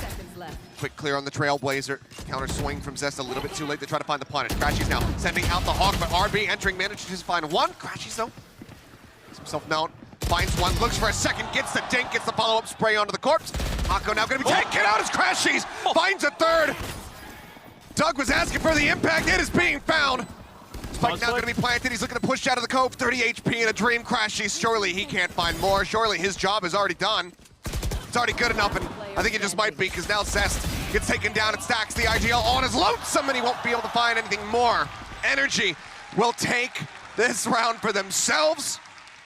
The bonus is theirs, and they now do bring it within one off the back of the heroics from Crashies. Yeah, just beautiful stuff here from Crashies, going back and forth around that box on the A site, just causing headaches for DRX. Just absolutely brilliant. I mean, the reactions here, the double dinks with that stinger, just nuts. DRX gonna be able to invest a little bit into this round since they go for the halves. I see a couple Bulldogs, Marshall. It looks like they're going to drop the Marshall, just keep the Bulldog and a Judge here on the Buzz. You've got the Reckoning for Zest, so this might be a fast hit on the B. Oh, it's RB as well. They want Buzz with that Judge for the entry power. Oh, he might not get the opportunity. Will get knocked down to 73 HP. Stacks to the healing, however. Should be able to top him back up, and yeah, will do so. G, though, starting to back away, but the rotation's also starting to come in. Crashy's now making his way over towards the B site. You haven't had any contact or any other utility in any other part of the map. Now with that Reckoning in particular here, High Tide coming up to set up for this entry for DRX. Buzz going to go right for the Hall. An additional stun out on the fence as well, but he's going to start creeping back forward, goes for the spray. They know that they're playing close. Stacks gets the timing, swings in. Not many bullets left in that Phantom, though. Has to go for the reload and has to back away around the corner. The lockdown now going to be committed in.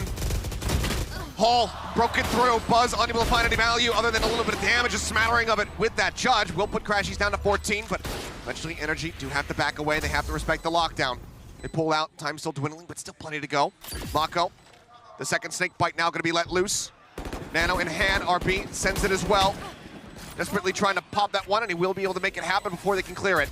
Head spotted. Mako taking down Artis up on top. Managing to find one. The tap, the hold starting to come through on the spike. Victor and Artis going to be cleaned up. Stacks with a third. Leaving Crashies on 14 all on his lonesome, and he just does not have the time to play through this Stacks will find 4. And DRX will once again separate themselves from our NRG. And there's that quintessential deep post plant play here from DRX that they love to do. Just stagger the mollies. Keep things as difficult as possible for your opponents. It's a good entry here, a good delay on this take by DRX, kind of backpedaling just enough to wait for some of that responsive utility from the side of NRG to get into the site, to get a little bit of comfort and get the plant down. Then RB gets that lockdown in as well to really give themselves a great opportunity. Fast hit. Woo. Just get blinded a little bit, goes for the right click, and Buzz eats some damage, goes to 25, and the flash is good. Buzz is looking for more, and he will be able to find 3. Only Zest lost, the Seekers now let loose to try to find the remaining 2 players. Finesse is gonna be noted nice and early here. Moves across, and oh, what is that shot? Buzz with the fadeaway. Now on for the ace on the hunt. He's looking for Victor. Buzz is out for blood. Victor's got the advantage on the peak, and he will be able to win out the fight. But from there, just has to back away. That's gonna be DRX getting the double digits. Well, this is just so scary now for NRG. The economy's very much in shambles. It's split. I mean, Sam and Artis, the 2 with some cash here, but yeah, a carryover from Victor. They should be able to put something decent together, but it's still going to be not full power. We'll just give Crashes another stinger. I think that's a pretty good answer, it seems like. But no, man, I mean, this is just, if Buzz can start to come alive as well for DRX, you know, Mako, RB have been really solid. But if Buzz as well can really start to heat up on that Jet, he struggles a little bit on that Raze at times, as we saw in their previous matchup against HyperX. But on the Jet, man, you and I have seen it time and time again. This guy can absolutely destroy once he starts getting the feel for himself, once he starts getting the comfort underneath him. And look at this, down to 25 right off the rip. Now he does get the heal from Stacks throughout this, but that is just wicked this one, good. That one right there, just a pixel out of place, and Finesse just trying to get that bite to go for some further delay. It ends up costing him, and that's a back-to-back 4Ks from 2 different members on the side of DRX. Stacks the round prior, and then Buzz coming in as well to damn near double his kills that he had going into it. But this is going to be NRG now calling their second time out, trying to find some stability, keep their heads above the water, and run this one back to steal it away from DRX. Well, you got to be thinking here as NRG, maybe it's time to kind of play a little bit faster for the retakes. DRX hasn't been throwing much in the way of curveballs here in the last couple of rounds. They've just been kind of out-dueling NRG at the point. They've been really trying to just attack them on the sites, just kind of break them open and do what they like to do, get set up for those post plants. That didn't even need to happen in this round because Buzz just went crazy, but yeah, I'll be really curious how NRG wants to approach this. Maybe it's time to try to get a lurk through mid. I haven't seen a ton of attention by DRX towards that space very much. Well, if they do want to try to pull the trigger on a little bit of a faster retake, that Reckoning from Sam is available. So maybe if that spike goes down, they just immediately reply with it. Maybe they even use it, in advance to try to just stop them from getting into the site, lock them in once they've now committed to going for that plant. Just try to get those stuns up, try to get the cleanup there onto the site. Either way, Victor also 1 away from having that lockdown available, which could be absolutely paramount in NRG turning this around. And the concerning part is here, if you drop this round as kind of expected as NRG with the weaker purchase, and if you lose the follow-up round, then DRX is on map point and your economy is still a little bit shaky. Now they are going to carry over a fair amount of money. Full rotate off Finesse's call. Yes, I love this. They got the orb, they have the lockdown, and now everybody's going to be in position. Buzz up over the top of the screen, spots one, and Sam strikes him down. Finds the kill, Sam going to be traded out. Still plenty of tools to work through though. Crashies, you're talking about the stinger. He puts it to use, finds Stacks, Mako going to be eliminated. Crashies gets a second. And now it's all on RB. Somehow, someway, try to defend this one versus 4 hungry members of NRG. Just now get themselves over on the spike. Swing out. Finesse will be the one to finish the job. The timeout will work a treat. They only lose 1 for their troubles. Upgraded weapons, and NRG are right back in the driver's seat. It's beautiful. It's exactly what I wanted to see. The fast retake, off of the contact from DRX. Just know that DRX has just been, W-king basically towards these sites. Just go for them and just get in there. The stinger, everything going NRG's way in this round. And it's because of the changeup they make during this timeout. Just really good read here onto DRX's tendencies. Now let's see what DRX is going to do in response. Now I need to see some trickery here from DRX. I need to see a little bit of attention paid towards mid. Try to push and pull the forces of NRG. Don't give them the opportunity to kind of play like they did in that last round. especially with the lockdown and some of these other ults. Flash in on either side. Don't think anything really noted for the side of DRX as far as that flash is concerned. And Artist this time will get the better of Buzz. Takes him down, doesn't need too much damage. That's going to be DRX having to concede this space. Talking about aggression, wanting to see it. Well, NRG happy to show. Is Victor continuing the jiggle here? Back hall. Mako puts up the wall, so Victor will pull away from here. Otherwise, I thought maybe Mako in a wider position would have an opportunity to find a punish there onto the enemy KJ. But the turret's been up here for RB, so he knows that mid is relatively free. He's going to start pushing through. There's nobody right now except that turret there to check for him. Here comes the hit from DRX. They're getting set up here. High Tide's going to come up. That's going to use that cascade as well. Victor going to respond with a quick lockdown potentially. But not far enough in to try to find him. Spamming around, lockdown now going to be invested. Zest wants to get the plant in advance before he has to back out. He will be able to do so. Exits back out to safety. Stacks with a little bit of extra healing, can try to keep him back into this one. As the Reckoning is also going to be invested on the back end, so they really want to try to slow NRG down, stop them from being able to get presence on the site, and try to get this retake started. Oh, look at Artis. He is way out there. Oh, but RB now going to be noted by the Seeker. Up close. Finesse looks like he wants to try to flush him. Stack's going to be distracted by the Seeker, but still somehow wins out on Victor. Just a bit whiffy as both Killjoys going to be taken down. Tap onto the spike. Crashies looking to break this one in. Bring this back is Zest.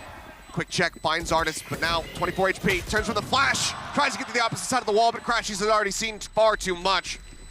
It takes him down, and it's just enough time to go ahead and get the defuse across. NRG within touching distance. 9 to 10. One more round to tie us up yet again. I mean, this is just oh so close. Oh so close for the side of NRG. Crashies on point.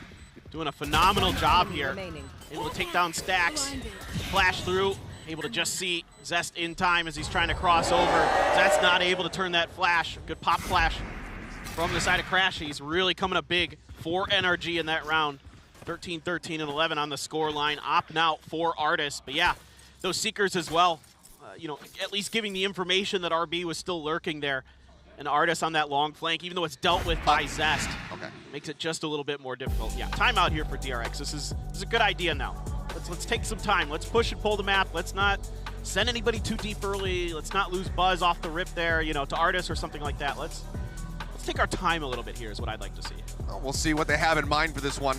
As we were getting a look at their Buzz, no money, just, you know, kind of buying for his teammates, getting himself armored up, is going to be going for that Blade Storm in this round to see if he can find some solid impact. Termy still wants to pump the brakes. He does not want to allow NRG to get that tie again, to get to double digits. Wants to put another step towards closing out this map. For NRG, winning out here, that momentum has been on their side. That would give them 3 rounds in a row and no more timeouts, you know, realistically for either side, but for DRX.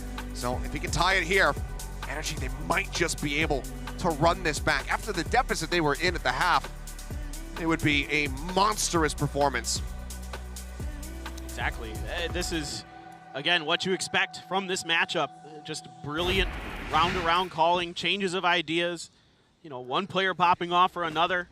It's kind of whose turn is it going to be to step up now between DRX and NRG. Artis opping on the other side of the map. DRX Blades pop. They're hitting the go button on this one potentially. Cascade up front, waiting for some contact. Stack's just going to grab the orb. He's one away from those Seekers. They might go to try to now kind of contest the other side of the map. Is that Trailblazer going to be heard by RB? Might have just been noted, but okay, Mako. Yeah, just tucking to the corner. Says, yeah, there's an Artist there, and he's got an off. Poison Orb going to be thrown in. They'll look the flash. They know he's not going to be playing it too far forward now, but do they continue to try to press him? Do they really risk this? Yeah, flash to confirm that he had backed off. Now they have to use a Trailblazer as well. Kind of get the angle here. Artist gonna pop the dash. Ooh, Buzz is right on him. One knife already thrown. There's on the Cloudburst. Updraft over the top. The flash to try to escort him out, and Artist will be able to make it to safety. Just playing around, playing wildly with these updrafts, trying to make them really second guess what position he's going to be in should they continue to approach this B site. Meanwhile, Mako, utilizing the Poison Orb, has managed to creep his way up through Link. And RB just cleared some utility at Art, and that's sending the players of NRG over to the other side of the map. Aware of this, but he doesn't win out the fight. Mako just crouching through. Gets that kill. Will be taken down by Finesse on the opposite side. Updraft over the top. Buzz gets that kill. Crashy's good for one. RB as well now fallen. As Crashy starts to push up, working his way through Link. Flash goes through. Spray comes out. Not going to be making any contact. Buzz. Opposite recover that. Operator here for himself. Just going to be holding, staring towards Link. Seekers now let loose, going on the hunt. Noting all three remaining players from the side of NRG who need the clutches one out if they want to tie things up. Viper's pit as well, a whiff. They do have that if he can get the position. It's another whip here. Buzzo does manage to make that last snipe work. Jumps out around the side, puts a little bit of damage down, one tap onto Victor. NRG, they're running out of time. They need to make something happen now. Feels like it's far too late as Finesse just eats that full flash coming across. Tap onto the spike. Victor trying to get Finesse into a great spot. What a readjustment. The headshot, the follow-up. Finesse, he gets it done. NRG pull the rug out from beneath DRX. They steal away the round, and they tie it up at 10-10. The hero play comes from maybe an unexpected place, but it's NRG's Finesse with the craziest transfer with that Phantom. Absolutely nuts to readjust back down to the pillar and get the headshot onto Stacks. Oh my goodness. Good God. That is nasty. Unbelievable stuff there. And that was so close there for DRX. They had him where they wanted him. Everything went well. You know, again, though, Buzz getting just a little bit whiffy at the wrong time. Well, in we go. It's another rush play coming through. A 1-for-1 so far. Art is going to be taken down. Crashy's noted, but it's just a bloodbath as both sides going to be losing out on two players. But that's now starting to creep across over towards A. For the time being, it's Sam Holmes Lonesome with the op in hand. Mako, in the meantime, splitting across, just hovering in shops, trying to see if there's any forward lurk coming through. Perhaps try to investigate the B side a little bit more, but now the pit. Finesse really wants to steer them away from A. And the thing is, if they start making their way over there pretty quick, they might be able to cut through and get the plant down, depending on, of course, Victor. He's got all of his Killjoy utility set up over there. Nanos towards the long B side. The turret, though, to keep track of mid doors. Sam now will be taking space. Oh boy. Can he get another of the answers? Yes, Stacks just walks right into the crosshair, and Sam jumps back through. Keeps himself nicely tucked away. RB. 30 seconds How far does he go to try to hunt this one down? He is going to be the spike carrier. Timing a bit off, but Sam, for him, it's absolute perfection. The clock strikes and Mako falls. RB now all alone. Knows that Finesse is going to be hovering in that pit somewhere. How does he want to play this one out? Yeah, 10 seconds. Goes for a quick check, the alarm bot. Heard by Finesse, the plant now coming down. Victor will start rotating over. RB, he's been clutch, he sees him. The shoulder for a moment at the pit will get dropped.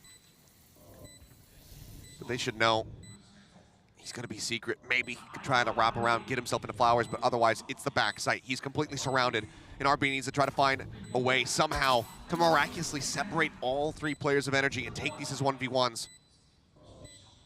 First challenge, Sam, and he's good for it. Cuts him down, a 4K, and NRG will claim the lead. Just crazy patient stuff here. Sam doing such a good job of reading the movements and the rotations of DRX. They try to readjust to come through short, through Art. He's ready for it. Finds the timing as Mako's trying to cross again. It's a phenomenal shot there. Sam just fully expecting the position of RB around that corner.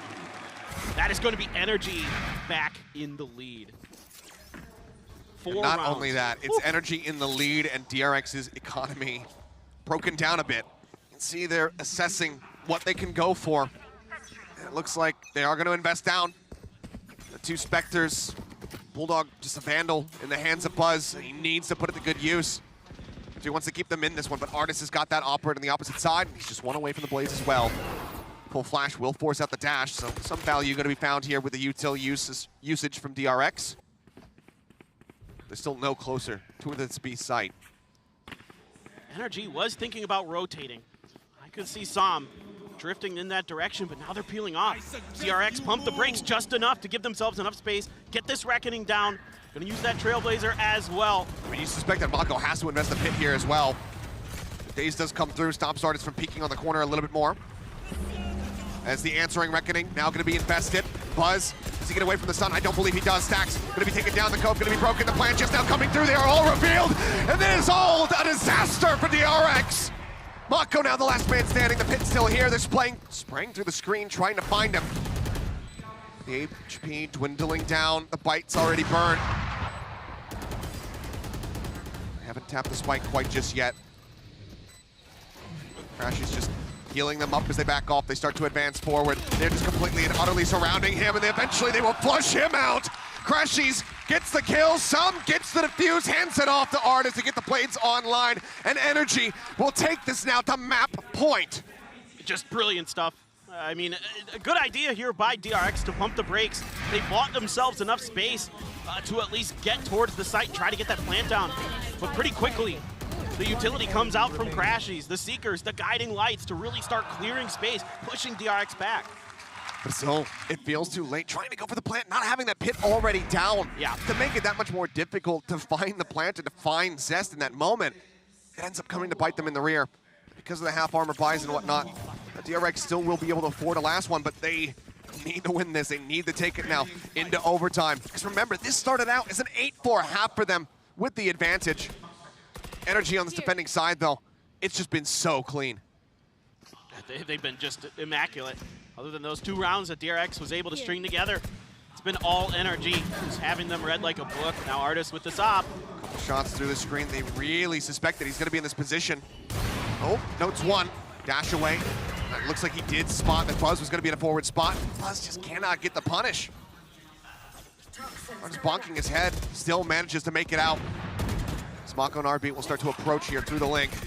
Cutting their way down. Looks like it's going to be the B site once again. And Artis is thinking about going for this aggro swing. Shorty in hand. Shot still flying. No commit quite just yet. Cove down. The spike's starting to get planted. Victor, however, finds the opening kill. A lockdown now going to be invested. RB trying to drive them away. We'll start backing off. This one covers the entire tunnel. And then it's used from mid, so they have to pull way off the site and then try to go for the retake, but they still have the man advantage. And Artis now pops the blades. Mako a bite to try to delay, but he's not playing for a post plant. He's playing forward. The delay might be just enough for DRX. Back up, Mako readjusts. Here's the footsteps, sends out a shot, but now they know he's playing on the corner. He does manage to catch one. Zest with covering fire will find Artis. Cove in, the top of the spike. Victor gets one, Crashies goes down, and suddenly it stacks. The IGL, the captain, to try to keep them alive and in this game. Finds one, finds 2, but he cannot get the 3rd, but the time has already dwindled. Victor with a 4K cannot escape. The clutch is there for Stacks. It keeps the hopes alive a little bit more here for the fans as they bring it now 1 round away from overtime. I mean, that delay stacking here from DRX is just enough. That molly that Mako throws there, right underneath Heaven, might have been the one. That might have been the one that bought this round win. Of course, Stacks, an absolutely just insane double kill there. We saw it earlier from FNS, the IGL for NRG. Now we see it from the IGL for DRX. You can see Stacks didn't even know after he died if he had it or not. He was not sure at all. That snake bite is deep. Just looking to try to get that catch, that vulnerable punish across the map over towards A. Should they go for the crunch? But instead, looks like, I mean, you were mentioning this, not a lot of attention being paid to mid. Yes. DRX, now it has their full attention. It's a good time to do it. Better late than never here to try to put some pressure onto NRG. They've been really attacking the wings, the outer edges of the map here. That flash is going to be dodged by DRX. So the check from NRG doesn't find its mark. And now DRX has some extra space, has some extra time. And this one looking to be a potential pretty fast hit off the back of this Trailblazer with Buzz leading the way. Yeah, they're working their way through. The rotation's now going to begin. Victor, once he does arrive, will have that cutting-sided lockdown. Because we're not seeing deep takes here from the side of DRX. They're not pushing themselves forward towards Secret, towards Flowers. This time they are playing back. That lockdown can put that into such a forward spot now. Try to play this one out and end the game. Victor says, excuse me, Som. I need to get into that corner. Places it. Turns his sights back towards water to see if anyone's going on that deep flank, but as we can see, they are not at all. Fight from Finesse to try to cut them off. The hold to half. Already a fantastic start here for NRG to try to close this one out. Flash is flying, they're off the spike. Buzz not able to turn that flash. Eats the 4-1. Mako gonna be good for one, but a lot of kills come in for both sides. But suddenly it's down to a 1v1. He knows it's held to half. He's just gonna hold it. Artis just sticks to it like glue, and RB cannot find the shot through that cloudburst. And NRG, after being down 4-8 in the first half, will run it back 13-11 to take away DRX's map pick.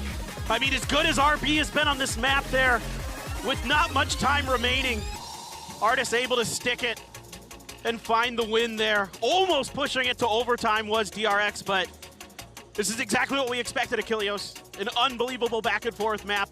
Both teams playing so well on their defender's side, but NRG just that much better. Once again, as DRX now, of course, go over to Haven. But that's a map that NRG in the past, when they were Optic, when they were Envy, has had DRX's number on. They do a really good job against on that map, especially Finesse, the way he calls that map, the way he pushes and pulls DRX around there. When they're on their defender's side, it's really, really good. Yeah, and we've only seen it from DRX once at this event. They were able to get a win. That was versus Foot, that keep themselves alive and be able to continue to run to make it here into the playoff bracket. Do they decide to change things up? Because they have shown different comps on the past. They went back to bread and butter versus Foot. Do they just stick with what has worked? Do they try to surprise us here now that it's the 11th hour? We'll have to wait and see, but this is certainly not the position that DRX were expecting to be, and they had a lot of confidence going with this Pearl, and it started off so incredibly well for them, but they stumbled near the end, and NRG absolutely does not let go of it. Yeah, you're absolutely right, but we'll see if DRX can bounce back, man. A brutal position to be in, now needing the reverse sweep here against NRG. NRG just one map away from keeping themselves alive. We're gonna go to a break, we'll have the desk break down the action, and it will continue, so do not go anywhere.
Hey guys, here with Coach Chet. Now, obviously, NRG has faced a lot of adversity in the past. You guys have overcome the odds time and time again. Even in that last map as well, it got a little dicey there. But after that Fnatic game, I'm really curious, like, what you guys took away from that, because I know it wasn't the showing that y'all would have wanted. But most importantly, how did you take that and then let that influence you going into this matchup against a familiar opponent? I think we learned, even from the T1 game, that where fundamentals right now are not the strongest. So we really emphasized that before the start of this game, that we need to play fundamentally good. Yeah. And we just have to make sure that the things that we want to do are good and that we don't play like scared at all. Like, I think we're playing a lot scared versus Fnatic, and that cost us a lot. Well, my last thing is when we're going to get more SOM operator. Your thoughts? We'll see. It has to be a secret for now. I love it, baby. All right, Chet. Always a pleasure to talk to you. Back to you. Thank you very much, Golden Boy and Chet as well. I've got Kukuka and Doug with me here. And Kukuka, I know he wants to rely on the fundamentals, but the clutching, I felt like, is what got them over the line. Listen, some operator, Boaster operator, Redgar operator, I want to see every controller on the operator. No, but I think that we saw a lot of clutches, as you're saying. So many rounds from NRG were based off of that. All of them also, almost all of them were on a retake. You know, they decided to give the spaces, to give the timings onto DRX, and then decide what to do further. It worked, so, you know.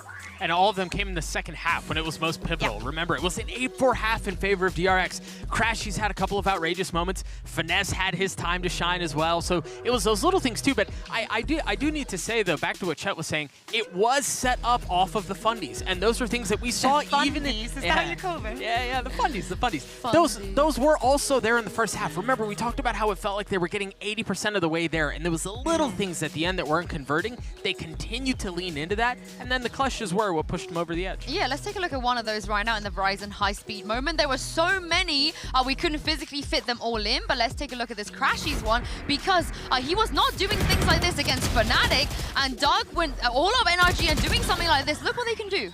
And this was with the Stinger. The last kill comes through with 30 HP, and he almost gets a force, to be honest. He ultimately falls, but he was in such a good position, and those were what we feel like we're missing from NRG. That's what we saw a ton of out of Crashies in group stages. We saw none of it against Fnatic. So for that to be something that we're starting to see out of their repertoire one more time in an elimination match is very important for NRG fans. I think it's not only the fun, it's also punishing the mistakes. Now I have to say it's punishing the mistakes, and it's the small one, because DRX is a team that is not going to be committing a lot. It's actually the missed timings, the kind of forcing them onto them that you can capitalize on. I think the NRG was great at that. So falling onto the second map, I hope that they can continue this performance. I can't help but feel like, though, there was a degree of luck involved. You know, I felt like DRX should have closed that out. I feel like for DRX is what the same. Like, because it looks like it was a long time ago, but if we think about that first half, so many kills out of smokes, the collateral kill after pushing a smoke,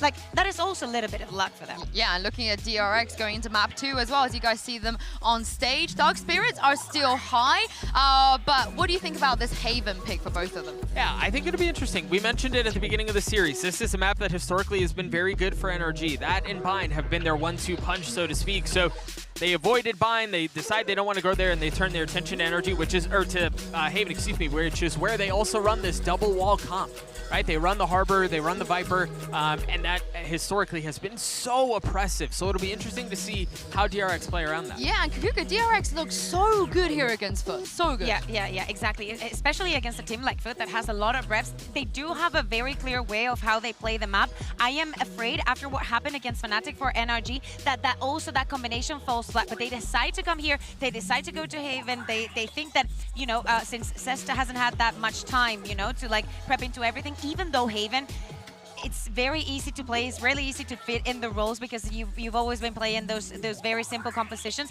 Maybe having the edge and going one step further into a composition that they haven't had that many reps on is the edge that they need.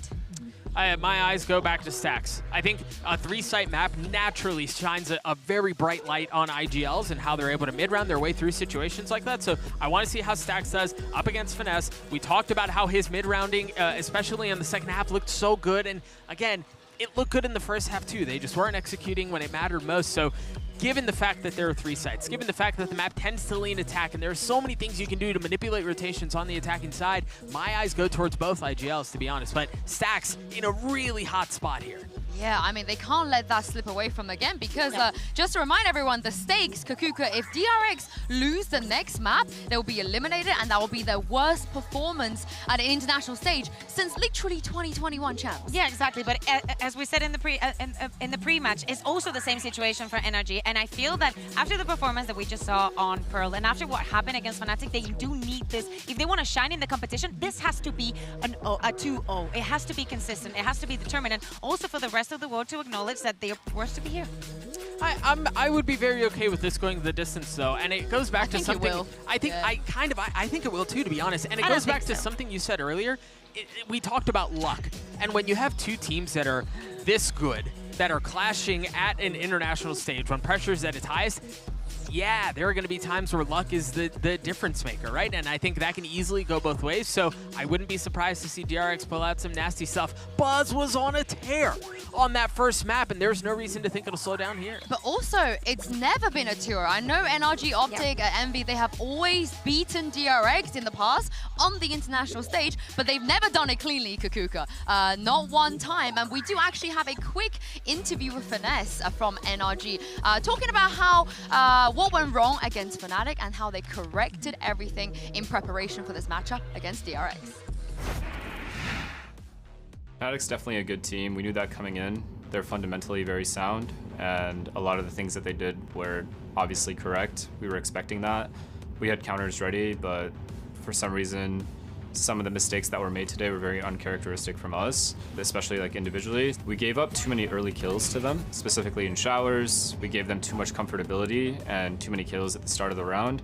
Made the game harder for ourselves instead of just waiting for them to execute and kind of playing those 5v5s out, those retakes out. So we just have to work on that and get better, because you're never going to beat a team like that making those kinds of mistakes. 10 seconds for the plant right now, nothing left. Still, Chronicle is that could have secured the round. I believe it did. I don't think there's enough time. There's not. So DRX is a very dangerous team overall. They're fundamentally sound overall, and they are the epitome of a team that has discipline. When they get going, it's really difficult to stop. So the key would be to break their momentum. I'm definitely excited to play them again. It's going to be a revenge match for us, which is a big deal for us. We never lose to the same team twice, and we don't plan to lose to you guys. Wait, is he talking about DRX as a revenge match? He just doesn't like losing. I was gonna be like, what did they do to him? He's always beaten them. Yeah, if anything, it's the opposite. I feel like Stags should be there saying, oh, I need to take down Finesse. He's been, you know, breaking my dreams and all this jazz. But Finesse, though, he is on his way. And I gotta say that Doug, that clutch on Pearl, kind of tasty from him too. And, you know, I think it was Paperthin who said it on the cast. It was one of the more unexpected sources to come from. No, it was the unexpected source to come from. Let's keep it a buck, right? You don't expect something like that out of Finesse, but he was very good, not just in his calling, but also in his individual playmaking. And that's been something that we've seen some hints and some sparks of throughout his career. So it's important that it's happening here. Yeah, I think it is important to also, you know, be one more when all of his practices are happening, and it's not only about the call-in, it's actually about that individual decision-making and actually hitting the shots that he's just one more of the team, getting the same performance, because we always get those kind of IGLs that maybe don't shine that much, but there are so many occasions where they might be overlooked. Yeah, and I also think for NRG, this lower bracket run is very, very interesting. You know, they've never fallen to the lower bracket at the playoff stage this early before. They're going to have to, if they want to win this tournament, they're going to have to win every single game from now on. There's no more second chances. But for the side of DRX, you know, I feel like it's even more difficult. It is an uphill battle right now, Kakuka. They lost their own map pick, and they have to now go on to Haven to face NRG. Yeah, it's definitely very complicated. I think the entire tournament for them has been a little bit of an uphill battle, not finding the gist, but hey, things are looking better with Zest ever since he was incorporated more definitely into the team, into the mix. I really hope that they can take this to map 3. Yeah, we heard from Finesse already. Let's hear from DRX's Buzz after they lost to HyperX, and let's hear from what he had to say and his thoughts. 일단은 지게 돼서 상당히 아쉽고 너무 분하고요. 저희가 조금 더 잘할 수 있었는데, 잘할 수 있고 이길 수 있었는데 저희 개개인의 실수로 좀 무너진 느낌이라 조금 너무 아쉽습니다. 뭔가 3연패 이런 거는 전혀 신경 안 쓰고 있고 진 거 상관없이 패자조에서 저희가 낼 수 있는 성적만큼 내면 되기 때문에 일단은 저희가 이번에 솔직히 사소한 것들이 조금 많아서 사소한 것들 때문에 진 게 많아가지고 그런 것만 아니면은 마스터즈에서 어떤 팀이든 이길 수 있다고 생각합니다. 6 bullets towards the back. RB is playing it with patience. At its core, this could be momentous. Slow it all the way down, son. Don't reveal anything. One enemy remaining. Finds it. Brought it to a 1 versus 1. He expects it as well. He knew where CGRS was. Spike's picked up 14 seconds. Lands the shot. 3 kills. 일단은 이제 전 옵틱인 이제 현 NRG가 이제 멤버도 어느 정도 바뀌었고 이제 저는 그 옛날만큼 시너지가 안 나온다 생각하거든요. 일단 그래서 충분히 해볼 만한 상대라고 생각하고 이 마스터즈를 우승하려면 꼭 이기고 넘어가야 되는 상대 중 하나라고 생각하고 있습니다. 그래서 저희가 옵틱한테 이제 많이 졌던 기록이 있어도 저희는 전혀 쫄아 있거나 그러지 않고 일단은 저희도 이제 옵틱한테 많이 졌던 기억이 있다 보니까 이제 그 전 옵틱의 코어 멤버인 새 멤버들은 매우 자신감이 있을 거라고 생각하는데 저희가 이제 또 많이 준비를 해왔기 때문에 절대 만만하게 보면 안 될 것 같습니다. 저희를. I think this word of preparation keeps coming back up every single matchup we see. Buzz, they're talking about how they prepared a lot for this, but I have to go back to the point we were making, Doug, is that they both played so many rounds already. Even if you do prepare for each other, I feel like it's inevitable that they also have a lot of footage on you to prepare for you as well. And it's funny to watch both teams and like their physical reactions and kind of how they're wearing it, and you can almost see it on their faces. You can see it on the way they're carrying themselves. There's so much pressure, given the fact of the stakes of the match, but then also given the fact that everyone's been watching you for what feels like an eternity. Yeah, and before I let you answer that question, Kukuga, I just want to let everyone at home to know that we are having some slight tech issues, but it's looking pretty good. We're loading into the game anytime now, so don't worry about that. But yes, Kukuga, the preparation from both sides, it's kind of mind games, and then more mind games. Yeah, exactly. I think there's also the tiredness that you have after playing here for so long. As we were saying, it's different for the teams that just came and joined from playoffs to actually this, and everything that is on your shoulders is the performing plus for the side of DRX, changing a player into anti-starting the other team on top of. Now, I wouldn't even be surprised if we saw some changes in this composition, maybe from NRG. I think there's something that they feel comfortable enough not to make any changes, but I am very looking forward to something that I think we were missing a little bit on that first game, and it's the head-to-head between the Jets. Yeah, well, here is the Prime Gaming agent select. You were talking about the changes they might make, but I guess they didn't fancy listening to you. No, I think it's fine. I think that is something that they feel, as I said, very comfortable in. I think that crashes on Sky is something out of this world. We need him to perform and actually be a hope and a saving grace for this team to close this as a 2-0. I think on the side of DRX, the last time we saw them play this map was against Foot. They started on defense and they went up 11-1 at half. They obliterated them. The one thing to that, though, is that means we didn't see very much of their defensive side at all because they won 13-4. Now they're starting on defense. It's a different beast here. Yeah, I can't wait to see what they're going to bring out here. Of course, they have to win this map. Achilles and Paper Thin, you guys doing all right? How's the heart rate? I have no idea what you're talking about, Yinsu. The heart rate's good, but it's only because of gameplay. It's because we do want this series to be close. No accusations of bias here whatsoever. None. Because honestly, if they go home, they go home. That's the end of it. We're staying here, so screw it. Look, we're here for the long haul. I don't know. We're here to enjoy Tokyo. They can go back to Korea. That's the way that it is if this does come to an end. Now, one of the things to kind of keep in mind, because we're talking about how they have never been able to take down this Optic Core. You know, they finally beat Ye Lock-in when with him on Cloud9. That's it. You go all the way back to the last time they played against this Optic Core, lower final at Champions. Haven was the map they got sent home on. It was a 13-10, another close bout between these two squads, but one that DRX could not get over that final hurdle. Can today be different? Do they get that win here to extend this all the way to split for a final map? We'll find out. It feels like we're destined for a third map with these two teams, given the history between them. But yeah, you're absolutely right. It's been tough for DRX against NRG on this map. And look at this early push out here from NRG. They're already getting in RB gonna see the edge of him. He's ready for it. Does manage to react in time. Gets tagged down to 40, but wins out. Finds that first kill here of the map. They have no idea. Crashy's continuing. Oh, but just takes so much damage. Knocked to 22.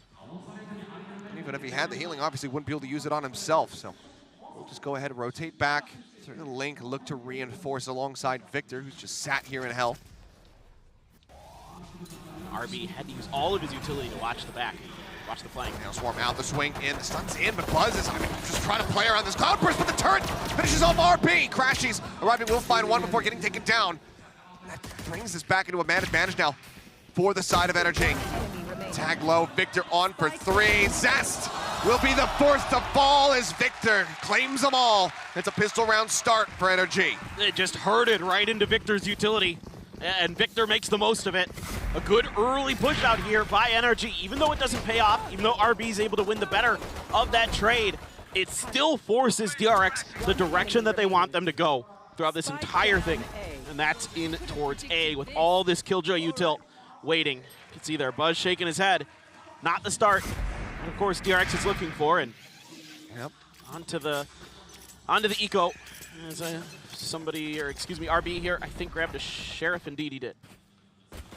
Sure for him. Most firepower they have. Artist in the meantime popped up top, and I mean, it seems like Stacks is just more focused on grabbing the orb. He wants to have that Rolling Thunder as fast as possible. So just stays glued to it. Mako, however, taken down, and now in an eco without your smokes. Trying to pull this off and get a thrifty. This certainly starts seeming nigh impossible. Clear on the alarm bot to push in from Artist. Takes out RB. The Sheriff now on the ground. Zest picking up one, but then as soon as you, I mean, it's got to be cursed. As soon as you pick up the Sheriff, you end up getting taken out. Cleanup going to be coming through with a nice little no-scope. Artist will have 3 in the round. Also try to fast-track towards that Blade Storm, and Victor will get the defuse to get just 2 away now from that initial lockdown. A flawless round to move up 2-0. Fantastic start for NRG. This is just, yeah, really good stuff from them. Just reacting very well to all of this. You know, Artist up top, DRX kind of challenging to make sure they can get the orb. Trying to get anything out of this round that they can. Get the plant, get the money, get the orb out of that. And that's all she wrote. So now my eyes firmly on the Stacks here on this attacking side for DRX. You really kind of want to watch for these fault lines. Watch for the way that he's maneuvering around the map. He is oftentimes the guy, not just because he's carrying the spike, but because a lot of the utility that DRX uses to set up their hits comes from him.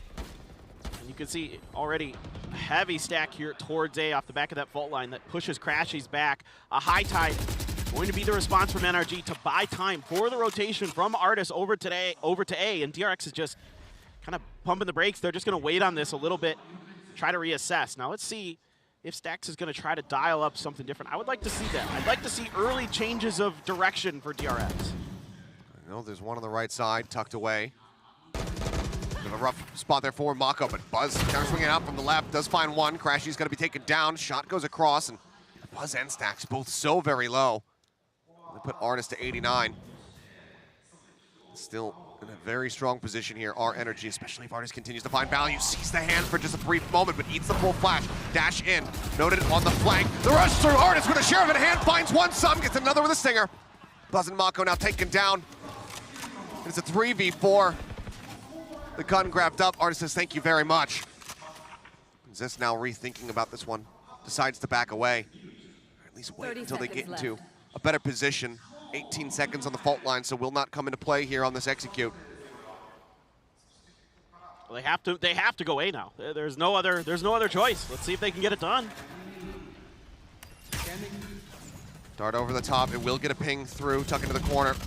They identify position of one. Spray through. RB finding Artist. Tom trading positions here with Zest. Gets the jump on him. Now finds himself in a 1v2. The Stinger has to go for the reload. RB trying to get ahead of it. He misses the timing, but Stacks will be able to finish him off. The DRX get themselves on the board, but at such hefty cost. 4 players left on the ground. I mean, so a couple things in that round. First of all, you can see why Zest is kind of really valued on this Sova. That dart there gets a lot of information and allows DRX to get in there, get what they got to do, but then Sam uses it against him. He plays, kind of finds the timing to get right behind Zest there to make this almost a round for NRG. Artist has the op, but DRX is too readable. I mean, the whole way through that's A, and there's no attempt to show anything otherwise. That entire round for DRX, it makes it really easy for NRG to do a ton of damage. Flash out from Crashies, just scouting in a sewer, nothing going to be noted there. Very much same setup here from DRX, just pumping the brakes, getting tucked away into these cubbies. The Trailblazer to lead, Artis on the peak. Do they know? This time there's that Opera on the opposite side. They should suspect it just given the cash flow that he had. And oh, what an aggressive peek out from Buzz. Puts some damage down. Doesn't find the punish, however.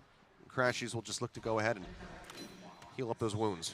But already, NRG sensing a change of direction here from DRX. A high tide to come out. RB still tucked in right next to the doors on the other side of Garage. And it looks like it is going to be the B hit, the fault line to lead the way. The recon dart, but Sam is ready for the dash. Buzz trying to get the jump on him before that smoke bloomed, but then Sam just uses it against them. Zest now, deep lurk, waiting to try to get this catch, because NRG should be very well aware that this is going to be this pulled back position that DRX want to play in. Stacks finding one before falling, Victor trades the other. Lockdown is available, and Zest gets outdone. Crashies gets the jump on him. Strikes him down, push out. RB finds the headshot. 3 members left to deal with, though. You should run. As they start working their way out of window. The full flash connects. Mako good for one. Have they called it? Crashies on the flank. He's just trying to get him off of this spike, but can't make it happen. Crashies just outflanks him, finds 3 in the round. His NRG will do very much the same on the scoreboard. Crashies continues to be amazing today. And this is just a great read from NRG, knowing that when DRX likes to plant B, you know, they kind of read this once again. It's the fault line into the recon dart and the flash. Again, you really watch these fault lines. This is a big, I think, weakness of Stacks as not just an IGL, but a player that he leads so much with that utility. It makes it really easy to predict what they're going to do. And then NRG's done their homework on DRX. They know that they love to sit back towards spawn, outside of window, with those lineups, whether it be Zest or RB in particular. They like to hang out back there on those B hits. Oh, Artis! What a quick shot! Woo. Artis reading the setup, knows that he wants to get tucked away and manages to nail the nasty flick and a follow-up shot. Stacks gone. The classic drawn out. Artis not quite firing it, but I think it's all right. You've done a good job, son. You can take a breather now. Crashies finds Mako. They keep them in with a nice little lead. Up in the hands here of Zest, just trying to use this against them. Perhaps just hold on to it for dear life. RB will find one with the Sheriff, but now Zest says, all right, I guess I got to grab a stinger. Cut across, and we'll be able to find the Bulldog. But from here, what do you do? Well, he's got the spike and he's got space, so he can rotate off of this, find a place to plant, even on the other side of the map with Victor already all the way over here onto A. Right now, that Killjoy utility won't be activated initially. Still a couple of nanos there onto the site itself, though. Of course, though, Zest has to take his time. He has no information about what's going on behind him, but still some utility to work with. Still hope here, honestly, for Zest. A couple Bulldogs and a Vandal. I mean, there are some ults, but you wouldn't think that NRG will invest them. It'd be a hell of a way to get yourself on the board as he finds himself 0-4 for the moment. To grab 3 here in this round. Spots the turret, knows that the Killjoy at the very least is not in range. Nano destroyed, and that will be the alarm bell that they needed. Gets cleared out, another one popped just in case he is in that plant position. Zest, where does he decide the position? Looks like he's just going to keep himself forward. He wants to try to challenge, but does he realize that all 3 are rotating? Seems like now he might be getting a sense of it, hearing some of those footsteps. This is the spot where they can start separating, get themselves split up, and try to approach here from different directions, but it's all 3. Straight up. The hold. They're not faking? No, they are not. The Cove is there for protection as well. Zest able to find the plant, but nothing else on the back end. NRG now moving up 4-1. Yeah, I mean, with these coves, this is 2 rounds in a row where it makes it pretty difficult for DRX on these post plants. You know, they're expecting typically to be able to use utility to clear them, but Zest doesn't opt to go for any of his shock darts. He still had 2 in the bag, but instead just tried to push through there. But with all that smoke, with all the control that NRG has, with those toxic screens, with those high tides, with those cascades, makes it very difficult for DRX to kind of fully understand what's going on, not just this round, but previously as well, what's going on behind them. don't have a ton of ability to get information other than Zest. And if he's down, it makes it really, really tricky for DRX to maybe do some of those post plants the way they would normally like to. I think this comp for NRG does really suit not just their play style, but also against the way that DRX likes to play. Timeout. Running dry here with 5 seconds remaining. Not sure what Terry's saying to them to try to get them back into this one. But it needs to work some magic. It's already a very rocky start. Granted, we have seen runbacks. We have seen not just DRX, but other teams here at this event have some fairly catastrophic starts. Sure. And then be able to bring it into a more winnable position. But it feels like it really needs to start now. It needs to begin with this round. So it's been nothing but struggle street for them here on this attack. Absolutely. A struggle bus on the struggle street for sure for DRX so far. As now blades up for Artis. Tons of ults here for both sides, really. Stacks with that rolling thunder. Mako will get tricky with those TPs from time to time with the Omen. It's definitely got to keep your eyes out for that. But I like what DRX is doing here. I was just thinking this, that let's take some garage space. Let's try to put some pressure down. Sam going to get noted by the turret, able to clear it without taking any damage, but he gets the opener, and Artis with the follow-up. A quick check around the corner, and Buzz is gone. Stack's only able to find Victor, but he's taking down to 21 HP. The spray through one to Zest knocks him down to 43, and already it just feels like this timeout is being worked to absolute perfection against DRX. NRG read him. They kind of had a pretty good idea that this was going to be the change of FNS. And it just keeps getting worse. Stack's now gone. Spike picked up. Mako, it's in his hands. They're going to start drifting over towards the A site here. Smoke, maybe they're trying to fake that they're going to find some presence here onto B. But NRG, they don't need to really shift anybody onto A. They can play reactively. They know that they're in this 4v2. They know that Zest is low on health. Could just gather up, look to flood the site, not take any risks. Cover going up. Blinding. Smoke now in. Rotations will start to come through. Paranoia used just in case. They'll find themselves with an empty site. Mako goes for the plant. 10 seconds left. And no contact off of that Paranoia or anything like that. Mako going to readjust. Still has his ult. Don't think he'll have much of a chance to use it. Zest with a couple shock darts in the Owl drone. See if they can get something done with its reckoning now. Mako going to be in a tricky spot. Zest going to maneuver into help. And I mean, that's a hell of a lot of respect being shown here as Mako ends up on top of the box, not with any obfuscation. The smoke was off, the defuse comes in. 4 members still strong. His energy get themselves up to 5 and continue to just strangle DRX out of this map. Yeah, they're just on one right now. Again, this is time and time again. Every time we came to this map, I would just think, okay, you know, in previous years, in previous events at Kilios, I'd be like, all right, DRX has a chance. Like, they're really good at Haven. But every time, it feels like this team, you know, Chet, FNS, and these guys, they have such a good read on DRX. And frankly, DRX makes it easy. Yeah. There's no trickery here. Every time DRX commits to something in the early round, that's basically what they're doing. And there's, you know, NRG can then overcommit to some of these early pushes to punish DRX out in that space, because once they get contact from one, you pretty much guaranteed there's at least 1 or 2 others. I mean, it just feels like they started off, you know, talking about readability. DRX, they used to be like hieroglyphics. We're like, how do you read this? They have been translated down and down and down now into like a children's book. And NRG are just happy to go ahead and take a quick little peruse through the pages. Now though, Sight being attacked. Mako finding finesse. Buzz down to a sliver of HP as the dart goes flying. Artis up on top of Lumber, managing to find one. Victor at back. Sight looking to anchor it down. Finds 2. SNRB though trying back. Now Artis still standing. And Zest so very low. Just doesn't have any legs to stand on. 6-1. The slaughter continues. I don't know what to tell you. This isn't... NRG is all there, basically, at this site right away. They're ready for this retake. They've got crossfires for days, and yeah, a couple really nice shots, a couple nice reactions from DRX, but then they start pushing back site, and there's 3 guns just pointed all right on that edge. I don't know what to tell you. It's too easy to react to this for NRG.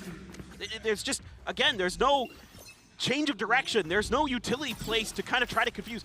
A lot of the what I call like leading utility, like maybe the Owl Drone, or again the fault lines, or the Paranoia. Some of the utility that kind of signal that executes are happening aren't being used in any way to try to confuse NRG. They're just being used on executes. And yeah, sure, we know DRX is good executes, but if you just give them that space, don't get caught up in the mess that is their executes, then you're fine. Then you play retake and good teams will punish them every time. And Doug was making mention of this map in particular. 3 sites, Finesse as your IGL, how much it can make you stand out.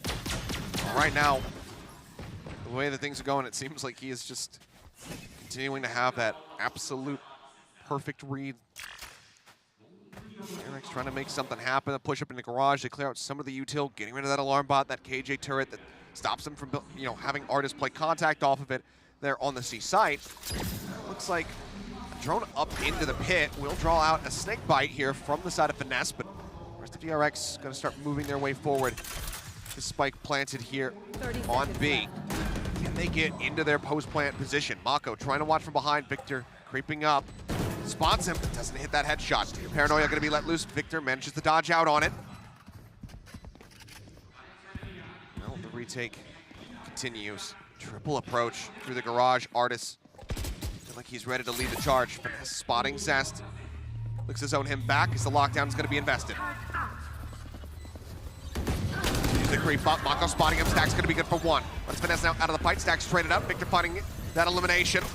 Now they start going for the defuse. Hunter's Fury coming across. Zez looking to go ahead and displace them. They get it to half, however, so it's still in a winnable position. The push up, the stun. RB able to find 1. Time dwindling. Mako sprays him off 1. And Zest will fall, but so too does Victor. And it took everything that they had, but DRX will be able to get a second round win on the board. And everything in the kitchen sink here for DRX to get a win, but.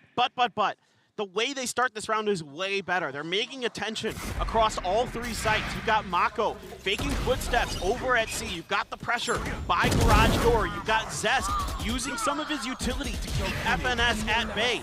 This is much, much better here from DRX this round. Good call here by Stacks. Good adjustment, but is it too little too late? If they can run 6 more together, that's great. But again, just like on Pearl Achilleos, DRX generally is slightly better on their attacker half on Haven than their defender side. But again, it's international. It does kind of sometimes play out a little bit differently. We'll see if they can start to string things together. And they're kind of going back to this again. They're gonna fan out across the map. They're gonna try to bait out some utility here from NRG, buy some opportunity, buy some time. See if maybe they can get a pick. Now that Trailblazer out on the other side of the map here, yes, is going to spot Zest. But he's the only one spotted out of that. That got pretty deep. So a smoke sent to maybe try to fool him, but this is full on looking like another B hit from DRX. But they did fool Rolling him. Thunder available. Did they decide to commit that just to get themselves into the site?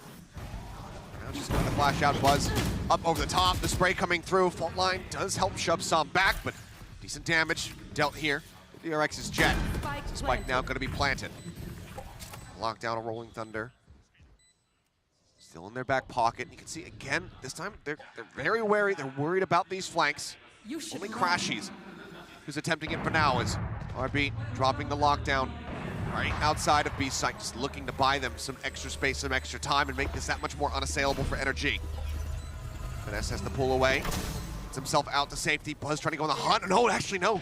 He did end up getting caught, but it looks like Buzz doesn't want to overstep. Instead, pushes out, but it's just a bit too late. It's a little bit of minor damage down onto Victor, but finally, NRG realized, yeah, we've been outpaced on this one. The time buy from the side of DRX was just a bit too good. It will allow them to rack up that 3rd round. This is really good now for DRX. They might be able to bring this back and get this, in a much more respectable state here coming towards the end of this first half. Still have that Rolling Thunder for Stacks. In a way, that's good. In a way, kind of been sitting on it for a while, but you know what? Whatever, at this point, it's going to force a timeout from NRG. See if they can adapt to the way that DRX is playing, but now you got to expect that DRX is going to be making some slight changes here. Are you going to maybe try to utilize Buzz instead of Zest to push some of that space out to A? You could kind of fake some pressure that way, and it did work in that previous round against NRG. Just, Zest plus a smoke got a rotation out of NRG, with the way that DRX was setting that up. So, look, I don't expect DRX to play this next round exactly the last two, these last two rounds have been pretty similar. I expect something a little bit different, but what's going to be the change up for NRG? What condition do you think that you put them in? What is NRG going to be anticipating coming off the back of this one? Because we saw coming out of DRX's timeout, first one that they used, it was brutal. They had the perfect read. Is this the time that Termi and Stax agree and decide to go for a bit of a rush play, put that Rolling Thunder in, use it off the rip, try to rush a site? And if that is the case, is NRG ready for it? No, I like that a lot. As much in recent history here for DRX, Termi's been receiving some criticism, and probably rightly so. The team is a little bit static at times, but often his timeouts are quite good. Often they come out of a timeout and they win the follow-up round because they change, direction, change strategy, kind of change pace, whatever it may be. And let's see what they want to do. Looks like they want to go big. Well, yeah, it does look like something of that nature, but that cascade earlier from Zom, kind of anticipating some pressure towards that window. Trying, I think, to get some space here for Artis to do some work with this operator. He is continuing to push up around this corner. Zest has to be really careful, and he is. That's a really good owl drone to confirm. A botch on that tailwind. Get out the safety, but they're not pinching through to try to take him down. Could have been a big opportunity for a punish, but they're not certain, who is there? Is he peeking alone? Is there 2, 3 players backing him up? Oh boy, RB. Knife in hand, trying to get tucked here into the corner. Swings around, finds Crashy, some will trade it back. Headshot in reply as they now turn their sights over here towards the C side. Rolling Thunder not catching him in finesse. He gets himself back into the site, spraying across, looking for Buzz, but Buzz finds him just a little bit faster. No broken. A warning shot perhaps here from Artis as Mako gets knocked down to 58. It looks like they're still very suspicious about it, and they are rightfully correct about it here. As I throw out some more redundancies, they spray him down, they find the wallbang shot. A single shock dart sent to try to buy some space, some time. Would have been able to get the kill on a Victor, but he wasn't playing here on it. Artis up over the top, gets one with the operator. Stax sets up for a second, but now Buzz needs to try to clutch this one out. He's approaching from garage. Artis trying to get the read on it. Swings out, Buzz finds the perfect timing. Gets the kill, brings it to within 2. NRG still up. 6-4, it's starting to dwindle. Yeah, this is really, really well handled at the very end. I really like what NRG does here. They get right behind that Rolling Thunder. It's just off of their position enough that they can wait for it and immediately start taking space, but Buzz has a phenomenal response to start spraying in there, getting that opening kill, giving them the ability to get this plant down. Huge hold from Stax to find 2. And then Artis has to drop the op to try to go for this defuse. Buzz is repositioning. He's got a smile on his face. Really nicely handled there. Artis. Oh boy. Okay, the jiggle from Mako. It's a little bit of damage, but I think he'd very much prefer that compared to the alternative. He's just trying to see, is Artis going to continue to push up? The answer is no, because Artis is not named something nor Kong Kong. So. Well, he might get some utility into Cubby. Yeah, I think the fault line might come through here onto the Cubby or something. Yeah. So, you know what? Opposite split. Artis still in a position to try to catch him, but turns away from the flash, and then Buzz again finds the timing. Exiting out of the cloudburst, Artis was trying to get somebody else pushing their way into the site, but it's a quick response. NRG, the other 4 players are here. Victor finding some value initially. Mako going to be taken down. Victor finds a second. Buzz going to be eliminated as well. Now Crashies gets involved. The Zest will fall. 2 players left. Stax and RB. They're trying to get them in this one. The spike not surrendered on the site. RB caught in an awkward position between a rock and a hard place, and he gets crunched, as will Stax. And NRG with this quick rotates, the quick response, managed to bring it back. Yes, they lose 3, but they put up a 7th round win, so the best that DRX can now hope for is a 5th. Yeah, and even though Artis is dealt with here, it's just kind of bait. I mean, DRX just completely bites on this. They're like, we can isolate Artis, we can take him down, we know how to get this. And they have a great setup there. They use the fault line to clear Cubby, okay, and then the flash to keep Artis pinned down around that left-hand corner, and Buzz is going to find that kill, but then, like you're saying, Achilleos, it's just all hands on deck for NRG right away. They know that there isn't anything else that's going to happen here. DRX is committing, and they punish it. Looking for the orb, it will be taken. Som, though, pinged out. And that's going to be the aftershock to try to clear through. Up over the top goes Buzz, and he gets the punish. Som So desperately wanting to try to get that ult online. Well, now he's going to be dead. Crashies, however, holding it down from hell. 3 quick kills. 7 HP and a Dream with the spike is stranded. And he brings this back into a monstrous advantage. I'm shocked. I can't believe it. I mean, that's incredible from him, but Mako there just dropping down and makes the first kill pretty easy. Able to isolate a couple others. Finesse in heaven, looking like he's going to be ready to play off the back of this pop flash that Crashies has set up. Hard corner to check, RB will manage to find one. Blind comes across and Zest is left out to dry. Finesse finds him. Crashies gets the other for a 4K to close out the half 8-4. Well, it's going to have to be one hell of a defender side here for DRX to get this done. And, you know, Mako TP'd up there and he had kind of control of heaven there. Could have just locked it down, let the rest of his team sort of clear that space, maybe get the plant down, you know, keep Crashies kind of stuck back there a little bit. Instead, they try to kind of pounce on him and it just doesn't work. It's an 8-4 half, yet again, this time NRG with the lead. Desk, I don't know what you guys think, but perhaps we can see history repeat itself on the opposite side. Maybe DRX can run it back. You would like that, wouldn't you, Achilles? You would. But yeah, Doug, another 8-4, but this time in NRG's favor. Yeah, and it felt like it was a very dominant half for NRG. A couple of rounds towards the end there, notwithstanding, Crashies had his outrageous moments. The double wall composition from NRG was very difficult for them to deal with. And you saw it. There was nothing innovative about how DRX were approaching the attacking half. Yeah, exactly. And nothing innovative on the side of NRG. We understand how they wanted to use this composition. And on round 4, we had a very cool example. DRX just goes for the execute onto B, and they have a lot of util to use when it comes to the retake. The position that Crashies takes and the moment that Zest moves forward, it's a little bit jarring, but now we're going to see all the utility coming in from Sam. He has that high tide again that he's going to be using to cover the plant, and he also has the cove. If we add that to Crashies coming in behind with the flash and getting the 2 kills, it's very easy. But DRX later in that half found like a breach in the system, right? Like they learned how to work around it. I get it. I see what you did there. Breach in the system. That was. I think I'm disappointed, but it was very good. But you're right.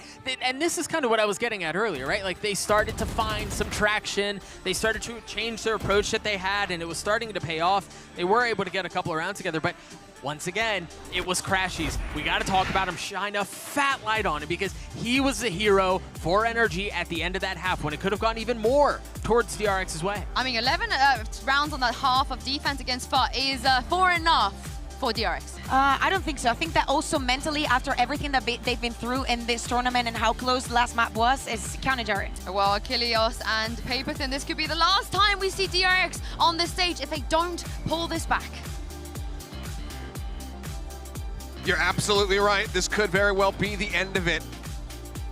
Much like we asked for from NRG to kick off that run back on Pearl after being down the same way the DRX is right now. We're saying, can they get that pistol win? DRX now going to very much do the same now that they shift over to the defending side, which is where they were able to put up those 8 rounds on Pearl. So we'll see if that's going to be able to transition very similarly here to Haven. But for now, it's going to be this triple creep out into mid. Stacks lingering back on B site for a little bit of extra reinforcement, but it seems like RB, situated in garage, going to make the call as the turret plays contact. That it is going to be just a straight up C hits. Yeah, and Victor's going to tuck back into spawn as all of DRX now swinging in from garage and spawn themselves. Stun's good, but covering fires there. Finesse from behind finds Buzz. RB going to be taken out as well. Oh, the reveal is massive. Stacks only able to find one off the back of it. Out gets another. Turns over to Artis, but Sam catches him off guard. Just too many targets to Sam again. Putting up solid figures. 3 kills for him, but Zest gets the 2-tap, but Sam is just a little bit better. Finds 4. That is NRG taking another step towards closing this out to getting a 2-0 over DRX for the very first time. That's a potential backbreaker here for DRX. A close one there by Zest at the end. Some great utility usage by Zest in this round as well to make this retake even remotely possible here, because DRX was just getting shut down at the point of attack. I mean, this is nasty from Zest, but cannot quite swing in time to find the third. And yeah, Sam, nod of the head, some fist bumps. Having a very, very solid performance here. All of NRG out ahead of it, and well, Buzz is gone. Just trying to catch him off guard, but it's just far too many people. Only a classic in hand. Mako creeping back out of sewer. Looks like NRG given the anti-eco, just given they already have a pick. Not going to be too dissuaded for shifting away from this site. Push coming out, Artist just sprays to win. Mako taken out. Well, this has kind of been a time, something that does hurt DRX. Sam is going to deal with Zest. Now, Stack's going to get behind the box. I don't think this is going to fool Artist in the least. And he's been healed up, so yeah, Artist, the nice and easy headshot, leaving just RB with that Sheriff. Manages to find 1, but Artist will find 4. 10-4, now the scoreline. And this is it, this is everything. DRX need to win this round to try to run it back. 100%. The most important bonus you'll ever play is DRX right now, as they try to get through and find some stability. But right now, it's just NRG clicking. I mean, you know, the way that NRG also like sprays so many angles, sprays smokes when they're attacking, when they're retaking, just kind of anticipating the positioning of DRX. This happens to DRX a lot these days. You can spray DRX through smokes. HyperX does this quite often now as well. You can find some value. A little return fire from DRX this time through the smokes, but Flash is going to back them off as NRG is fully setting up here for this A hit. A recon dart from Zest confirming that there is still presence, but no rotations really. A slight shift of weight from DRX over towards the B site now. Alarm bot at the front to watch for that. Stack's getting set up as kind of in a pivot position with this breach to be able to kind of use that utility either at A or B if necessary. He's just going to push off that. Oh, I thought he was going to maybe try to get underneath that owl drone. This good tag does get slowed up, but the approach still continues. Zest tucked into the corner, Buzz up top, staring down towards sewer, where only Finesse will grace his sights. The rest of the team ready to just go ahead, shove forward. Identify that Zest in a forward spot, spam through the wall. Artist finds the elimination. Buzz now tucked in off the flank. Just trying to catch him, and with that, they say, you know what? I think we pulled enough rotations. It's time to cut. Just brilliant. I mean, DRX had fully committed. Mako is kind of standing over there in Link, but this is free. Cove as well. Not much that can be done about this. They're going to start spraying into it, but it doesn't matter. And they are just absolutely drowning them right now.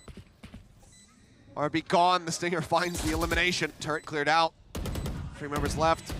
Weapon advantage technically there, but it's so many angles to try to clear out, and Artist finds Stack, sprays through to find Mako as well. As if it wasn't brutal enough.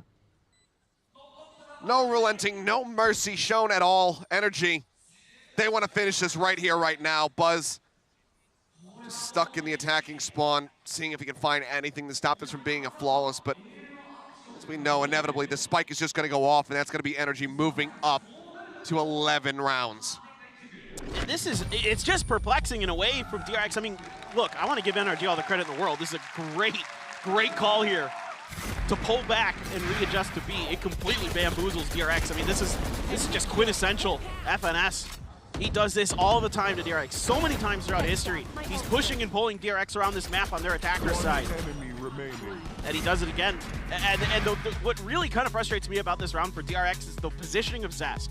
Because he's right around that corner. The Trailblazers are still there in the hands of NRG, and there's no cover for him, like just in case. There's like no protocols behind that corner to bail Zest out. He's in a one and done position that he's just hoping they don't check. Well, if you've been watching NRG today, they are not making many mistakes, folks, when it comes, especially now that we're on this second map. Yeah, I mean, sure, you could point back to Pearl, say that first half. Couple things, playing a little bit too slowly, whiffing quite a bit, honestly, at the beginning of that map. But as they shifted over into that second half, since then, it has been so very clean. DRX off the back of this timeout. We'll see if Termi can work his magic at least for, a round. But you're still so very far away. With NRG right there on the cusp of keeping themselves afloat in this tournament. This whole thing is just like classic NRG. Start out a little bit slow, pick up steam as the maps go on, kind of just outsmart, outthink, outmaneuver your opponent. Just phenomenal stuff today from NRG. Just thoroughly impressed with how well prepared they are here for this Haven. You can see why they definitely wanted to lean right into this, and it's an awkward buy for DRX. Still have enough in the next round to do what they need to do, but that flash is going to buy a lot of space here. Mako trying to get out of dodge, get some reinforcements. It's just RB with him. Yeah, they identify both of them. The fight comes down, it's on the vulnerable, but again, the spray through. Mako getting sprayed through smokes just has not been a great duo here today for him. Spray coming out, RB only going to be able to find one Som. Takes him out the site now, completely open. Buzz arriving, but they're wisely planting on the backside of the site. They expect that this flank is going to be coming through from the attacker side. Buzz up close, instantly snaps on for one, but cannot get crashes. That leaves just Zest now, all on his lonesome. The dart over the top, the reveal on one. Cannot get the weaker player, and Som will take him down. 12-4, match point locked in for NRG. One more to go. They will stay in, and DRX will be going home. Just brilliant. I mean, a brilliant kind of counter use of the timeout here by NRG. They exactly like you said here, Kilios. They read this so well. They're able to take quite a bit of space. Just Mako on his own, able to kind of take advantage of that. The rotations here from DRX, because they come so late, they anticipate that it's coming from the long C side, from the attacker's side, and they set up on the other side. Just brilliant. There's no other way to put this. This is a masterclass from NRG on this map. There's no ults to work through here for the side of DRX. Nothing to give them a little bit more of a boon, that confidence. Buzz finding one, continuing to play forward. The shot does get whipped, and now the crunch comes in. Stacks arriving, find one, spots Victor, knows that he's in the corner, drags across for the headshot. At least answer back in additional round, but it's 7 consecutive that DRX need if they want to take this to overtime, where they fail to do so on Pearl. You can see still some smiles here from the players. I don't know if there's too much to smile about. And it's not like there isn't precedence for DRX having a run back like that at Kilios. They've done it before. We've been there. They have. We were there at the WCG game, the WGC, excuse me. The team that, you know, almost had DRX beat last year in the first stage of VCT Korea. And then DRX rattled off 10 rounds in a row on Ascent. WGS. WGS, sorry. It's all good. Why did I say WCG? Anyway. Because it's a tournament. That's true. WGS, thank you.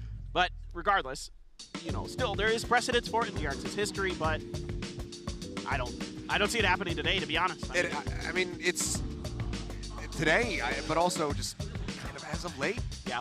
You know, ever since suffering that initial loss to HyperX, it feels like the team has just been stirred up a bit. Honestly, it feels even like the secret loss.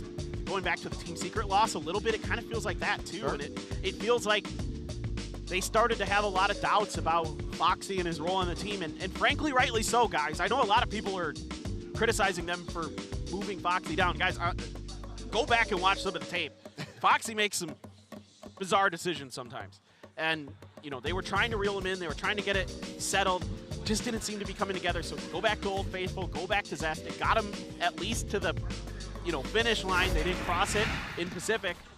It was HyperX, but HyperX had hit another level, and now VCT Pacific fans, let's pray to the immigration gods that we can get something here. Get out of my way. Be a fast turnaround on that one, but here we go. This could very well be the end of it all, and NRG are looking to hit this side fast and hard. Force up the high ground. There is Buzz, the op in hand. He's not ready, but no, he's still moving forward. Op shot goes wide. Artist not going to be clipped by that one. Hunter's Fury now going to be unleashed. Zest fishing for something, fishing for a tag, but he's just going to be coming up shy. Nothing biting the line this time. And the rest of NRG have flooded their way into the A site now. His Artist will stay on a linger. Spotting Stacks, notice he's tucked away. They should have identified each other. A warning shot, perhaps. His Artist is just going to go ahead and rotate around. Still is going to be in range, though, on a bot. It's genius. They bait out the Hunter's Fury, and they get the plant for free. They don't lose a single player. I think the alarm bot was recalled. I don't think it was destroyed. RB's still a little bit wary about this, but now he's making his way in through the spawn. Oh, no. Cutting around from behind, the Rolling Thunder cuts across, does manage to connect on the two. Players, though, still avoiding being stunned up, and even with those stuns, they're not flooding them fast enough to try to find kills on the back of it. Crashes with the pop flash, Brings out to the corner, eats a full flash. RB able to find one. The approach from behind. Artis mows them down, and he drags them over the line.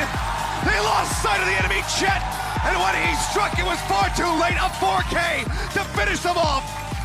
13-5. This time, it is not going the distance. Energy put their foot down. They say you will not take us to 3, and we will send you home once again. A decisive, brilliant win here for NRG on Haven. Looking even better than before against DRX on this map. Just read after read after read. They had DRX completely studied. They have the book written themselves about the way the DRX wanted to play this map today. They have completed the final chapter as DRX will be sent home here in one of their earliest finishes. I think their earliest finish is Champ 2021. Indeed. They find themselves, normally when you say that they find themselves alongside the company of Loud, you would expect that means great things. This time, not so much. It's an 8th, 7th finish here for both of those squads who have previously been on top of the world.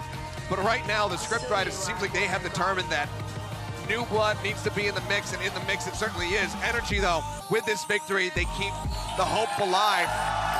They plow onward, and they stay here in Masters Tokyo. And a lot of it on this map. Granted, the setup from his teammates, but the big man right there, Artis. He saw the comments, I'm sure he could have anticipated them after Pearl didn't have the most impactful performance, but he heard y'all talking smack, and damn did he reply. 350 ACS, a 23-9-7 KDA. Artis dominated the lobby, and he didn't give Buzz a chance to even try to answer back. He just looks so comfortable on the Jet. I mean, you know, previously against Fnatic, they forced the map pool where he's playing Killjoy, Sage. Now 2 maps where he gets to play Jet. A very comfortable role for him, and he's able to find his groove there into the second one. And so much of this is just brilliant stuff here from Chet, having them prepared so well coming into this map. There was very few rounds where I felt like NRG didn't know exactly what DRX was doing and how to respond to it properly. Yeah, I mean, it's 4 players from the side of NRG outfragging everybody on DRX. As we continue to see just very uncharacteristic stuff here from these guys. It's been a rough ride, and this is not the way I'm sure the DRX wanted this tournament to come to an end. They're still chasing a trophy. There's obviously still champions on the horizon. So it's a little bit of time to try to bounce back, to try to get things together and figure it out, flesh it out. But if this is the form that we're going to be seeing, I think that trophy just gets further and further away. Oh, I agree. And if they're going to get this done with Foxy, man, it's got to happen in this next month. They got to figure things out. They've got to stabilize and be ready for champions. That they absolutely do, but for NRG, it is a time of celebration to get themselves in the tournament, but it's only going to get harder from here. We'll see how they continue on in the future, but for now, it's time to go to a break for the desk to break down all of this crazy action. Whoa!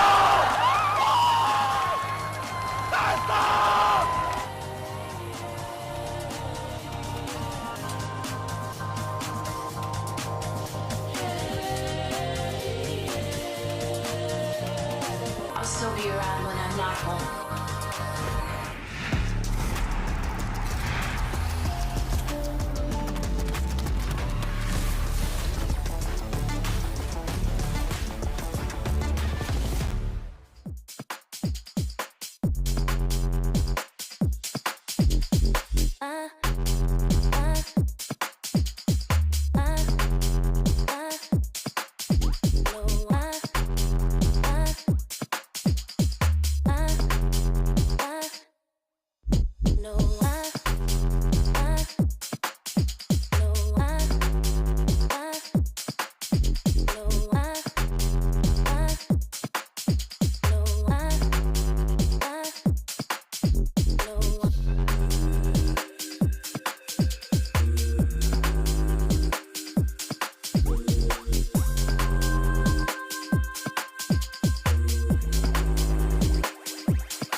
NRG, they live to see another day after a dominant performance on Haven against DRX. I'm your host, Yingsu. I'm back here with Kakuka and Doug. I'm a little bit sad for DRX, but this is what NRG needed. They needed this 2-0 so badly. Desperately, and to be honest, while it feels like, yeah, they live to fight another day, that didn't look like survival. That looked like they were thriving. They absolutely obliterated them on Haven, and it was so like neatly put together when you think about that 4K from Artis at the end. Like that was a chef's kiss, excuse me, perfect manifestation of how ahead of the game NRG were from beginning to end. Yeah, I think that, as I agree, is something that they needed after the loss against Fnatic. I think that they could have a really good chance of making a very good run through the lower brackets. Yeah, I mean, they would need to if they want another trophy, but let's talk about everyone's favorite streamer, turned, well, I think one of the most entertaining pro players as well, Kakuka. It's Som, of course. I enjoyed it a lot today. I think that this is one of the unsung heroes in the ways that, you know, sometimes even if he's not getting the kills, his utility is always on point, especially when you play in the Harbor and you need to be, you know, take account of the timings, of the limited utility that you have and when to use it. The fact that he can give us all of that and still have the performance that we saw today, the 4K with the operator, the way that he was literally an unbreakable wall there on A, I think it was perfect to see from Som. It was a very good performance that, to me, definitely made a difference. Yeah, Som was a bad dude today. And he has grown up and matured so much from the beginning of his time when he first joined NRG up until now. He continues to flourish in this system. You saw this pistol to essentially, I mean, for all intents and purposes, close out the map, right? Like that 4K on the pistol was just so beautifully played. There were so many instances in which, yeah, we talk and I can gush about his utility timing and stuff like that, but he was setting traps. He was often setting up Artis to make plays. He was positioning himself to make the play if things went sideways with Artis or someone else. It was such a complete game from Som. Yeah, and I'm really impressed with the fact that I mean, I know you played VCT Americas. I don't know if Lock-in, we see how much pressure he was under, but this is realistically his very first big tournament on the master stage, and he is so consistent right now, which is really nice to see. But we do have to say goodbye to DRX, sadly. Again, this early on, I don't think many people anticipated this. I was kind of hoping Kakuka, they will have their redemption arc, but luckily, they will be able to at Champions. I'm saying this is Purple thing and Achilles' fault. I'm calling it right now. No. But in a way, it's very sad. I think that this is going to be also a wake-up call. It, of course, changes the narrative a lot. I feel like throughout the last year, but especially this season that we've had, the teams have improved so much that you cannot just rely on who you once were. You need to keep up with the consistency because everybody's fighting for the same, and the level has equaled a lot. Yeah, I would have to agree with you. And this is just such a testament to the nature of the tournament that we're sitting in right now. Loud are gone. Yeah. DRX are gone. NRG could have been gone, right? Like that should speak so much in volume as to the caliber of teams at this tournament. We're seeing some of the best Valorant we've ever seen. And yeah, there's some really ugly Valorant we've seen sprinkled in, but by and large, it's just been a master class. It feels like it's time for a new champion. You know, we talk about the first team to do it twice internationally. Sure. I don't know if this is the tournament we're gonna get that. Probably not. EG? Yeah, Liquid? It's that time. It's EDG? Probably more Liquid time. Yeah, I'm down for EDG. I'm super down for EDG. I think Fnatic are poised to make history. You think I'm they not do the gonna lie to back-to-back? you. They look head and shoulders above the rest. And I feel like every day we're talking about another one of their contenders falling, right? So who's going to be left? Like, yeah, maybe EG, but it's been such a good tournament. I know who's left. NRG. They did live to see another day. Finesse, I know for a fact that he's going to want to make history as well. And in fact, he is standing by right now with Golden Boy in the Verizon post-match interview. Thank you so much, team. Yes, I'm joined by Finesse, and I had to get you up here. I know we've talked to you before, but one of my favorite people to talk to, so why not, right? Run it back. So first and foremost, how important was it for you guys to have a statement game here today? Because it really felt like you came out here like men on a mission, wanting to be able to prove that you guys are top contenders at this event. Yeah, I mean, as soon as we lost yesterday, I told my team after we kind of got over it, had some time to rethink things, it's like, we're not going to lose like this, right? Like, we're not about to go out 0-2, and, you know, we have way more in the tank than that, and we didn't show our whole face yesterday, so we figured, you know, it's time to kick it into gear. We know we're really comfortable in these lower brackets. deservingly so, we lost yesterday, but yeah, we came in with a new fire today. Yeah, you most definitely did. I mean, it looked like that you guys were lighting the server on fire, but I do want to ask you about yesterday, though, because obviously we went into this one, like that opening 12 rounds, we were like, holy crap, we're getting a masterclass in Valorant right here. Then it really felt like the game just slipped away from you right away. Give us some insight into what happened. What do you think went wrong, and what you talking about the Fnatic game? Fnatic game, yes, the Fnatic game. So we had a pretty good read on how they played. We knew how they rotated, but they did an incredible job of shutting us down on our main hits.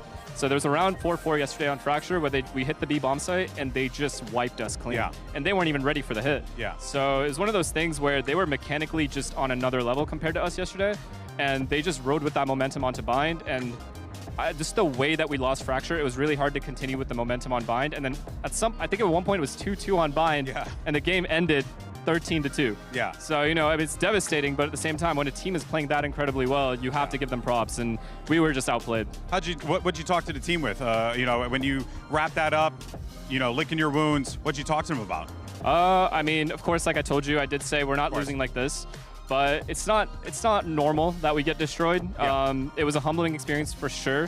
The team we played in, Fnatic, was an incredible team, but that's exactly what I said. I was like, we got beat. That's that simple.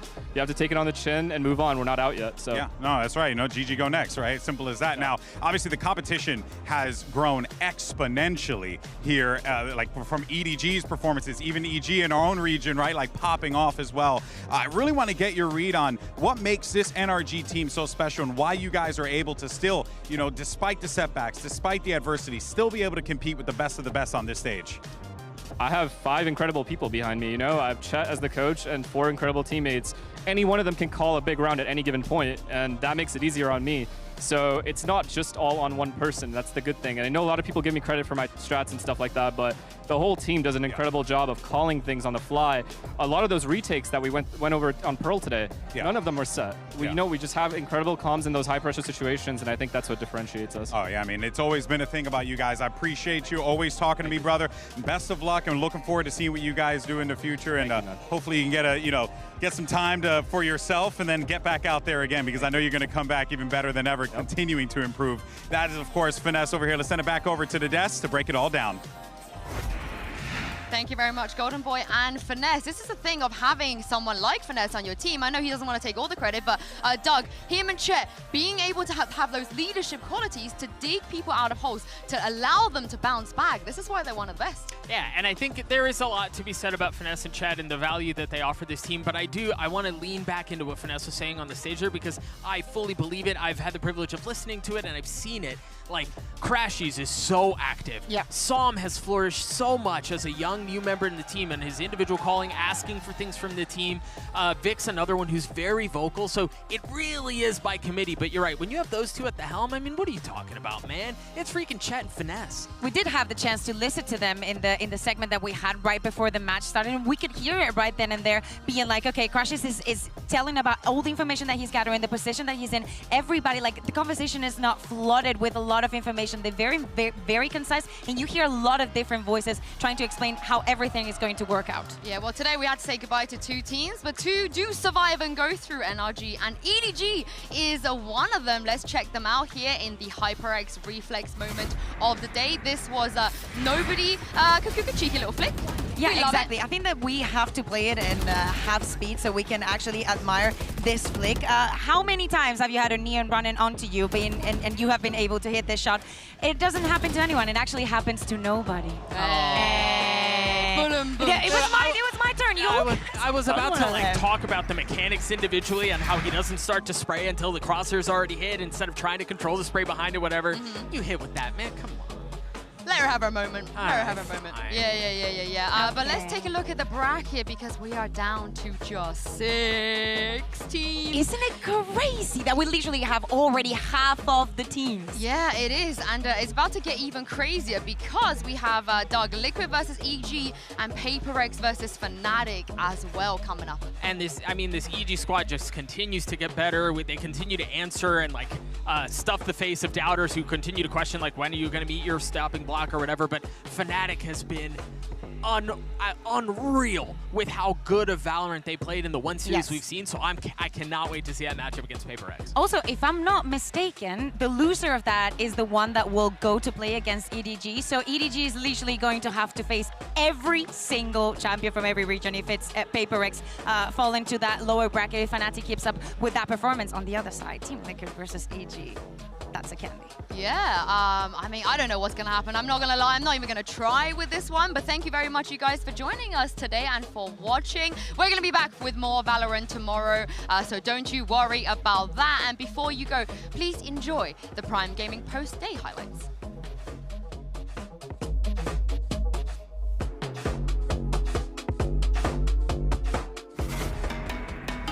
The Americas champs find themselves in uncomfortable territory because their opponent has nothing to lose and everything to gain. Loud versus EDG has all the makings to be an incredible matchup. Against the previous opponents is very impressive. Now this round shouldn't be too much of a problem. We'll see if it does get towards it. That is terrifying. Feeling out the game here. Prime Gaming flawless round 2. Light work on that. And there's the fair fight, but Smoggy wins this one out. Spots out 2Es as well. The Seeker gives him so much space. Flash, yes! With a shorty! Oh, the follow-up! They don't fight alone here. EDG swarming the site. And look at the HP. Sag down low. If nobody can land these, which he can! Oh dear! And now one more kill, Smoggy! And EDG finishing with a flourish. It's 13-6, outclassing Loud by a mile. The shot not so much so, but it's enough to get across the line. Again, this is the bonus round, unless very safe on the site here. And he gives away the opportunity then. Give it a crack. Good damage! Oh, whoa, whoa, whoa, whoa, whoa. Okay, Aspas, thank you. Oh, he's so ready for him. Gang again dances away, 41 HP. Temptation to swing, it's gonna be Chichu to get it. Answering right back. And Loud are left in tatters as EDG live to fight another day. Another ridiculous performance from them. I feel like they just get stronger and stronger every single series. Truly enjoyed what they've been bringing, and my God, do they deserve it. This is the elimination match. We never thought we were gonna get this early on. Every single time these two have played against each other historically, it has always gone the distance. It has always gone to map 3, and even in that best of 5, it went to map 5. We're gonna be here for a while. No nano swarms to speak of, trying to clear out of the cove. It will get broken down, and it gets them both. A 3K clutch. Managing to find one. The tap, the hold starting to come through on this bike. Victor and Art is going to be cleaned up. Stacks with a third. Leaving Crashies on 14 all on his lonesome, and he just does not have the time to play through this. Full flash coming across. Tap onto the spike. Victor trying to get Finesse into a green spot. What a readjustment. The headshot, the follow-up. Finesse, he gets it done. And NRG, after being down 4-8 in the first half, will run it back 13-11. Out of window. The full flash connects. Mako good for one. Have they called it Crashies on the flank? He's just trying to get him off of this spike, but can't make it happen. Desperately wanting to try to get that ult online. Well, now he's going to be dead. Crashies, however, holding it down from hell. 3 quick kills. Crashies gets the other for a 4K. Flash RB able to find one. The approach from behind. Artist mows them down, and he drags them over the line.